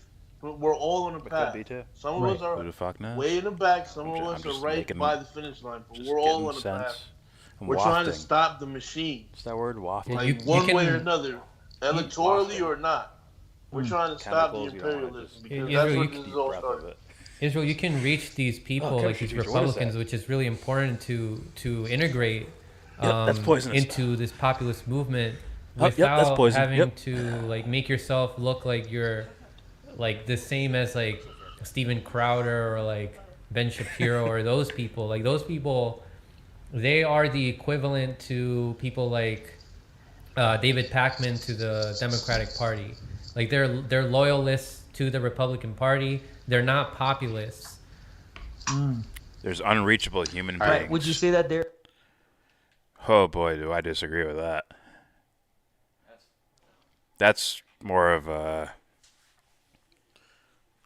trying to be socially practical, right? As in, I can't fly to China and reach this particular human being. Okay, I get that. But as far as like, if I actually had the opportunity to meet every single, they can all get got. They can all get got. Can I say that? Got. They can all. Yeah. They can all fucking get got. Why? Because we apparently we all have psyches. Apparently. And so even like asking certain questions, like if those are like eyes glazed over when you ask them, and it's like, huh, this person might be psychopathic or sociopathic. Like, yeah, everything's a tell. Every fucking thing's a tell. Just saying, in the realm of psychology, everything's a fucking tell. By your by your answers and non-answers. Some will take longer than others. Some will be immediate because they wear their fucking hearts on their sleeve. The more, built up ego tower type people, those will be a little more difficult. But everyone can be reached to some degree. But once again, you're probably talking about geography and time zones and shit like that. That's what I assume you're talking about. I hope you don't mean certain people ideologically cannot be reached. Like, no. You're adding social shit as in, oh, this person can be reached, it's just, they'll just walk out of the room and run away. Okay, I got you. They can't be reached, quote unquote. But if they were like, no choice but to be there, and you gave them a couple minutes to settle in and really get into it, it's like, yeah, everyone can be reached. Pause. I trick them, I just slip something in the drink, and then, things happen. Sometimes you wake up in the morning, you don't know what happened last night. Things happen. I'm just playing. There we go. But okay, so would you say that these You people cover so much oftentimes sing the same song that You're further mass. leftists do about liberals? It's massive. So, all right, I want to address I know it's not really the answer to your question, but I don't really know how to answer that one. But I want to ask you, what would you say that the most radical agenda you have ever heard in politics would have been called Bernie's Nordic model of planning? Would you say that is considered like the most radical left position? No, that you've ever heard? definitely not. I mean, I think that it is radical, considering how conservative our country is. I think we can all agree on that. Like, it was pretty radical for your typical American. Okay, so what if I were to tell you that one doesn't bother me at all. I would oppose that model for the same reason that you would, and that is for war. No, that I would say. So, your typical were American you just aware that in Denmark, as of 2017, for what I'm saying, but 1 in 10 children live in poverty? And that Danish-owned companies were providing security equipment to Israeli bank prisons that were accused of torturing Palestinians, including children, and providing security for border checkpoints, funded by the Bill and Melinda Gates Foundation, by the way. And it also killed a 15-year-old child was killed in the UK as a result of negligence. Sweden has weapons manufacturing. Their Raytheon and Boeing equivalent is named Saab Bofors, and they have an involvement in perpetuating the Yemen civil war. So, mistake number one for like anyone that's calling themselves like a socialist, if you're advocating for the Swedish model, you're basically calling for social imperialism. So just for our mutual like agreement in wanting no war, like this. I was listening to In and Out, but it's like anyone calling for the socialist, like socialism of Sweden. It sounds like is that a talking point? So that way we don't have to talk about like as far as policies they've implemented that aren't working. Without corruption here. All right. It's like saying adding in certain context that isn't appropriate context for what you're trying to say. Like, this policy on its own works this way, but what you're also adding in is, well, Swedish blah blah blah like to kill these people. Instead of, but no, I meant like this does this idea work? I'm not advocating for Sweden. It's no different than I'm advocating for this particular thing. It's no different than this Bernie idea. talking about Cuba's like a literacy program. Yeah. You like Cuba? It's like, did I say that? I said their literacy program. Yeah. Yeah, that's exactly it, actually. This model should be opposed. No, I want to say also, this brings me back to the post-partisan shit. See, a guy like you, Israel, you care about war. You were part of this. Yeah. You are more left than someone called Vosh, who doesn't talk about imperialism except to push a CIA talking point. So you can see where we're being ultra-left and all these things diverge into each other. A lot of the time. A lot of things you think you aren't left. You are way more left on than half of these bread tube guys or David Dole. Like you talk about things. These people talk about trooper draw, and you don't talk about it in an arbitrary way. You talk about it in a way where you want this to happen. What a whack YouTuber. So then, I don't say there's a whack lot human. of I don't know aspects him where like that. you don't fit. Like you fit more in this post-partisan shit. He's a mode. whack YouTuber. Yeah. Like something that neither party is giving you. By the way, for just giving a shit alone. You talk about it in an arbitrary way. You talk about it in a way where you want this to happen. So then, there's a lot of aspects where you don't fit. Like you fit more in this post-partisan shit mode. Yeah. Like something that neither party is giving you. By the way, for just giving a shit alone about election integrity, you're already to the left of Kyle Kalinske, Sam Cedar, TYT, and so the list goes on. Humanist Report. Exactly. I don't like putting positives in political paradigms either. I don't like saying like Dore does that and we complain about it. Like, oh, this policy, it's good. It's to the left. It's like, fuck out of here, man. I don't like doing that shit either. I get it, but at the same time, it's like I could never say, yeah, this not killing kid things, that's to the left. I could never say that shit. Not honestly, man. Not for me. What? Hey, man, where's the guy who's like, yo, that shit's wrong, son? Where's that dude at? He's not practical. Yo, this is right and that shit's wrong. He wasn't logically he wasn't living in reality.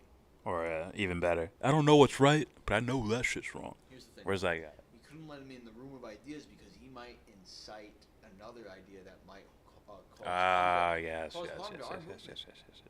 True that. And what if the fucking moon lands in Lake Michigan? Now, if you'll excuse me. His fucking his rage, man. That shit's so funny. His like spurts of rage, but it comes off as comedy, but it's also rage. You can tell it's rage. It's like, what if this? What if this? What if that? What if the fucking moon lands in Lake Michigan? Son. I'm like, he embarrassed you, son. Like, Cedar, you got embarrassed because this dude can talk better shit than you.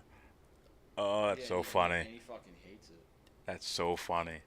Like, oh, this guy's more funny than you, and people like him more. And he's right. And he's closer to being right than you are, in my opinion. All right. You're more, technically more left than they are. No, yeah, I understand where you're coming from. I just wanted to address two quick points, right? There's a difference between being conservative and Republican, right? Like, I consider myself a conservative who has progressive ideals. And I do... Look at you, Red Sea socialist, spamming the comment section. Sorry. Do right now align more with some of the rhetoric that the Republican Party is saying. This is the same rhetoric that seems to me more familiar with the Tulsi Gabbard style of rhetoric. Fairer elections, right? Calling for those election things. Right now, the Democrats are not doing that. The people you guys mentioned that are supposedly representative of the left, those people are not saying it. They're actually calling for the opposite. They're calling for just kind of not doing that, accepting that we have these voting machines, not questioning that. Why do we even have these things, right? And not bringing up these kinds of things. So I want to find these kinds of people in the Republican Party because I guess you can say that I think right now the reality is that we have to try to bring the best that these two parties have and put the pressures on there.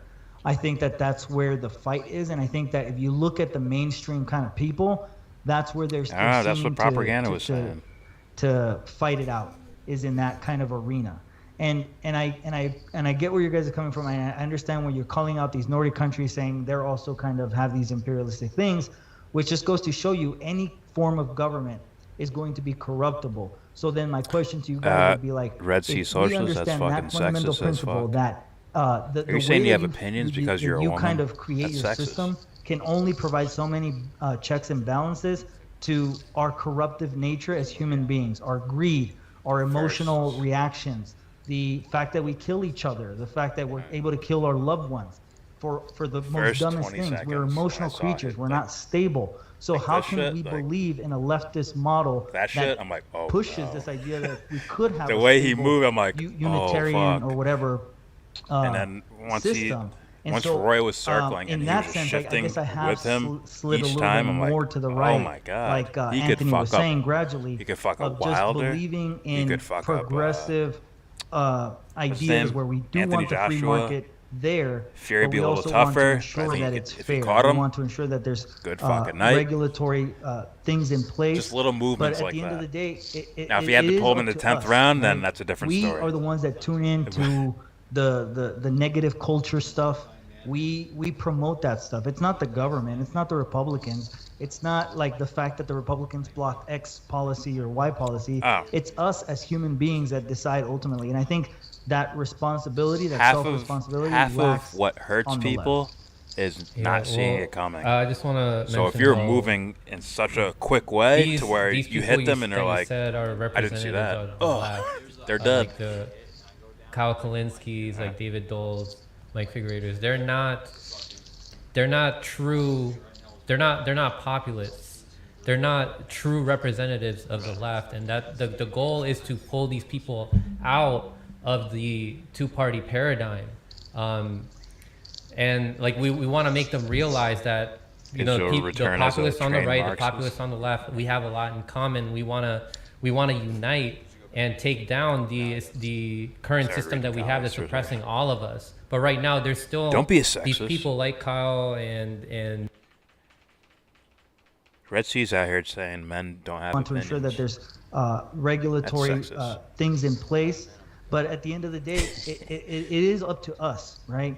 We are the ones that tune into the negative culture stuff, we promote that stuff. It's not the government. It's not the Republicans. It's not like the fact that the Republicans blocked X policy or Y policy. It's us as human beings that decide ultimately. And I think that responsibility, that Should be that self-responsibility, way. lacks on the left. Yeah, well, I just want to mention how. That's an uphill fucking argument. Good luck. That's an uphill on it's fucking ice and mud at the same time. You're not getting up that hill, basically. You're not making that fucking case. That's a weird one too. We're all human beings.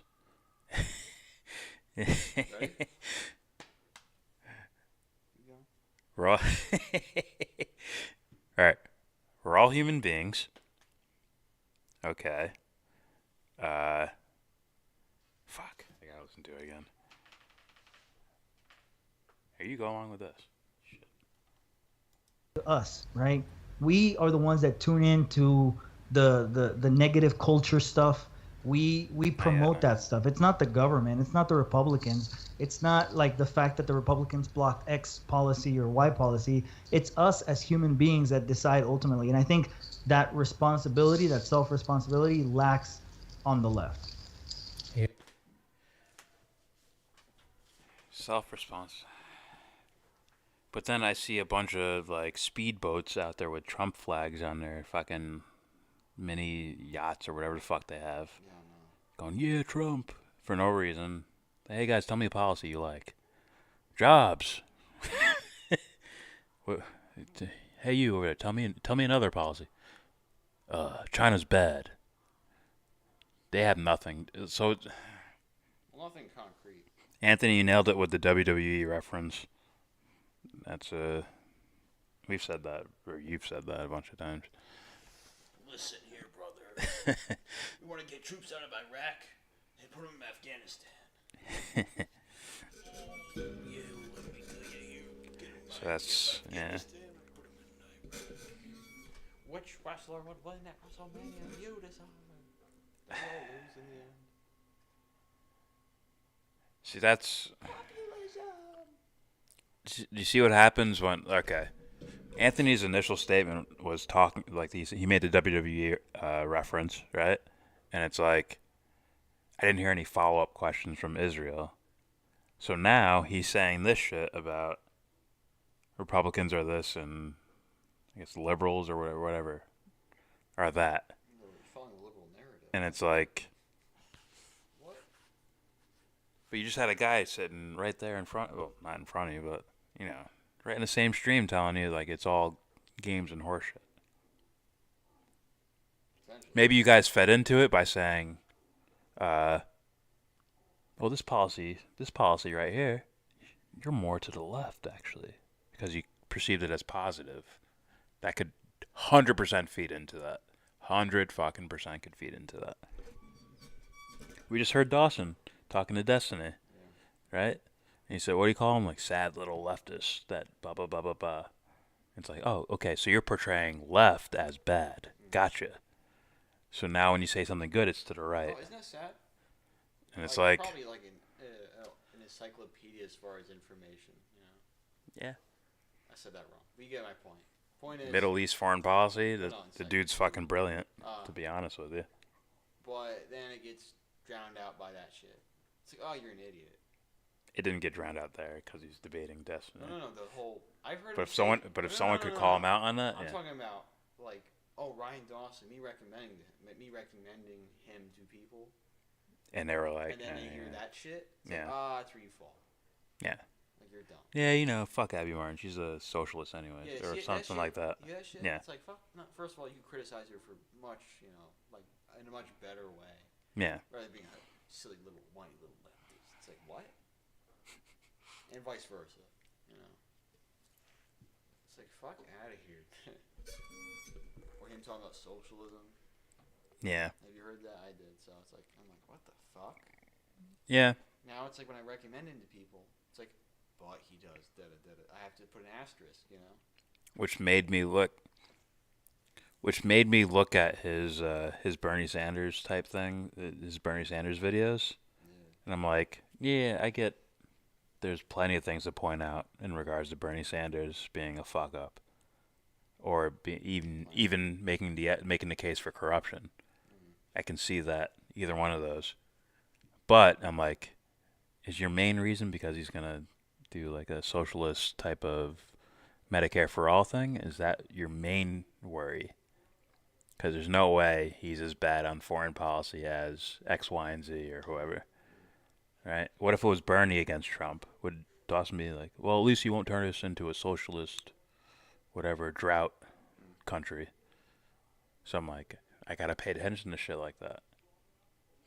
Let's make a diagnosis. And I brought it up before, his arguments for morality are dog shit. Not well thought out enough. Or he just couldn't think of anything at the time. Yeah. But if I had to guess, it's not as well thought out. Imperialism isn't a moral... Excuse me, I have bad eyesight. Imperialism isn't a moral failing, it's a world system. The exploiter nations are tied through the war economy. That's a moral failing, isn't it? Am I tripping? Are they doing it by accident? Are you saying they're accidentally taking over countries or accidentally bombing people? By accident. Yes, context. Well, real quick, let me make a case here. Let me make a case. Okay, if you're saying that they're accidentally, like by mistake, they're bombing the... Fuck, I can't even make that case, can I? Let's do this, ready? Can I make that case? Because you see, the baby's in incubate. That's always one you bring up.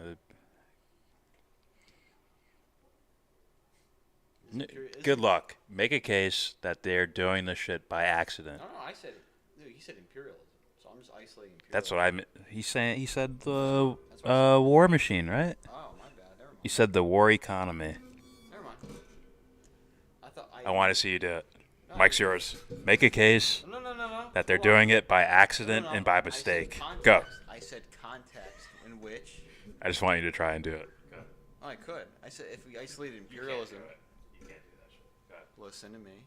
I was trying to say... Alright, you're doing the same thing you do on Call of Duty. You interrupt me all goddamn day. Now let me establish what I thought I heard. I didn't hear war economy. I just thought I heard imperialism. I'm like, oh, nothing wrong with that. Okay. That's it. Make a case that they're doing the wars by accident. Oh, I didn't say that. Or by mistake. I didn't imply that. I'm not saying you did. I still want to lawyer it up. Go ahead, Dershowitz. Go ahead, do it. Oh, you want me to pretend? Yes, make a case. Alright, let me hear that again. Make a case that these war actions that our country continuously does are by mistake or by accident or something like that. By mistake or by accident? Like they accidentally bombed Syria here. Because of bad intelligence or something. Okay. Well, you see that I would say the Trump administration is listening to the wrong people. The same people that have been around the Clinton and the Biden the Clinton and the Obama-Biden administrations. You know, I mean, the Pentagon just released this the other day, right? These reports of like false central intelligence agencies giving us wrong reports about where the terrorists might be, what's going on in these regions and their borders and the allies that are allegedly getting these funds. I mean, so you're saying this has happened multiple times where they got bad information from these baddies at the deep state. I'm trying to say that there's probably an incentive to lie to the president that we might be able to... No. What? You got to make the case that it's a mistake and it's by accident. No, I establish that again, and then I go back and double down. You can't do it. It's a tap, verbal tap. What are you talking about? He can't do it. Moving on. I'm doing this. He can't do it. He can't do it. Are you serious? It can't be done. What you're supposed to do, if I'm Dershowitz here, I bring back what I just Oops, said. Iraq War. Oops. No. You can't do it. I'm not being listened to. You can't do it. I'm not being listened to. You can't do it. You go back and you establish what you just said, and then you apply it again, and you say something else. That's how those guys do it. But they'd have to tell everyone that they're making the same mistake over and over again, which isn't believable. You just reframe it. It's going to sound dog shit. That's the way they do it. But it's not believable. For you, yeah. It's like, we got bad intelligence. Yeah, but you did it again. We got worse intelligence that time. It's like, fuck. Come on, son. What you do is you say, you establish you have bad intelligence, right? Yeah. Then you say this. What are their motives? And you tie them into this new enemy over here.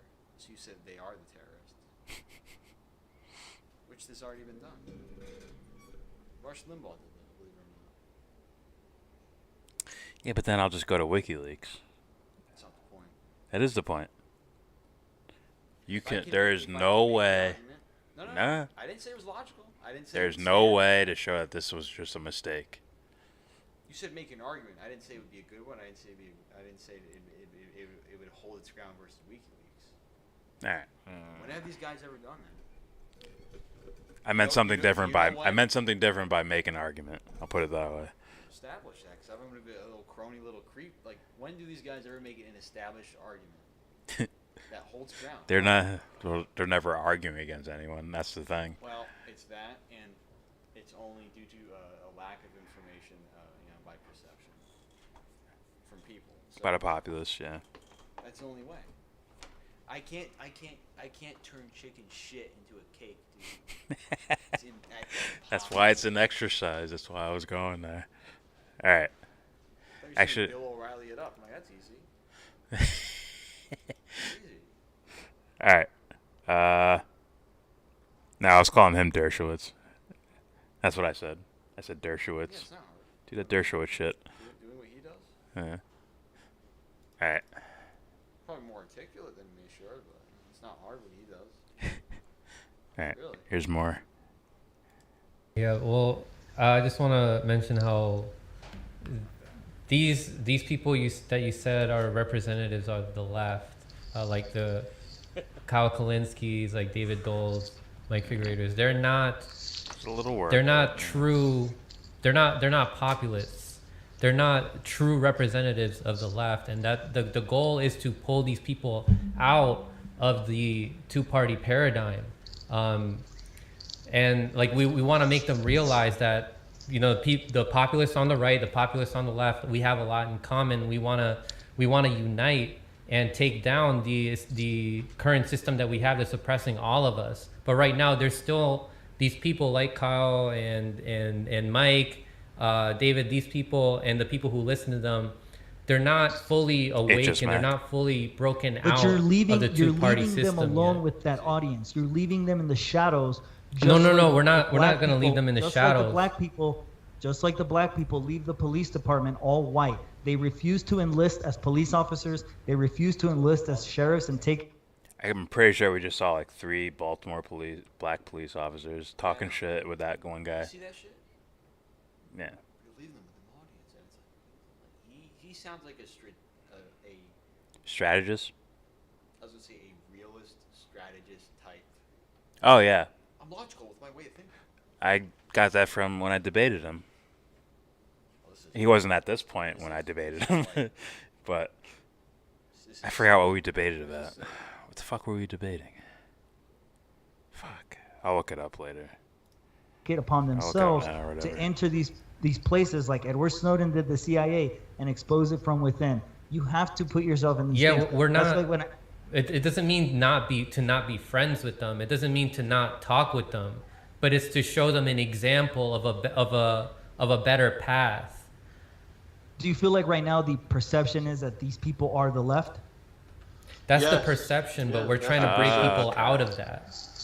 Okay. Yeah. So you're trying to break people out of that, but you don't agree that the infiltration of the Democratic Party will work. It hasn't shown to be work. Right. Since Clinton. Clinton had destroyed it. With the Democratic Leadership Council being formed by Clinton, the initial. I don't agree that the infiltration of the Democratic Party will work. It hasn't shown to be work.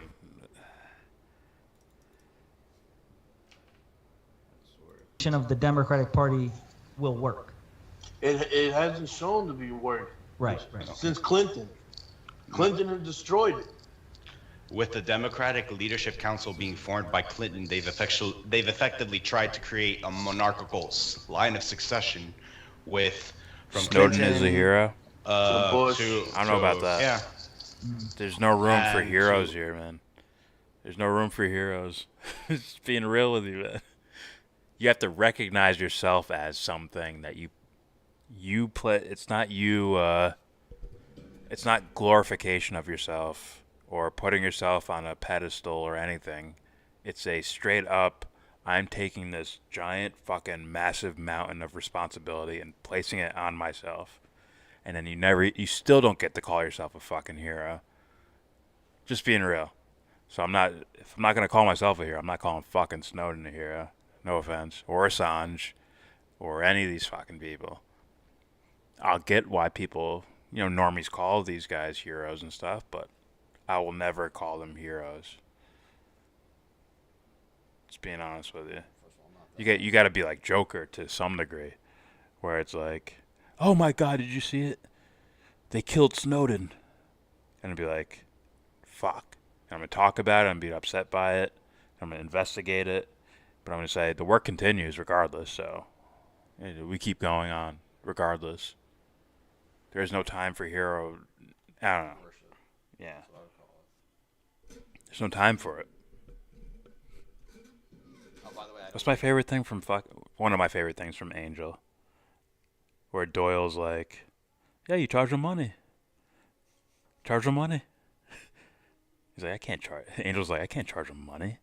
He's watching from a film perspective. He's an actual hero. But he's like, I can't charge people money. He's like, yeah, they won't look at you. You have to charge them money so they don't look at you like you're fucking Jesus. They're not worshiping you when you're done doing the work you're supposed to be doing anyways. You're just like, oh. You say, oh my God, you saved my life. $10.99. $20.99. Whatever the fuck. He still was like, don't worry about it. Yeah. But at the same time, he's promoted as a bit like, oh. What?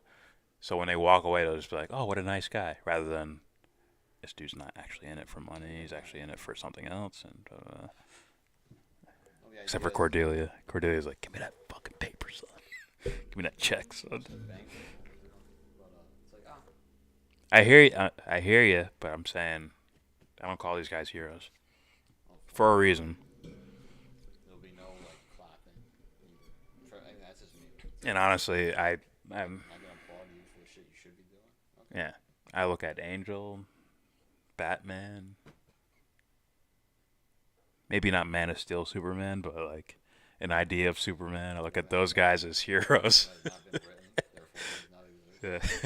Jesus, Neo, V. I look at these characters as heroes because I'm getting their life story right there. I know the whole fucking story. It's right in front of me. So I get to call them heroes. But other people, I can't even call myself a fucking hero.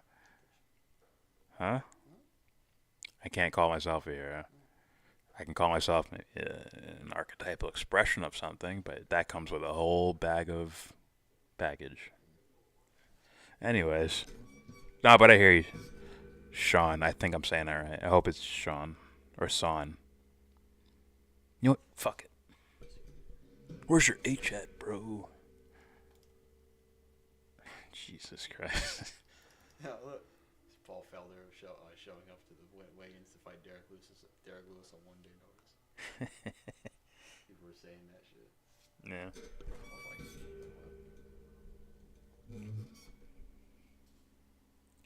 DC white supremacist stories. Yeah, that's what I meant. Anthony Smith won. He was the headline, wasn't he? Replacement. Yeah. Also, Obama, who momentarily That looked dude like he should was take way disrupting more things, time. but then he picked Joe Fuck, Biden not too and long figured he ago. was going to play ball. Take way more So, time and really train some certain things. first of all, How old on is he? your argument 30? that the current reality is the only thing that must be accepted, how was this question confronted when the monarchy has been in place since 1066 and England had ruled over everything, and that was everybody's way of life. So for progression to have happened, your logic had to have been destroyed to get to the point that we are now.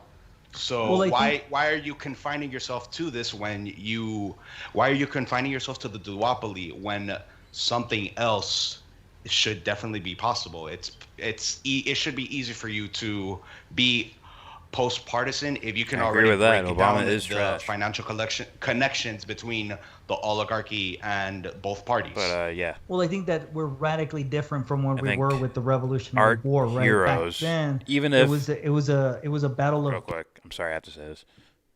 Even if the original writers of Batman were like, he's a white supremacist, we're gonna write him this exact way.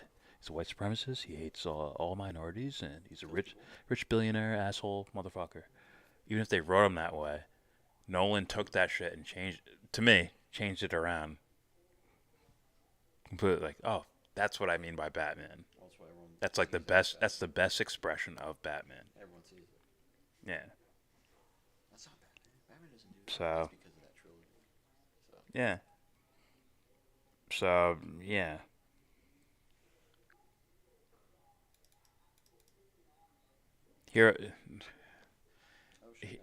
Hero, it's like an archetype, and you can recognize it in art because the artist controls everything. The artist can make Superman show up at the nick of time to save someone. The artist can control that. That's why you can just egotistically say that's a fucking hero right there, because you get to see their thought process. Whatever. You get it. Getting these colonies together for one goal. Wait. What do you think about the Snyder Cut? I want to answer this because I don't get asked. I don't know. What do you think about the Snyder Cut of Justice League that's supposed to be coming out? I'm not gonna say ass yet.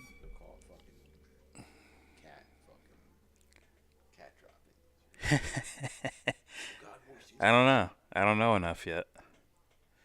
What I'm hearing is mainly from Jody's corner. But what I hear, he's biased against that shit. So I know how to listen to him with a grain of salt. But at the same time, there is increases in budget. There's new scenes showing up. There's new characters that weren't in the original thing. That Jared Leto Joker. Oh, good God. Oh, that's the worst thing ever.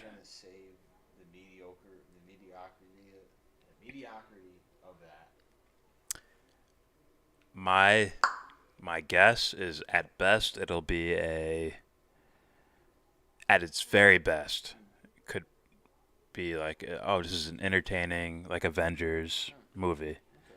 It's not going to touch the Nolan trilogy. It's not going to touch The Matrix. It's not going to touch... At its very best, it'll be like a really good popcorn movie. Did you buy those pants for money? Yep.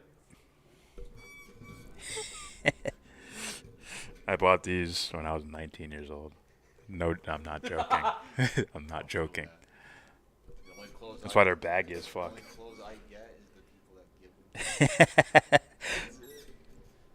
them. I didn't buy it. Like I went to the store. I'm like, these will last me 5 decades. You should see my jeans. Remember when your dad was helping moving furniture and shit? Mm-hmm. Remember when I don't know, the way I saw him wear jeans were the fucking jeans. It's like you're wearing like jail fucking pants. Yep. Those are my jeans. Or like, you know, the fuck when you fucking... My dad will train in jeans. He doesn't give a shit.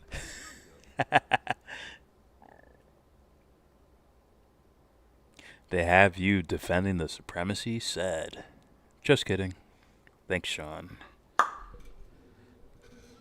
That's like, you're fat. Nah, I think he's fine. The Justice League wouldn't even be American to the... And most of them be aliens, right? Or make-believe. What are you saying? Oh, Batman. Batman, but I said most of them. Green Lantern. But like Wonder Woman's fucking Amazonian. Ah, fuck, you're right. Martian Manhunter. But Cyborg's American. Yeah. Does he count? Well, he's not in my Justice League. I didn't Yeah, I'm like, does he count? No, not really, no. Hey, listen. He's like, what's his name? Like Hawkman or some shit? Hey, Superman, he's a citizen. He's an illegal alien. He's a border cross. Build the wall. Listen, Build a Kryptonian wall. Keep that fucker out of here. Uncle Drew says Jared Leto sucks ass. That Joker is. Oh my god. You did that after fuck. Hey guys, let's have him lie down with a bunch of. Ready? Let's have all these knives in a circle. Let's have him lie down in the middle and laugh. That's the Joker you come out with after Heath Ledger's fucking Joker. Are you unfucking real? You did that. Unreal. We gotta be different. We gotta set a standard. Do something new. Give him tattoos everywhere, and he's gonna own a strip club, and he's gonna sit on some other dude's laps and talk shit to him and shit. Agreed.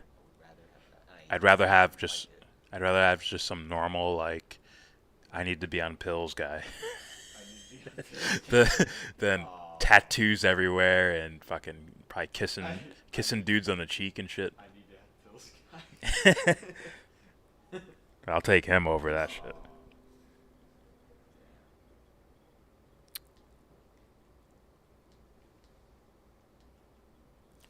Let's see.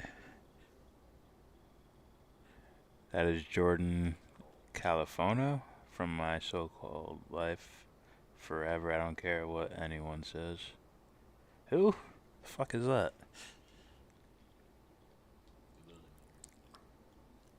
It'll be hot trash. That goes without saying. It doesn't have to be trash. It could be like Avengers. I liked it as like just for fun movie.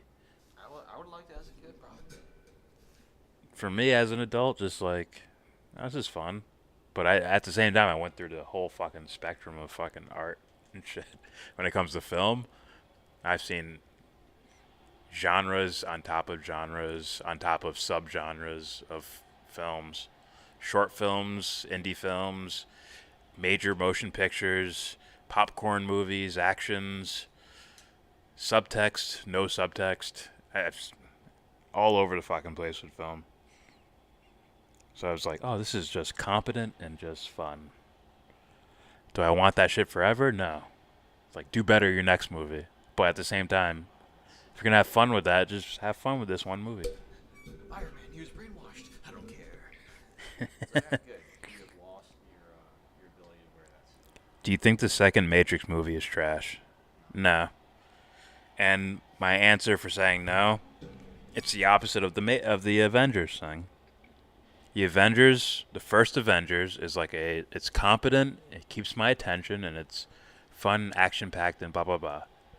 The second Matrix, yes, it has action, and it has action in it. The storyline is probably going to lose people. There's going to be some derpy CGI things that happen that are going to be considered outdated or whatever. I'm sure it is. But at the same time, I watched the Matrix documentary before I watched the Matrix movies. Other than the first one, I think. I watched the first one because of David Icke. And he's like, it's like Neo when he's confronted with the red pill and the blue pill. I can't do a British accent, but yeah. That's what made me watch the Matrix. And I started looking like, whoa, fuck. Artists are trying to say, like, fuck, I can't believe this. All these fucking artists are trying to say shit with their movies. It's not just about a guy in a computer program fighting computer robot guys. It's not that by itself. There's something else there. So then you find a documentary like The Philosophy of the Matrix. Decoding the Matrix, I think it was called. And it's like, oh, fuck, there's shit all throughout all the movies. So I had to go back and watch them all. And that made the first, second, and third movies all enjoyable for me. Because they weren't three separate movies. They were all one big story being told. One big philosophical adventure of what ifs. Oh, what if? Yeah. But I see why cinematically they'll consider the first one the best. But they all go together to me. Batman taking orders from Biden. I don't think he would. I think he lives, as the Dark Knight would say, he lives outside the jurisdiction of these assholes. Right? It's kind of the point of him. You see, the bat has no jurisdiction. I thought it was brilliant. That he did fucking brilliant. Man. What a fucking great performance. Ah, yeah.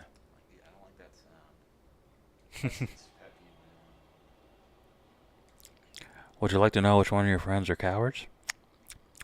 I already know, it's cool. Yeah, this dude, he did the equivalent of grabbing your waist. He did the arm sleeve roll up. He's like, all right. That's some like, I don't know, that's that blue collar shit.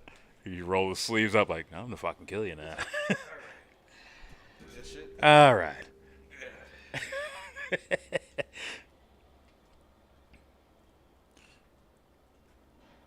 I think Yelbro likes the sequels. I like all of them. I just said it. At least we got a class-conscious Joker. In The Dark Knight? I don't know if it was I think it was conscious of human behavior. I thought it was conscious of human behavior because he's an aspect of human nature. He literally is. No, he was aware of the structural economic system. He's hit whoever's in front of him, he's gonna put that, because that's what he is. That's that's what he is. He's a force of this thing. So when Harvey Dent's in front of him, and he's like, a normie, huh? I can handle it. Like, why do you think anyone complains when the military ships blow up? When one little mare, you all go apeshit. Why do you think that happens? Yeah. Why do you think he's allowed to say that in front of, and he has Batman in front of him? No, they're not like us. We're different. Except he actually recognizes it. With Batman, their whole little thing, that their yin-yang-y thing they have going on.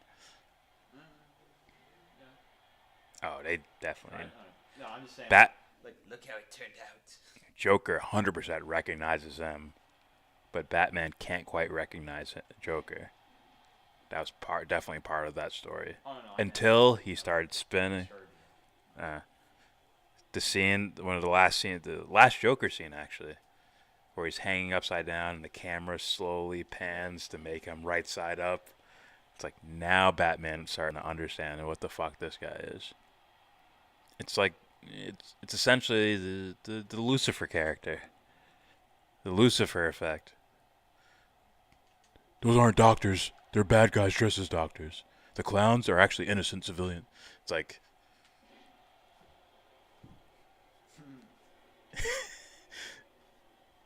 Enough said. The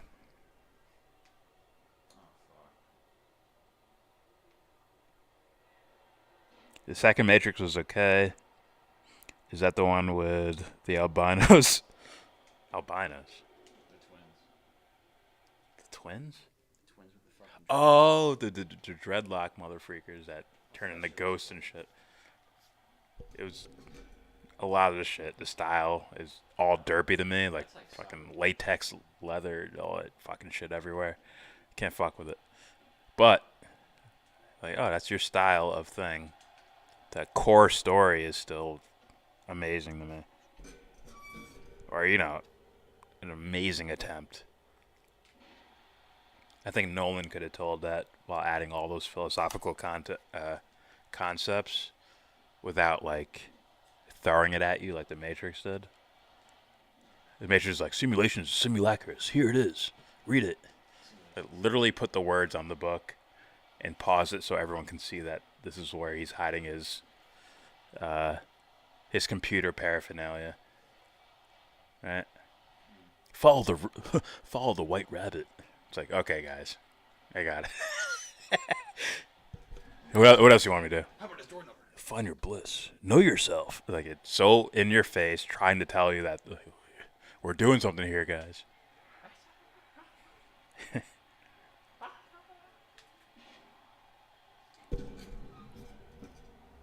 All right. Yes, that was the second one, by the way, with the ghosty, dreadlocked, cultural appropriating albinos.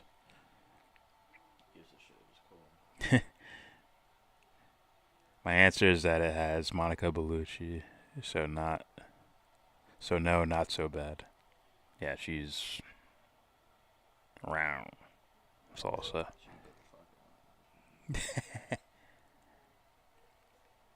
David Icke, half crazy, but that half that isn't nutter is accurate and brilliant. I throw it all in the interesting bag. No one can top Heath Ledger. Agreed. Nobody will ever do a better Joker than Heath Ledger. Agreed again. Not Joker from Dark Knight, laugh loud. Joaquin Phoenix. We both know who won. I just looked wrong. Look, look where he's holding. I know. Picture. That's like he's staring at you, and he's like, "Fuck, are you gonna do about it?" That's a prepared photo, and that one's just. In the I moment. think that's him doing something. Look, that's like, what are you gonna do about it? I mean, I don't look right. Yeah, what are you gonna do? Nothing. At all. I was in the Matrix, bitch. Joaquin Phoenix. I mean, I gotta end the stream soon, by the way. I read a couple more comments and I'm ending the stream. I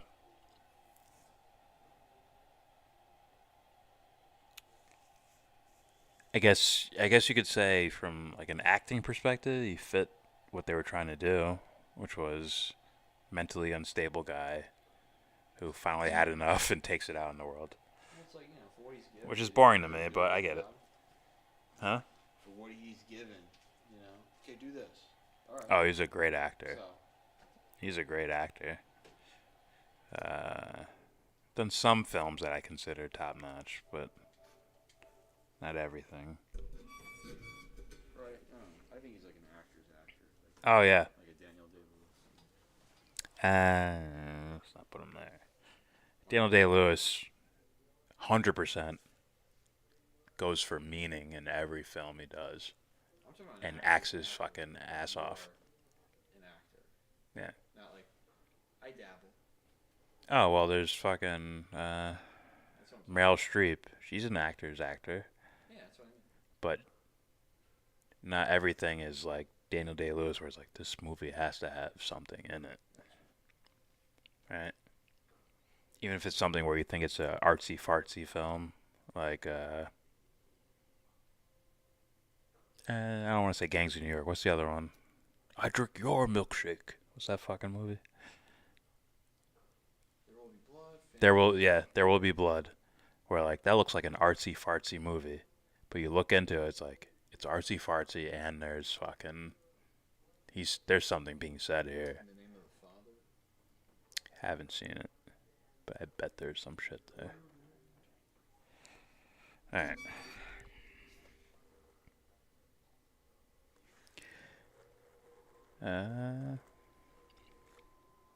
I think I'm a little behind. Pause.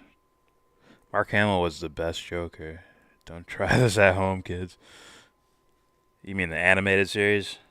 Haha. It is derpy, and he's like a derpy guy, if you ask me. But at the same time, like, to be fair, he has to be given, like, okay, here's free reign to do something with Joker. Now do it. Oh no, he did. Didn't he do like a reenactment of Heath Ledger's Joker? Right, he just said his quotes word for word, and just, but in his style, and it's like Heath Ledger's better. Cause he's like, look at me, like that's what's supposed to be. That's supposed to be a part of the Joker, in my opinion.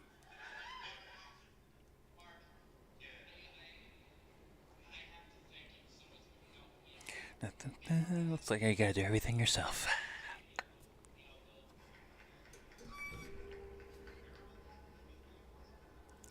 I hate to say it, but I think this new Matrix movie is gonna be terrible. I'm definitely worried about that, Uncle Drew. I'm worried that that shit's gonna be fucking trash and just, you know.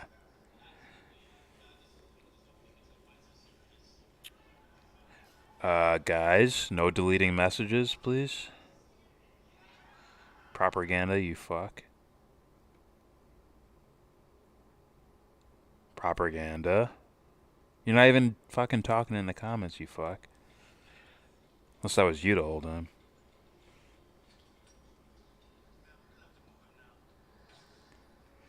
Everything coming out now is abysmal. God damn, it's hard for me not to agree with you.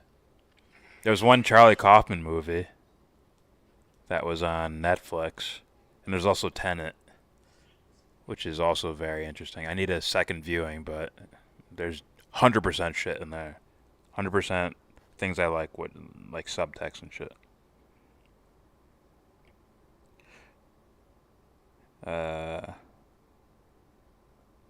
Hollywood went full propaganda, more than usual. Maybe. Huh? Lieutenant? His name is the protagonist? Oh, is it? Yeah.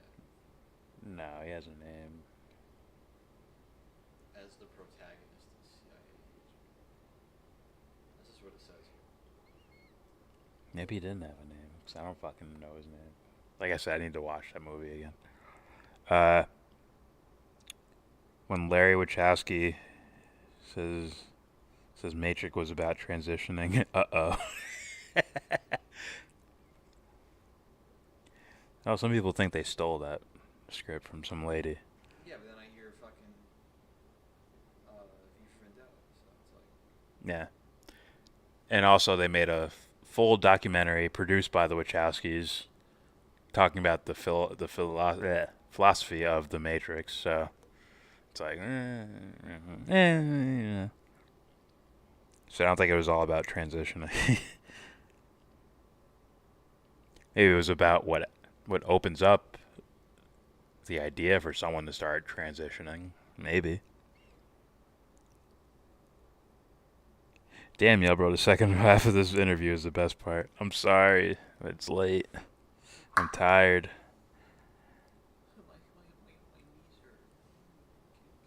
Yeah, I know, Anthony. Where the fuck is propaganda? It's fucking blocking people and shit. You really do that? Huh? He's blocking people?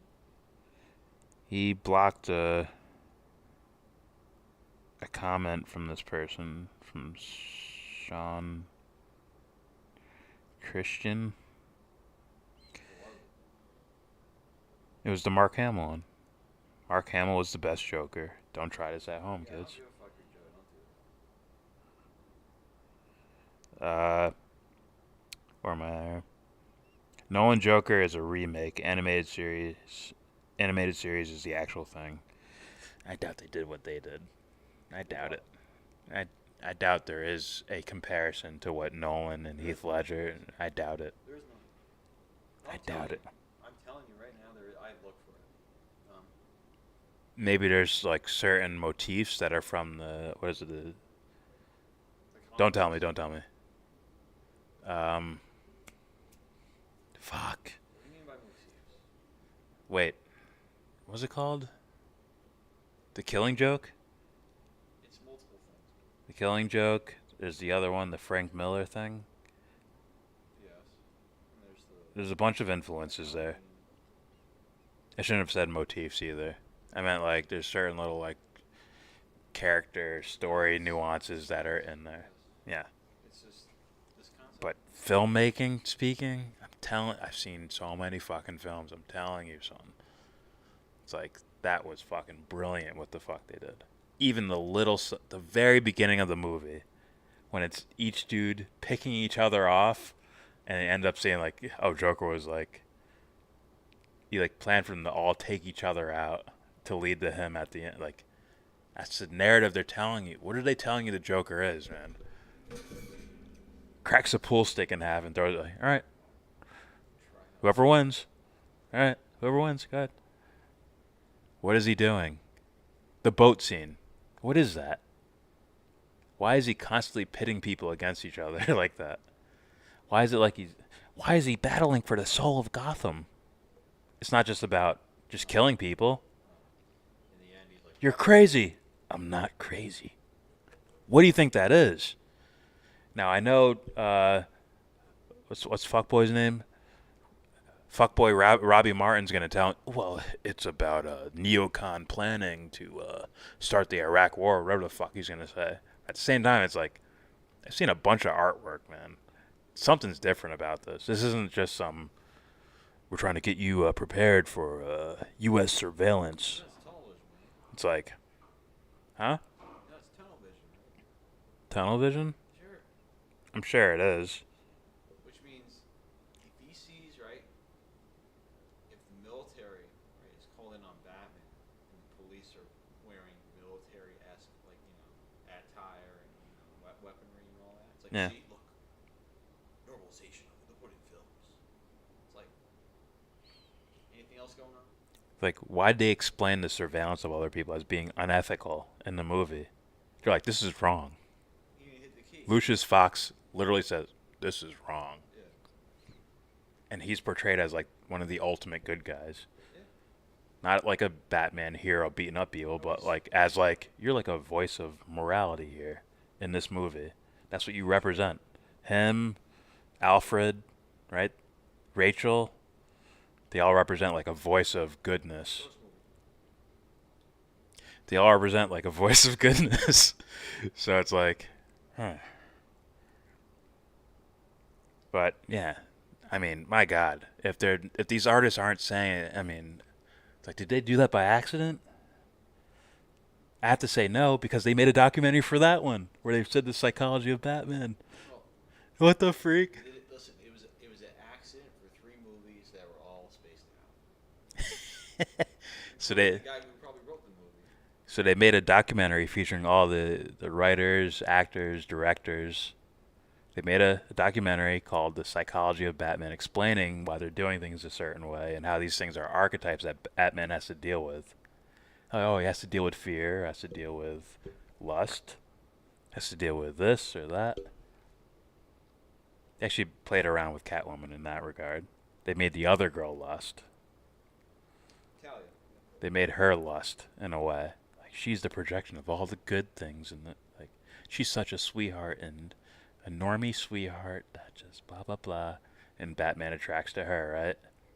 But in reality, it's like,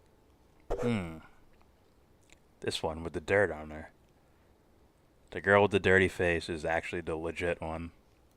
You have to look deeper than on the surface things. Yeah, she fucked up, but there's something at the core of her which is worth being around. And then they walk off into the sun. Literally. He literally, like, burst into light. You know, allegedly. And look at that last scene when it's him and Anne Hathaway sitting at, like, a, whatever, coffee table in France or whatever. Right? It's so bright compared to the typical coloration of a dark... Like, come on. There's too many things, man. There's too many things. Remember that movie about the 2 girls? It was supposed to be like the girl version of Superbad. And on the girl's wall, it says Free Palestine on it. And it's like, you don't think artists are trying to do every little thing that they can control? You don't think they're doing it? Now, some aren't. The girl version of Superbad. I forgot the name of the movie. It's actually Jonah Hill's sister, I think, is one of the lead actresses. I believe it. But, I think I remember seeing it. But yeah, it's like, you don't think artists that are really trying to do something like off the charts, you don't think they're putting little things in every little spot? Come on, man. There's people on YouTube making reaction videos to movies like, this is me watching The Dark Knight in 0.5 speed. And it's like in super slow motion, so you can catch every little thing the fucking artist is doing, which is, I think, stupid and derpy. For me, it's like, whatever you catch, you catch. If you think you can catch more, go watch it again. For me, it's like Get your daily bread, not your. I want it all now. the way it's. I want Thanksgiving every day. The way it's made is the way that's supposed to be presented to me. So. Yeah. Fuck. I just went on my movie rant. God damn it. Yeah, you're gonna find shit like that. What was Black Swan about? The coming of age for girls. It's like, what? It's like, what? What? You see, she was upset with her mother. She needed to grow up. So she had a drug-induced sex scene with, yeah, I was going to say the other girl's name, but I forgot it. Mila Kunis.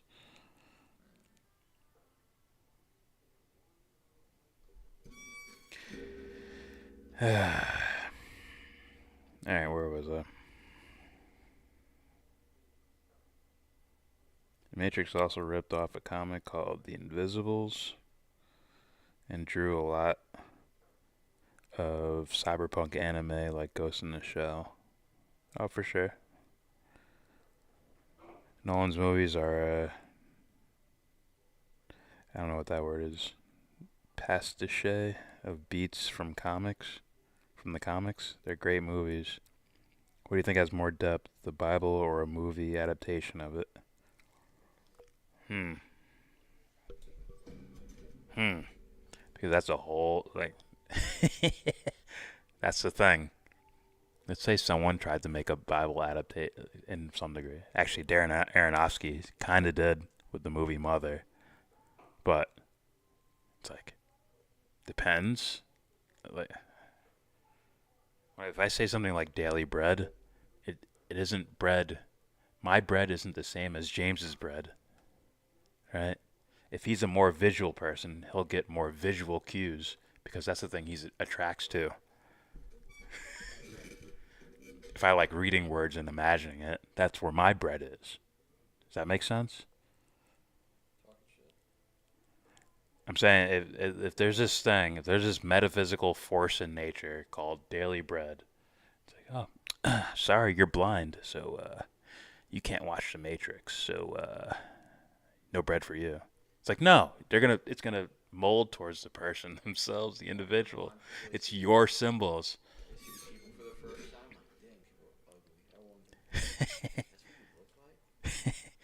Now for me, I like visuals. I want it all. I want visuals, audio.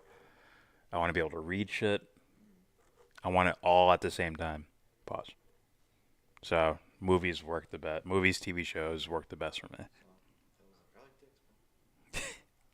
Come on, son. You're pushing that one. You're pushing that one. You're pushing that one, son. But yeah.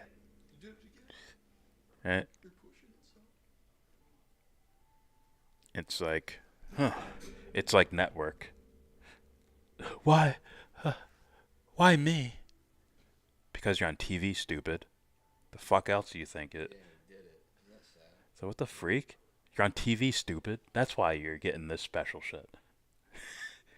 So it's like, what has more depth, books or movies?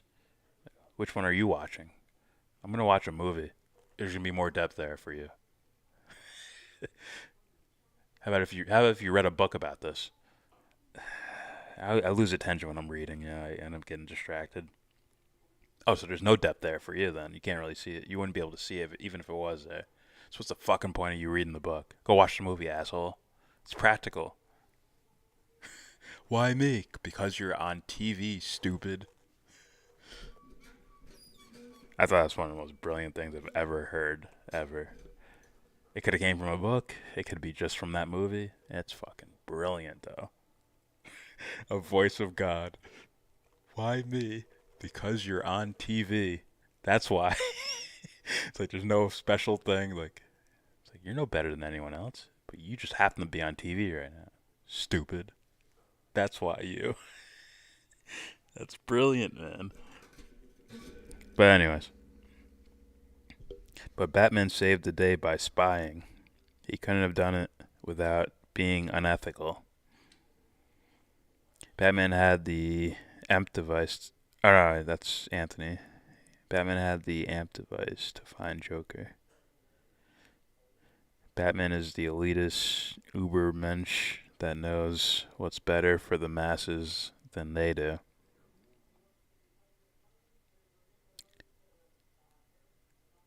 Yes and no. But we're taking art. Once again, if we're talking about artwork, right? Don't we get to know the whole context of what's going on? Like I'm not projecting, Dick Cheney onto the mayor of Gotham. He's a politician, so he must be this. It's like, no, it's a make-believe thing. So we take the mayor based on his merits in this fucking thing. 'Cause that's all you're gonna get. There's no adding to it. So does Batman have the moral superiority to blah blah blah? Yeah, probably. But he seems more likely like, I need to give these people a chance because they really want to do good. I think that's what's the more of the theme in the film. But right, just like Waking Life, I think it's called. It's like, oh, you can have a God mode when it comes to movies because you get to see the whole fucking spectrum of everything. You're getting all of it. You're getting in their thoughts. You're getting, right? You're watching a scene where you see this guy's walking and he turns around, he smirks a bit and walks away. At the end of the movie, you see, oh, this guy's he's the killer, that guy. So when you go back and watch the full movie, it's like, oh, okay, we know what this guy is. Oh my god. Yeah. Part of me's like, are you faking? Are you faking what? No. There's nothing fake about that shit. I meant like every now and then the sparring videos, it's like stop right there. He looks like he's hitting you in the face and shit. Oh, that's them making their fighter look good and so. What the fuck is the girl version of Superbad?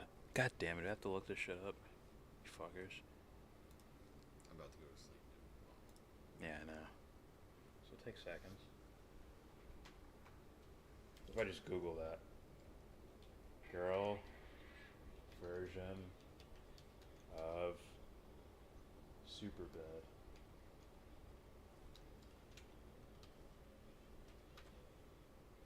Oh, there it is.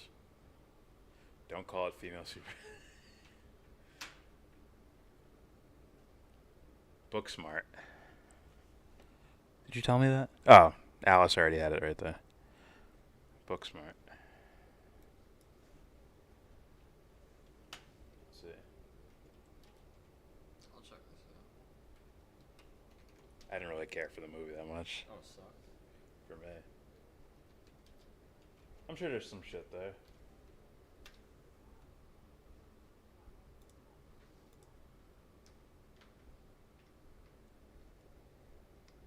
Where is it?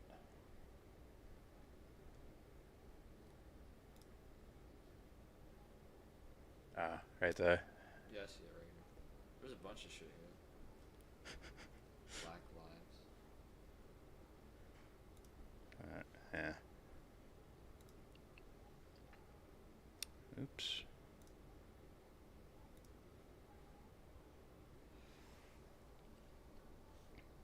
Can we talk about the fact Prop blocked someone, but he's not here? Yeah, that's weird. Better been blocking himself. He probably butt dialed. Possibly.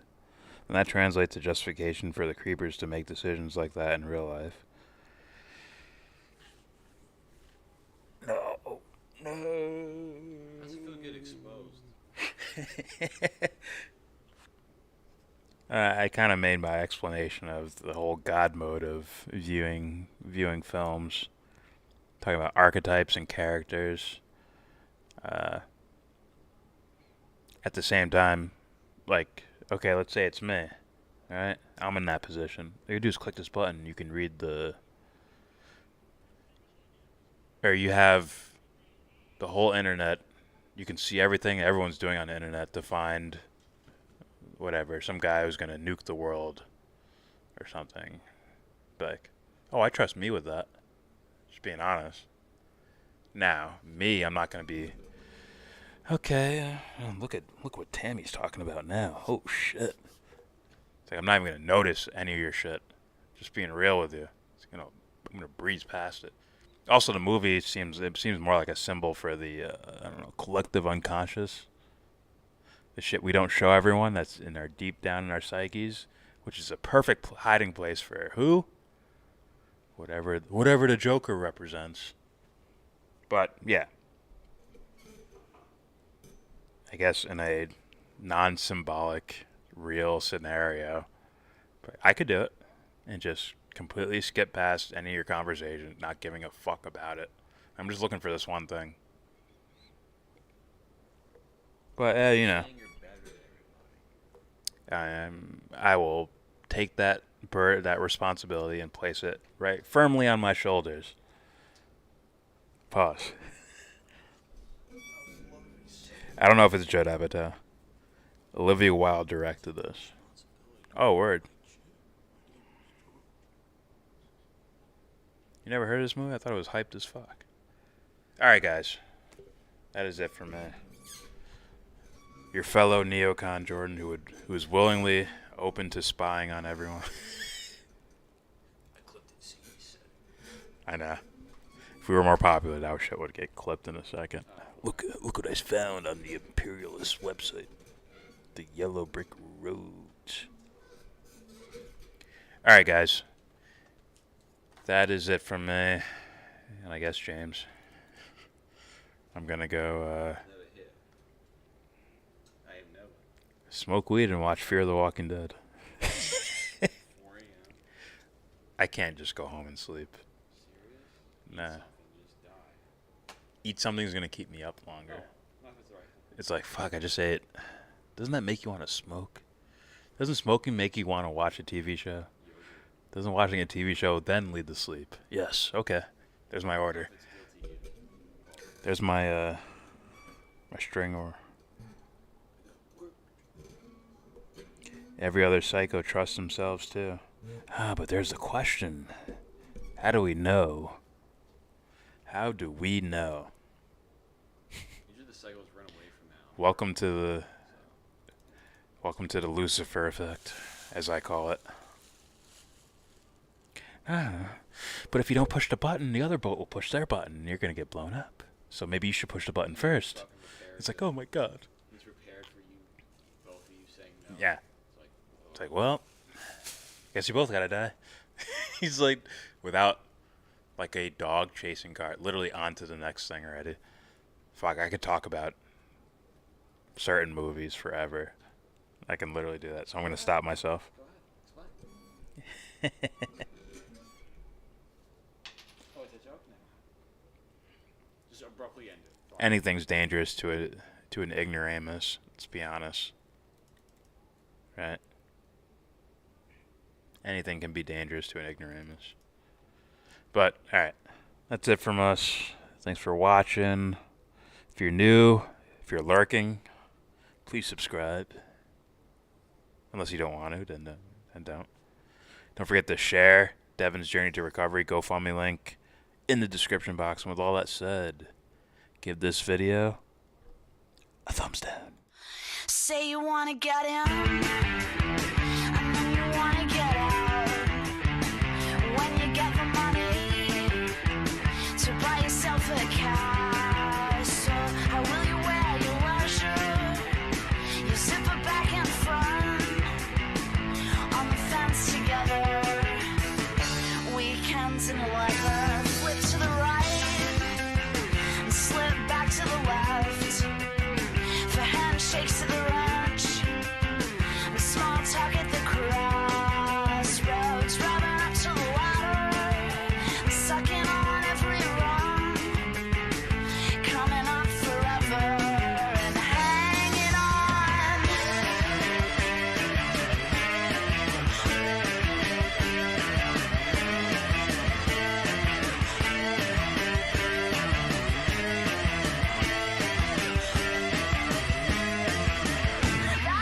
entertainment when the camera